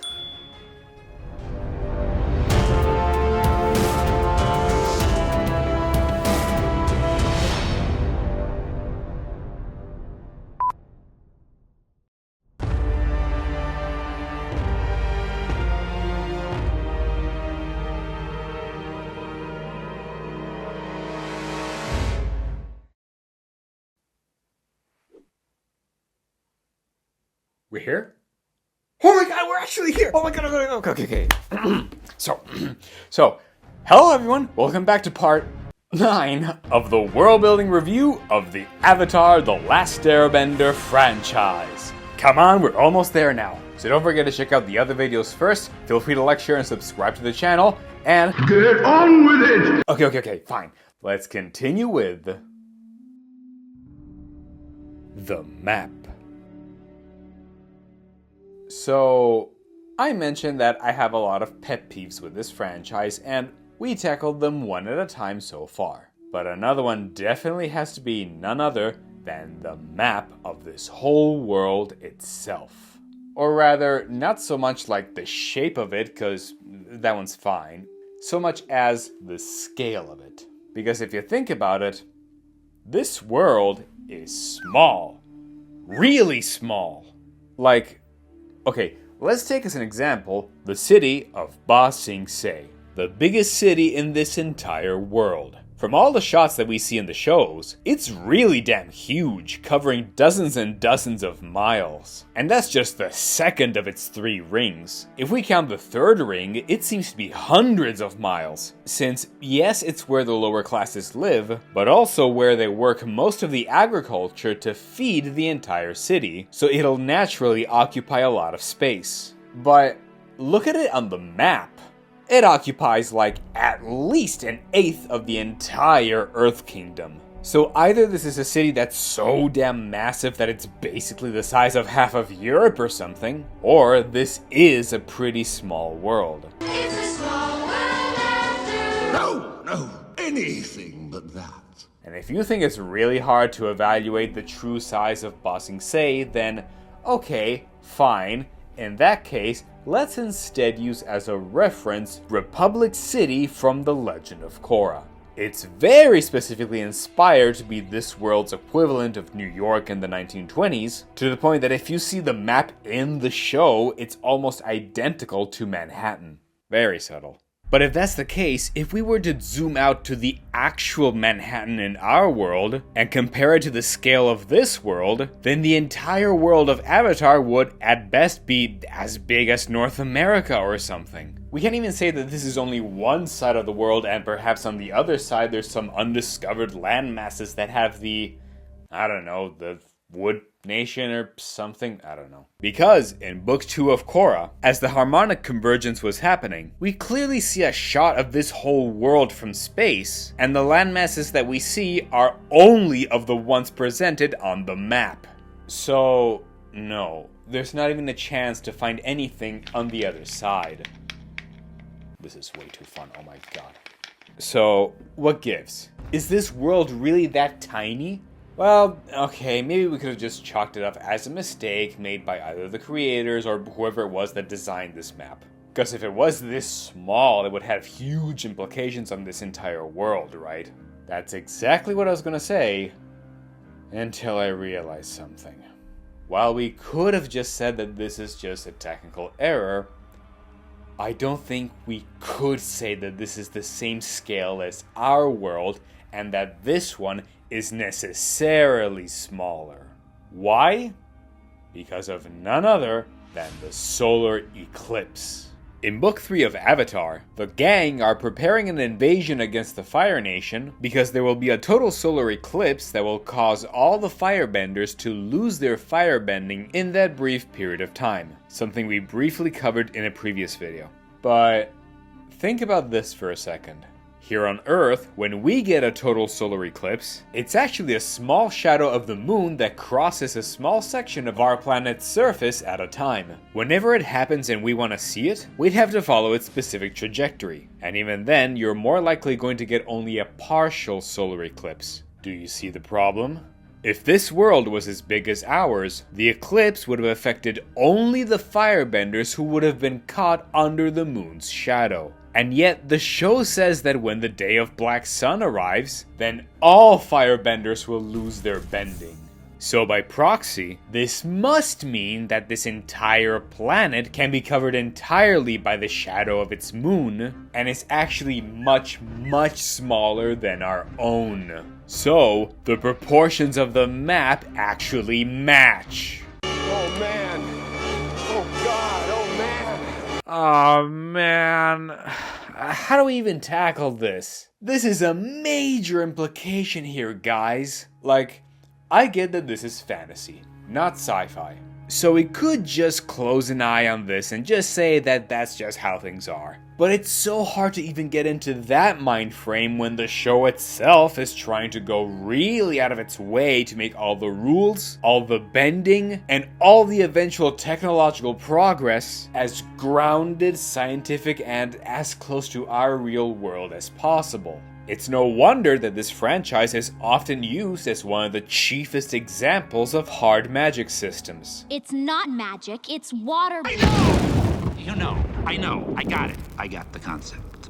So, no, I'm sorry, but we're forced to actually address these issues. Cause a smaller planet, as we saw with the other Avatar franchise that I reviewed, would automatically mean a much weaker gravity for one. Which, okay, fine, maybe can explain how so many people can survive great blows and great falls and such without just saying that it's a cartoon. But the biology of humans would have been different enough to frankly be alien, with much thinner and weaker bones and such. And that's not even counting if it's too small to hold an atmosphere. If the fact that a smaller celestial body that isn't tidally locked like the Cameron films would mean a much faster day and night cycle and...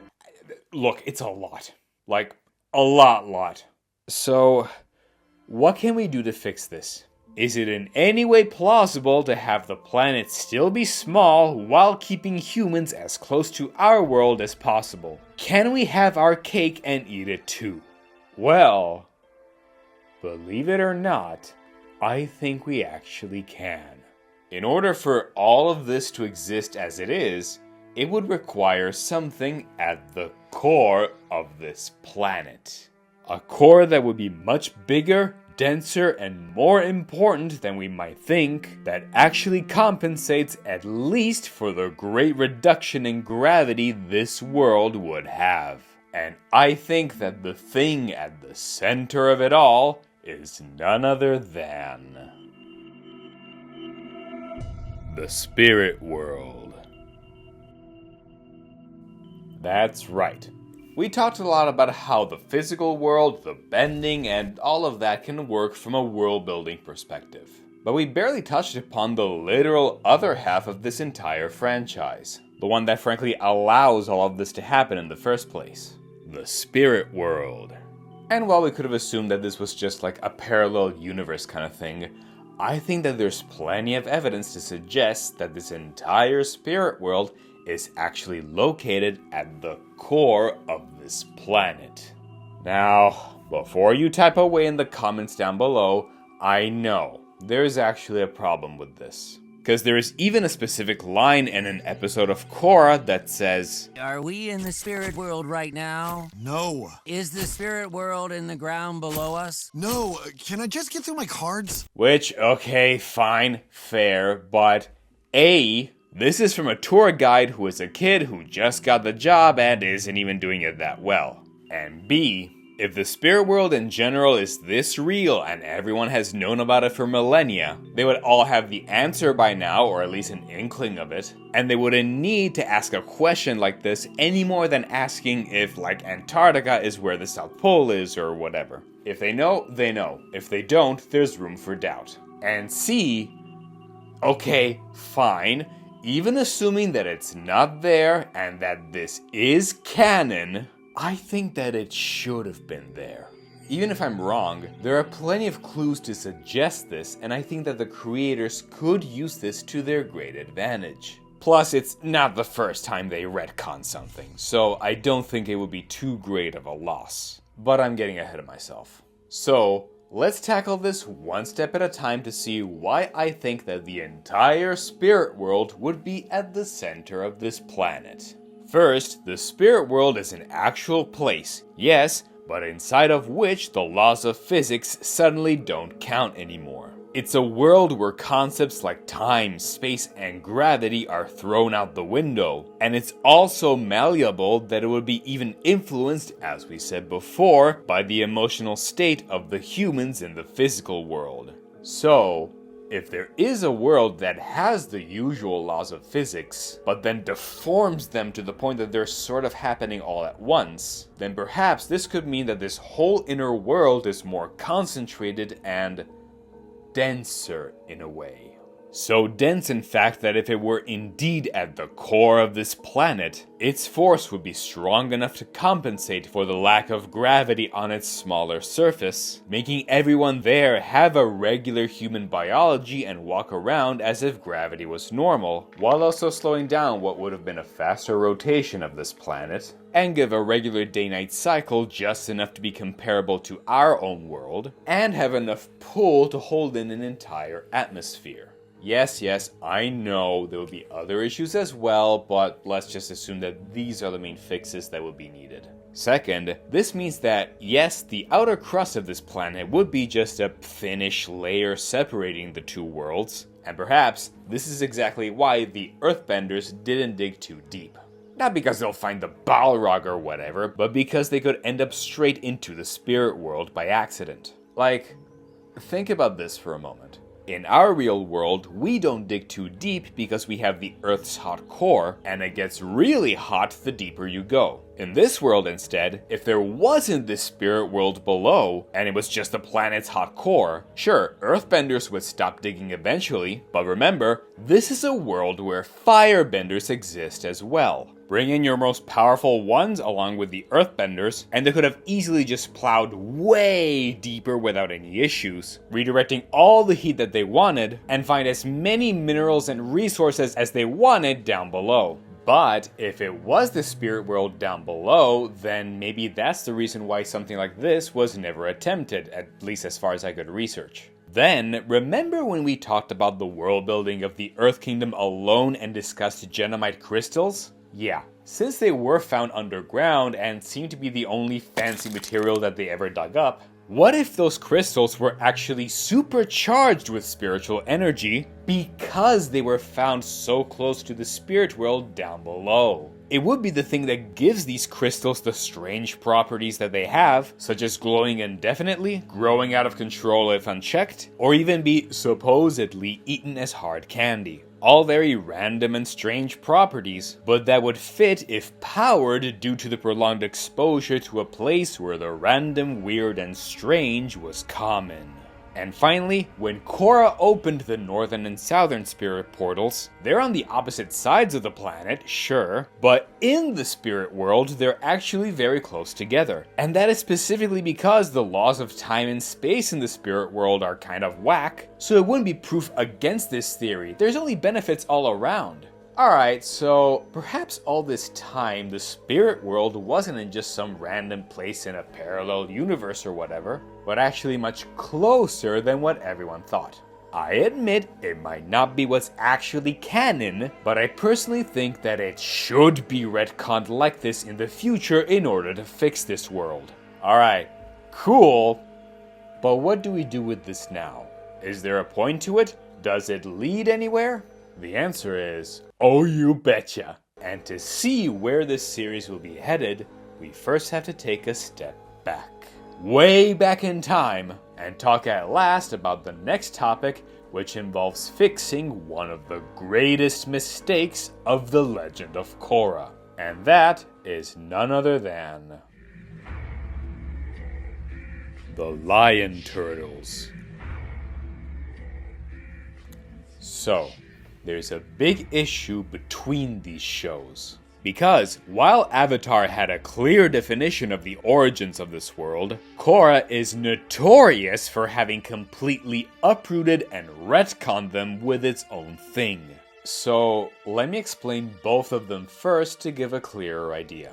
In Avatar, it's said that all the benders of all the four nations actually learned their bending by studying the various animals and spirits of their element. The moon and ocean spirits for the water tribes, the sky bison for the air nomads, the badger moles for the earth kingdom, and the sun and f***ing dragons for the firebenders. It's stated multiple times how they were the original bending masters from which humans learned everything.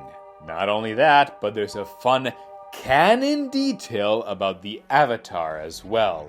See, in the official art book of the show, I found out that the creators actually meant for the Avatar to be the embodiment of the spirit of the whole damn planet itself, brought to life into a single human form that would reincarnate generation after generation, and that's why they're the most powerful ones and can wield all the elements. And mind you, apparently they did scrap this idea almost immediately, but if you use the Wayback Machine and go to the original Nickelodeon website, this information was left there as an official fact. So, this means that, at least at some point, this was canon and the Avatar was the reincarnation of the planet. I mean, it's so damn simple! That's all you need. Boom! Problem solved. It's so simple and linear and streamlined, and there isn't anything else to say about it. And then, everything changed when the Korra seasons attacked.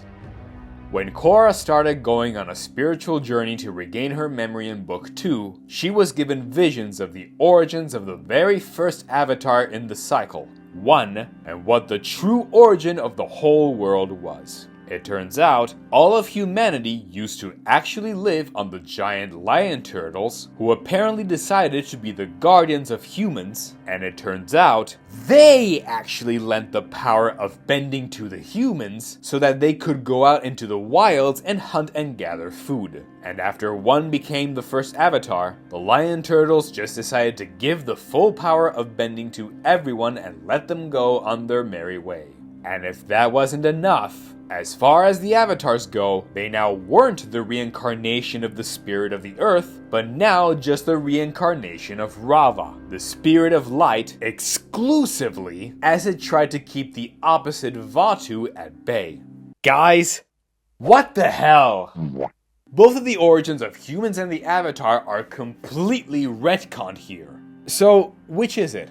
Did humans learn bending from their respective animals as an actual art form that requires training? Or did the lion turtles just give them a superpower? And is the Avatar the reincarnation of the spirit of the entire planet, already both in balance between light and dark, which keeps the world in balance like itself? Or is the Avatar only the shiny good guy with the literal spirit of light exclusively? Is this a story about balance or of good versus evil all of a sudden? What gives?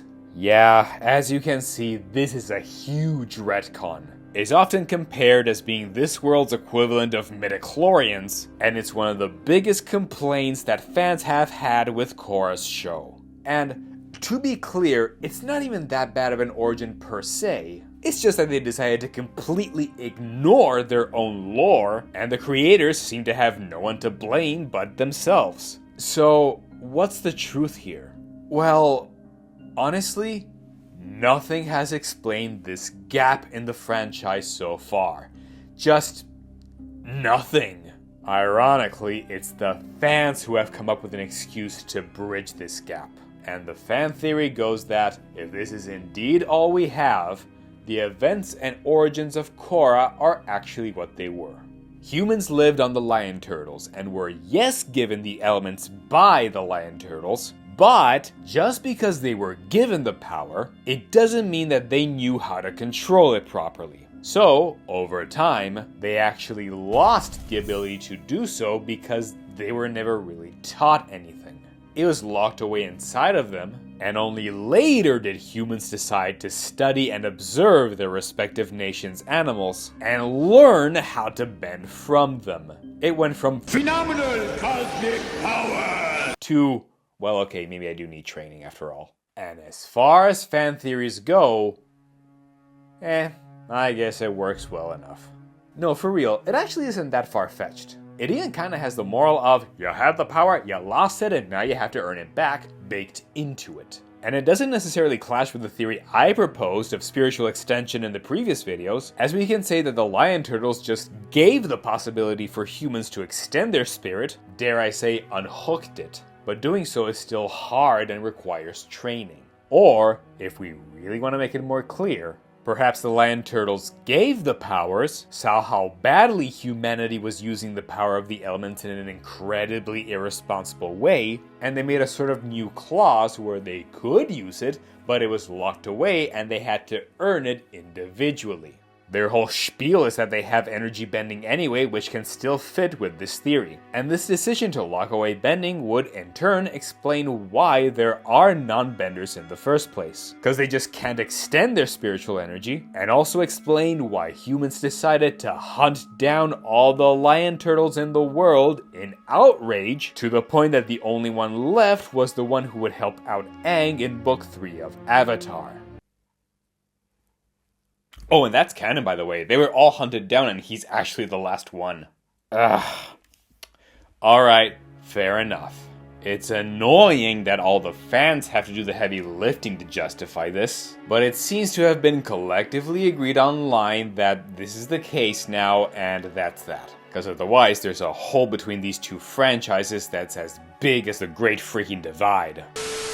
Hi, future me talking here. So, just to be fair, I have to add an extra piece of information that I was not aware of when I originally made these videos. One of the members of my Discord server, again join in if you haven't yet, actually shared a behind the scenes interview with the creators of Avatar and Korra, and it turns out that this idea wasn't just fanfiction, but the official new lore and reasoning that they themselves decided. In Avatar The Last Airbender, you're seeing these cultures' legends. These are their origin myths. In Korra, you're seeing the actual flashback. There is a very short scene in the Avatar 1 story where you see Wan kind of training with the dragon. And the idea was that, like, yes, the lion turtle gave the kind of elemental powers to people, but then they mastered it through watching animals. So the two kind of are both correct, but they didn't like get it from the sky bison, or they didn't get it from the dragon, but they learned from watching the different animals. So alright then, this was intentional after all, so my bad for that mistake, by all means. However, I should point out that even if this is canon, there are still some problems and inconsistencies, or at least the execution of this idea still wasn't the best. If the origins of bending shown in Avatar were just a myth, then it should have been a cultural shock for everyone in Korra's time to find out the truth now. That the historical and religious beliefs that they held for millennia were actually entirely false. Not to step on anyone's beliefs, but it's like saying someone who's Catholic somehow discovers with concrete evidence that Jesus Christ was at best a very regular man with nothing actually divine about him, and everything about his story was either just a myth or a distortion of the truth. That would be a major shock for them.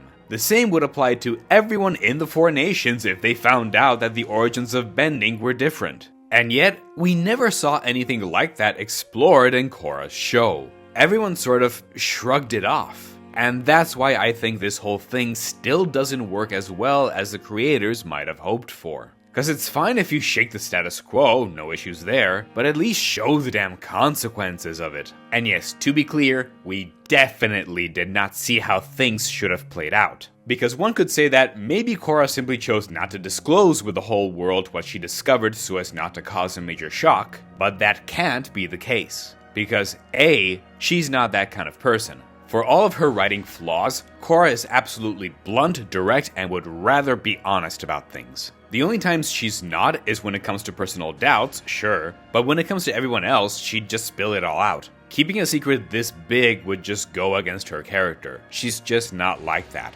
And B, She literally did spill the beans at the end of Book 2, where she explicitly mentioned Rava, a figure that no one had been aware of until now, to the entire public. My mission will always be to use Rava's light spirit to guide the world toward peace and balance. Meaning that, yes, she must have shared the rest of the context as well, and the world must now know what has happened, especially after everyone saw a spirit kaiju fight and would understandably want some answers. No secret files this time, governments of the world. And yet, despite all of this, we just never saw any reactions, any consequences, any social upheavals, civil wars, or world shattering from this one knowledge that has defined literal nations in the world for millennia. And that's just a waste. And it could have had so many great storytelling opportunities to explore how the world would react in seeing that all their previous histories and beliefs ended up just being a lie. So, unless they will somehow address this in the next show, even if I'm not sure at this point, but still, I just think that this was a massive missed opportunity, and that this thing still wasn't handled well, at least. I'm sorry, but no matter how you spin it, if we have to be honest and objective, the details and execution of this just didn't work. Anyway, yeah, sorry for the ramble. I just wanted to point out all of this just to be fair and to cover all of my bases. Now, back to the show. But what about the Avatar? There's still the issue that in one show they're the reincarnation of the spirit of the world, and then it's just the spirit of the goodiest good girl. Yes, you are. Yes, you are. Well, since Korra went into too much detail about the origins of the Avatar, yeah, I'm sorry. We're just gonna have to stick with it. Dare I say, it greatly eclipsed the original concept. But I don't think there's a need to throw the original concept away. We could just recycle it. So, if the Avatar isn't the reincarnation of the planet itself, then who is? Well, pay attention and bear with me, because from here on out, this will be my personal theory, fix, and proposition on what should be the origins of this entire franchise and where it could be headed in the future. So, let's see what it could be. In this proposition of mine, I think that in the very beginning, there was nothing but a great void. In the beginning, there was nothing. Then, this entire world was created over tens of thousands of years ago from this void, and should have started off as one single thing: the spirit world. As time passed, the surface of the spirit world kind of solidified, dare I say, encrusted, enough that said surface became the physical realm, unaffected by the complete randomness that we find in the spirit world. And you might be asking, why would the surface solidify like this? Because, as we said in the very first video of this series, spiritual energy seems to generate heat that can even defy ice. It's so warm here. How is that possible? It's the center of all spiritual energy in our land. So, if it can defy the temperatures of the North Pole, then I think it would make sense that it would be the warmest at the core of the spirit world, and the more it expanded, the more it got away from the core, let's say, the more it sort of cooled down enough to solidify and become a crust. It would check out, and the surface would be sort of shielded by the randomness at the very core. And then, later on still, the rest of the cosmos would gradually be created. So, yes, since this is very much inspired by Asian creation myths anyway, and there's literal spirits and stuff around, I think that the entire cosmology of this franchise started from this one single planet. It's not necessarily like our universe where stars were created first and then planets and then life. This world really would have been the origin of everything, and then the sun and other planets and stars were formed around it. Now, since the physical world would have started to develop into its own separate thing on the surface, it would have needed to be overlooked. It would have needed guidance. And so, I think that the physical world would have created guardians on its surface. And these guardians would have been none other than the lion turtles. Enormous creatures that were a mix of what would end up later becoming a symbol of great strength and power, a lion, and a symbol of patience and resistance, a turtle. And these creatures, who would have been literally created by the physical world since it was free to be its own thing, would also have the power over said physical world to the point that they automatically have energy bending within them and can already control the physical elements. One per each. In a way, we could actually say that the lion turtles were actually the avatars of the physical world. And their responsibility would have been to protect and overlook it, because back then the spirit portals were open and spirits could roam around freely in and out. Over time, as spirits roamed around this whole new area that wasn't their home, since the laws of physics would have been more grounded in the physical world, they would have had more freedom to even create things. And so, perhaps even the most powerful spirits would have banded together to create life on the surface and created none other than humans, with each spirit contributing one extra little detail. And by the way, to be clear, while I am explaining this entire timeline as just my own personal theory, there actually are some canon facts that can help support this. Because there are spirits like the Mother of Faces and the Wolf Spirit in the Avatar comic The Search, who are respectively said to be the ones who actually created the concept of individuality. Hell, we can even throw in Wan Shi Tong, who is the spirit of knowledge and could have given humans the gift of intelligence, even if maybe the true purpose of that was just so he could use humans to gather more information about the world for himself, which he later regretted and decided to give the job to a bunch of foxes. But hey, shit happens, right? Hell, for that matter, spirits here seem to be a representation of everything almost too literally. As one disguised himself as Bushy the Bush Spirit just to get access to a spirit oasis, and that other spirit dude actually nearly did fall for it. Hell, for all I know, maybe the other planets and the sun surrounding this world have their own spirits too, all anchored to this main original one, as were, case in point, the spirits of the moon and the ocean, Tui and La. It might be a stretch, I won't deny it, but I think something similar to this could be worked out. So, in this theory of mine, perhaps humans were just that. Creations by the most ancient of spirits, who each infused a part of themselves into their creation, molding humans like clay. Plus, even Rava and Vatu themselves, while they are considered to be the most powerful spirits of light and dark, of literal good and evil, still are nothing compared to the lion turtles, as even Rava considers them Ancient One. So, it could indeed make sense to consider these two spirits to be, well, sort of like the spirits of light and dark within humans, not just of the whole world or like the universe or whatever. Anyway, back on track with my theory of this timeline.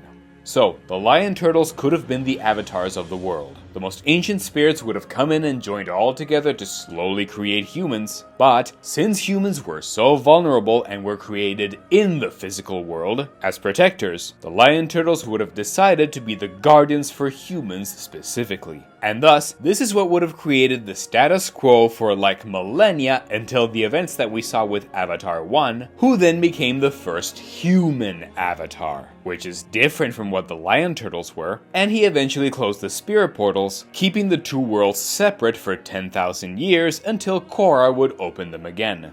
And by the way, real quick, there's an extra little detail I want to add here. An extra difference between the lion turtles and the human avatars could be that since there were multiple lion turtles living at the same time, they couldn't reincarnate between each other, but perhaps they all shared a sort of hive mind. And the moment they were starting to be hunted down by humans, they could feel how their connection with each other was slowly being broken. And with this idea, they would have been the first ones to tell the human avatars that if they really are anything alike, then their cycle could be broken as well if a human avatar was killed during the peak of their power, aka the avatar state. Cause, hey, if this wasn't the case, how would the avatars know that the cycle would be broken if they die during the avatar state, if until now, no one had broken the connection in the first place? At least with this idea, they would have a reason to know this rule. And look, I know it's a little complicated, don't get me wrong, but I felt like I had to add, or at least attempt to add, this little detail to a question that was never really explained in the show. Whew! Alrighty then. Now we actually have a sort of clear idea on what could have been the origin of this whole world and cosmology in this franchise, and the Lion Turtles would have been a much bigger deal than we thought. But now that we've talked extensively about their past, I think it's time that we talk about where I think this franchise could be headed in the future. So, let's at long last talk about the final topic on these videos reviewing the world building of the Avatar: The Last Airbender franchise with none other than planetary chakras. That's right.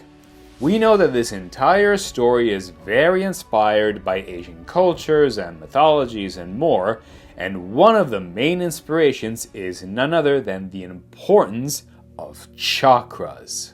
In Asian meditation practices, chakras are supposed to be 7 points in the human body that are usually locked or clogged away by daily life in the real world, and unlocking them enables a certain person to achieve enlightenment. It's something that's explored in great detail in the first series, when Aang meets Guru Patik, who helps him unlock all of his chakras, in the hopes that then he can be powerful and ready enough to defeat the Fire Lord. With the issues along the way, but I digress. So, in analyzing the world building of this entire franchise, this one concept could possibly match with something that has been slowly unfolding before our very eyes. So, hear me out, because this is again my personal theory. If this world really is one single celestial body that is both the physical world and contains the spiritual world at its core, what if the whole planet itself could actually be considered as a physical body as well, with its own planetary chakras, and these chakras would be none other than the spirit portals. Points across the world where the barrier between the physical and spiritual realm are either the thinnest or have been straight up pierced through. They wouldn't even need to be fully accessible like the ones we see in Korra, by the way. They would just need to be 2 points where the barrier between the two worlds has been pierced in one way or another, even if the quote-unquote access to them has been plugged. And most importantly, in order to count them as planetary chakras, these places would have to been saturated and filled with spiritual energy for years, if not centuries. Because if you think about it, across the entire series, more and more of them are slowly being opened. And if they reach 7 just like for humans, it would indicate the beginning of a whole new global event. But I'm getting ahead of myself. Let's see what these planetary chakras are first. The obvious ones we can get out of the way are the spirit portals at the north and southern pole. They were there from the beginning, so alright, that already makes 2 of them. Then, I think that the third one would be none other than the Tree of Time, which you might think doesn't pierce through the physical and spiritual realms, but I think it does. My theory is that the roots of the Tree of Time actually do pierce through the spiritual and physical realm. The legends say that its roots bind the spirit and physical worlds together. See, told ya. And become one with the roots of another tree, aka the one in the middle of the swamp. Why do I think this? Because if you think about it, the Tree of Time allows one to enter it, meditate, and it gives that person visions of their entire life across their time, but not necessarily across space. Whereas, if you recall, the tree at the swamp allows whoever meditates there to instead connect to it and perceive anyone or anything across the entire world in that very moment, aka I personally think that one is the Tree of Time and the other is actually the Tree of Space. They're actually one and the same, connected by the same roots between these two worlds. And it doesn't matter if the Tree of Time might not be located in the same parallel place anyway, because as we saw, the spirit world doesn't follow the rules of space, because we see that the spirit portals at the north and southern poles are actually very close to each other in the spirit world, so at this point it doesn't even matter if these two aren't connected in exactly the same point. Although, to be fair, I will count both of these two trees as just one single portal, not two separate ones. So, okay, we got our third. Then, another portal could actually be the Library of Wan Shi Tong. Because while the show says that it was built to be the main place for humanity to gather all the knowledge of the world, Wan Shi Tong himself got fed up with how humanity was misusing said knowledge for their own gain, and decided to slowly sink it in the middle of the desert. And wouldn't you know it, in Korra, when Jinora enters the spirit world, she found the other side of the library piercing through into the spirit world. So, this is proof that the library did break the barrier between worlds and can technically count as a portal or planetary chakra. Alright, now we got our fourth. Then, the most recent one we have is the portal in the heart of Republic City that was opened at the end of The Legend of Korra, and will remain open based on what we saw in the comics. Although, this portal was opened simply because Kuvira's spirit gun went out of control, Korra intervened with energy bending, and the result of which caused a rip that created this portal in the first place. Which you might think wouldn't fit considering that, as I said earlier in this theory of mine, these portals would have required to have great amounts of spiritual energy for years if not centuries. But you'd be wrong, because Republic City already had that spiritual energy all along from the very start. Because before it was the city that we know of, it was an industrializing city called Cranefish Town. Before that, it was the center of the Earth and Fire refinery, which was attacked from an enormous spirit called General Old Iron, because the factory had disrupted the annual Yangchen festival that had been going on for a couple of centuries, which in turn was founded by Avatar Yangchen herself to preserve the spirit of General Old Iron's lover, the great spirit called Lady Tianhai, who originally had permeated that area for millennia. So, yes, all of this means that the entirety of Republic City was founded in an area that had been drenched in powerful spiritual energy this whole time. For literal centuries, and indeed easily counts as an area where a portal was kind of destined to appear eventually in the first place. Cool! We automatically got our fifth planetary chakra then. But you might be asking now, wait, where's the sixth chakra then? We never saw anything like that before. And that's where you'd be wrong, because I personally think that we had another potential portal this whole time. And it's none other than the giant rock in the middle of the desert in the Earth Kingdom. Because, canon fact here, apparently this was actually a gigantic meteor from space that hit this planet a very long time ago. Hell, perhaps its impact is exactly what caused the surrounding areas to have been completely destroyed thousands of years ago and created the desert in the first place. To the point that not even freaking Earthbenders could restore it, despite the fact that they should have been able to. Why else would this place remain as a desert with them around? And I think that this rock, this meteor, might have hit so hard when it landed that it might have pierced through into the spirit world at the core of the planet. Why would I think this? Because in the Korra comic Turf Wars, there's a moment where Mako mentions that the presence of spirits roaming around the world after the spirit portals were opened are actually messing up the radio signals. And radio signals happen to be based on electricity and magnetism. And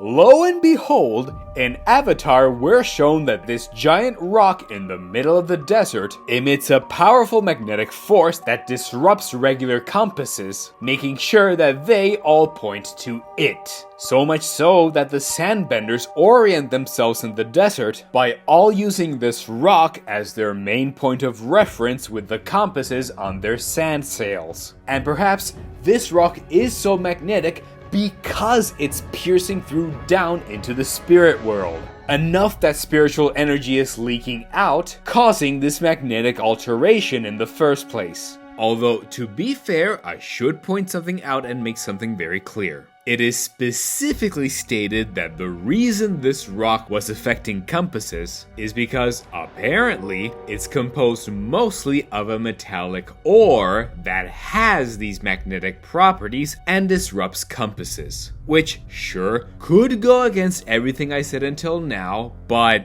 I honestly call bullshit. Cause while some ore could be there, there's no way it could affect all the compasses across the entire damn desert, so much that Sandbenders worked their culture and compasses around it to navigate said desert. Yes, even taking account the possibility that this world is smaller. If this thing emits that much of a magnetic pull, and the world is small, why even bother having compasses that point north at all in this world? It should have been common knowledge that at least there are 2 points to keep in mind, or one of them would have been greatly eclipsed by the other. So, no. Sorry, but I personally don't think this makes sense, and that a better way to justify this anomaly would be to just say that it's because of leaking spiritual energy within the desert alone. Thus, we have our 6th portal. So, yes, this definitely can check out as well. And as for the 7th planetary chakra?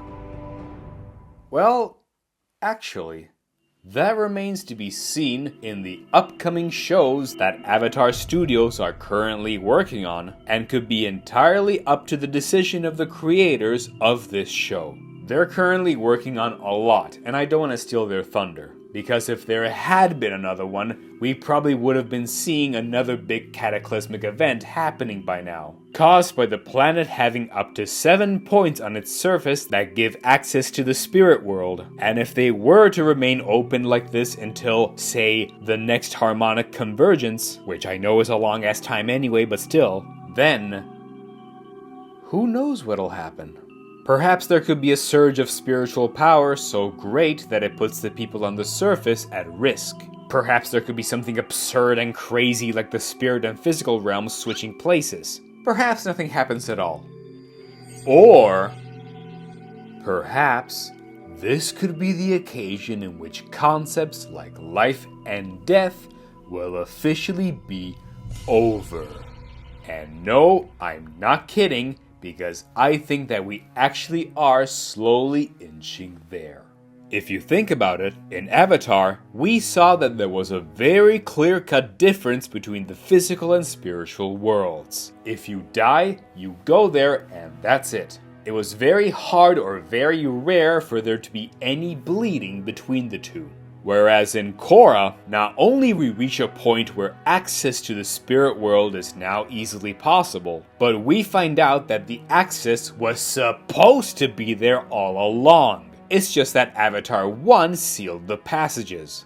But think of the implications that are happening now in Korra. Humans always reach the spirit world either through deep, hard meditation that requires training, or just, dying. And once you're there, you stay there. But now, humans can just walk in and out of there with ease, and 3 of these quote-unquote planetary chakras are very open and accessible, with the others just waiting to be unlocked. With the events that happened in Korra, humans could remain alive and just walk into the spirit world and talk to their dead relatives. Nothing's really stopping them if you think about it. Dying wouldn't be as heavy a concept anymore. Sure, yeah, okay, fine. You don't have bending if you're only a spirit in the spirit world because you need a physical body for that, as we said before. Sure. And perhaps, on the flip side, people who have died and become spirits can't go back to the physical world. In order to do that, perhaps they'd have to spend centuries, if not millennia, in the spirit world, where their spirits would slowly corrode and fade away, almost like a second death, only for their essence to be broken down and recycled, eventually becoming other forms of spirits in there, and only those can traverse back into the physical world.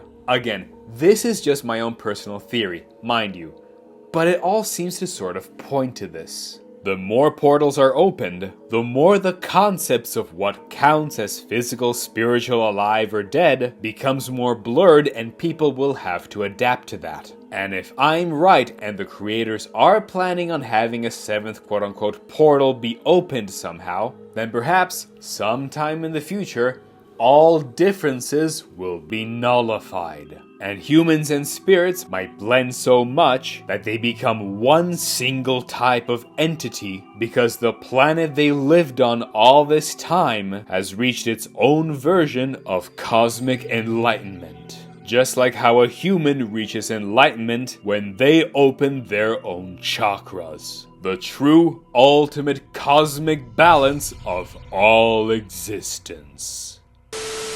And again, lo and behold, as we said last time, there are recent leaks for the upcoming next show by Avatar Studios. And if these leaks are indeed true, aside from the fact that we will see a cataclysmic event that will be caused by a supposed failure on Korra's behalf, a cataclysmic event, by the way, that, if we go by what I said last time, could actually be the 7th planetary chakra. Apparently, in these leaks, even the concept of the 4 nations will forever be gone, and instead, the world will be divided into, get this, 7 new territories. Again, very interesting indeed.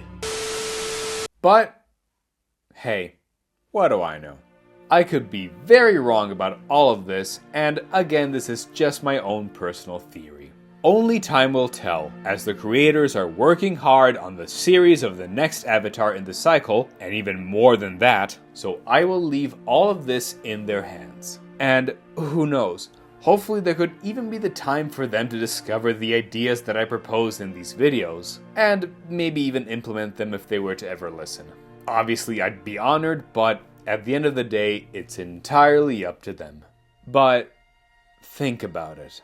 If I am right and they were to implement some of these ideas and do a proper job at it, we will have witnessed one of the greatest and most fascinating story developments in fictional history, where we would have gone from a simple kids show about bending the elements to one of the most cathartic reflections of life, death, spirituality, rebirth, and existence as a whole, all concentrated into one single world.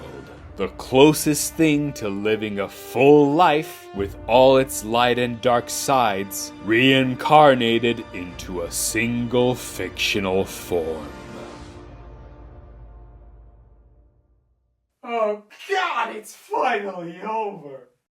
And that, folks, was, at long last, the world-building review of the Avatar: The Last Airbender franchise. God, I'm so tired. This was really a workout, and that's not even counting all the smaller little details that I couldn't fit in. But honestly, it's a good kind of tired, for it was one of the most fascinating storytelling studies I've done in a long time. Despite its faults and pitfalls, this franchise truly is a one-of-a-kind special experience that had almost no right to be as good and special as it was. And hey, perhaps it will never capture the same magic again in the same way that the first show did, but screw it. It's a world that's so well thought out, all things considered, that any occasion to return to it is a good one. It's no wonder that it's considered to have one of the absolute best examples of world building out there, and deserves all its praise, study, and care, even if it did need just a little bit of polishing.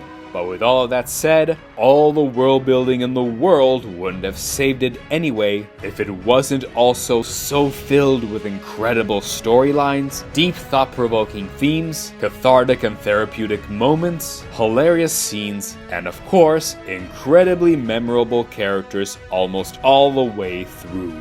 Avatar is truly one of a kind, and frankly would easily merit being saved as one of the highest accomplishments of animation and storytelling that we've ever achieved. And seeing as we have so many more upcoming stories to tell, I'm sure that no matter what happens, we're going to have plenty to chew and meditate on for many more years to come.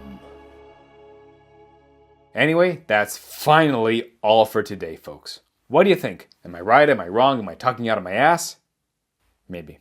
Let me know what you think in the comments down below. Feel free to like, share, and subscribe to the channel right over here. Check out the rest of the content on the channel. Please subscribe to my Patreon to help support what I do here. It would be very much appreciated. In the description below, you'll also find the links to the official Discord server, as well as the official Instagram page of this channel if you want to check them out. And if there's any other franchise whose world building you'd like analyzed, let me know. Thank you for sticking with me for so long, and until next time, keep building worlds!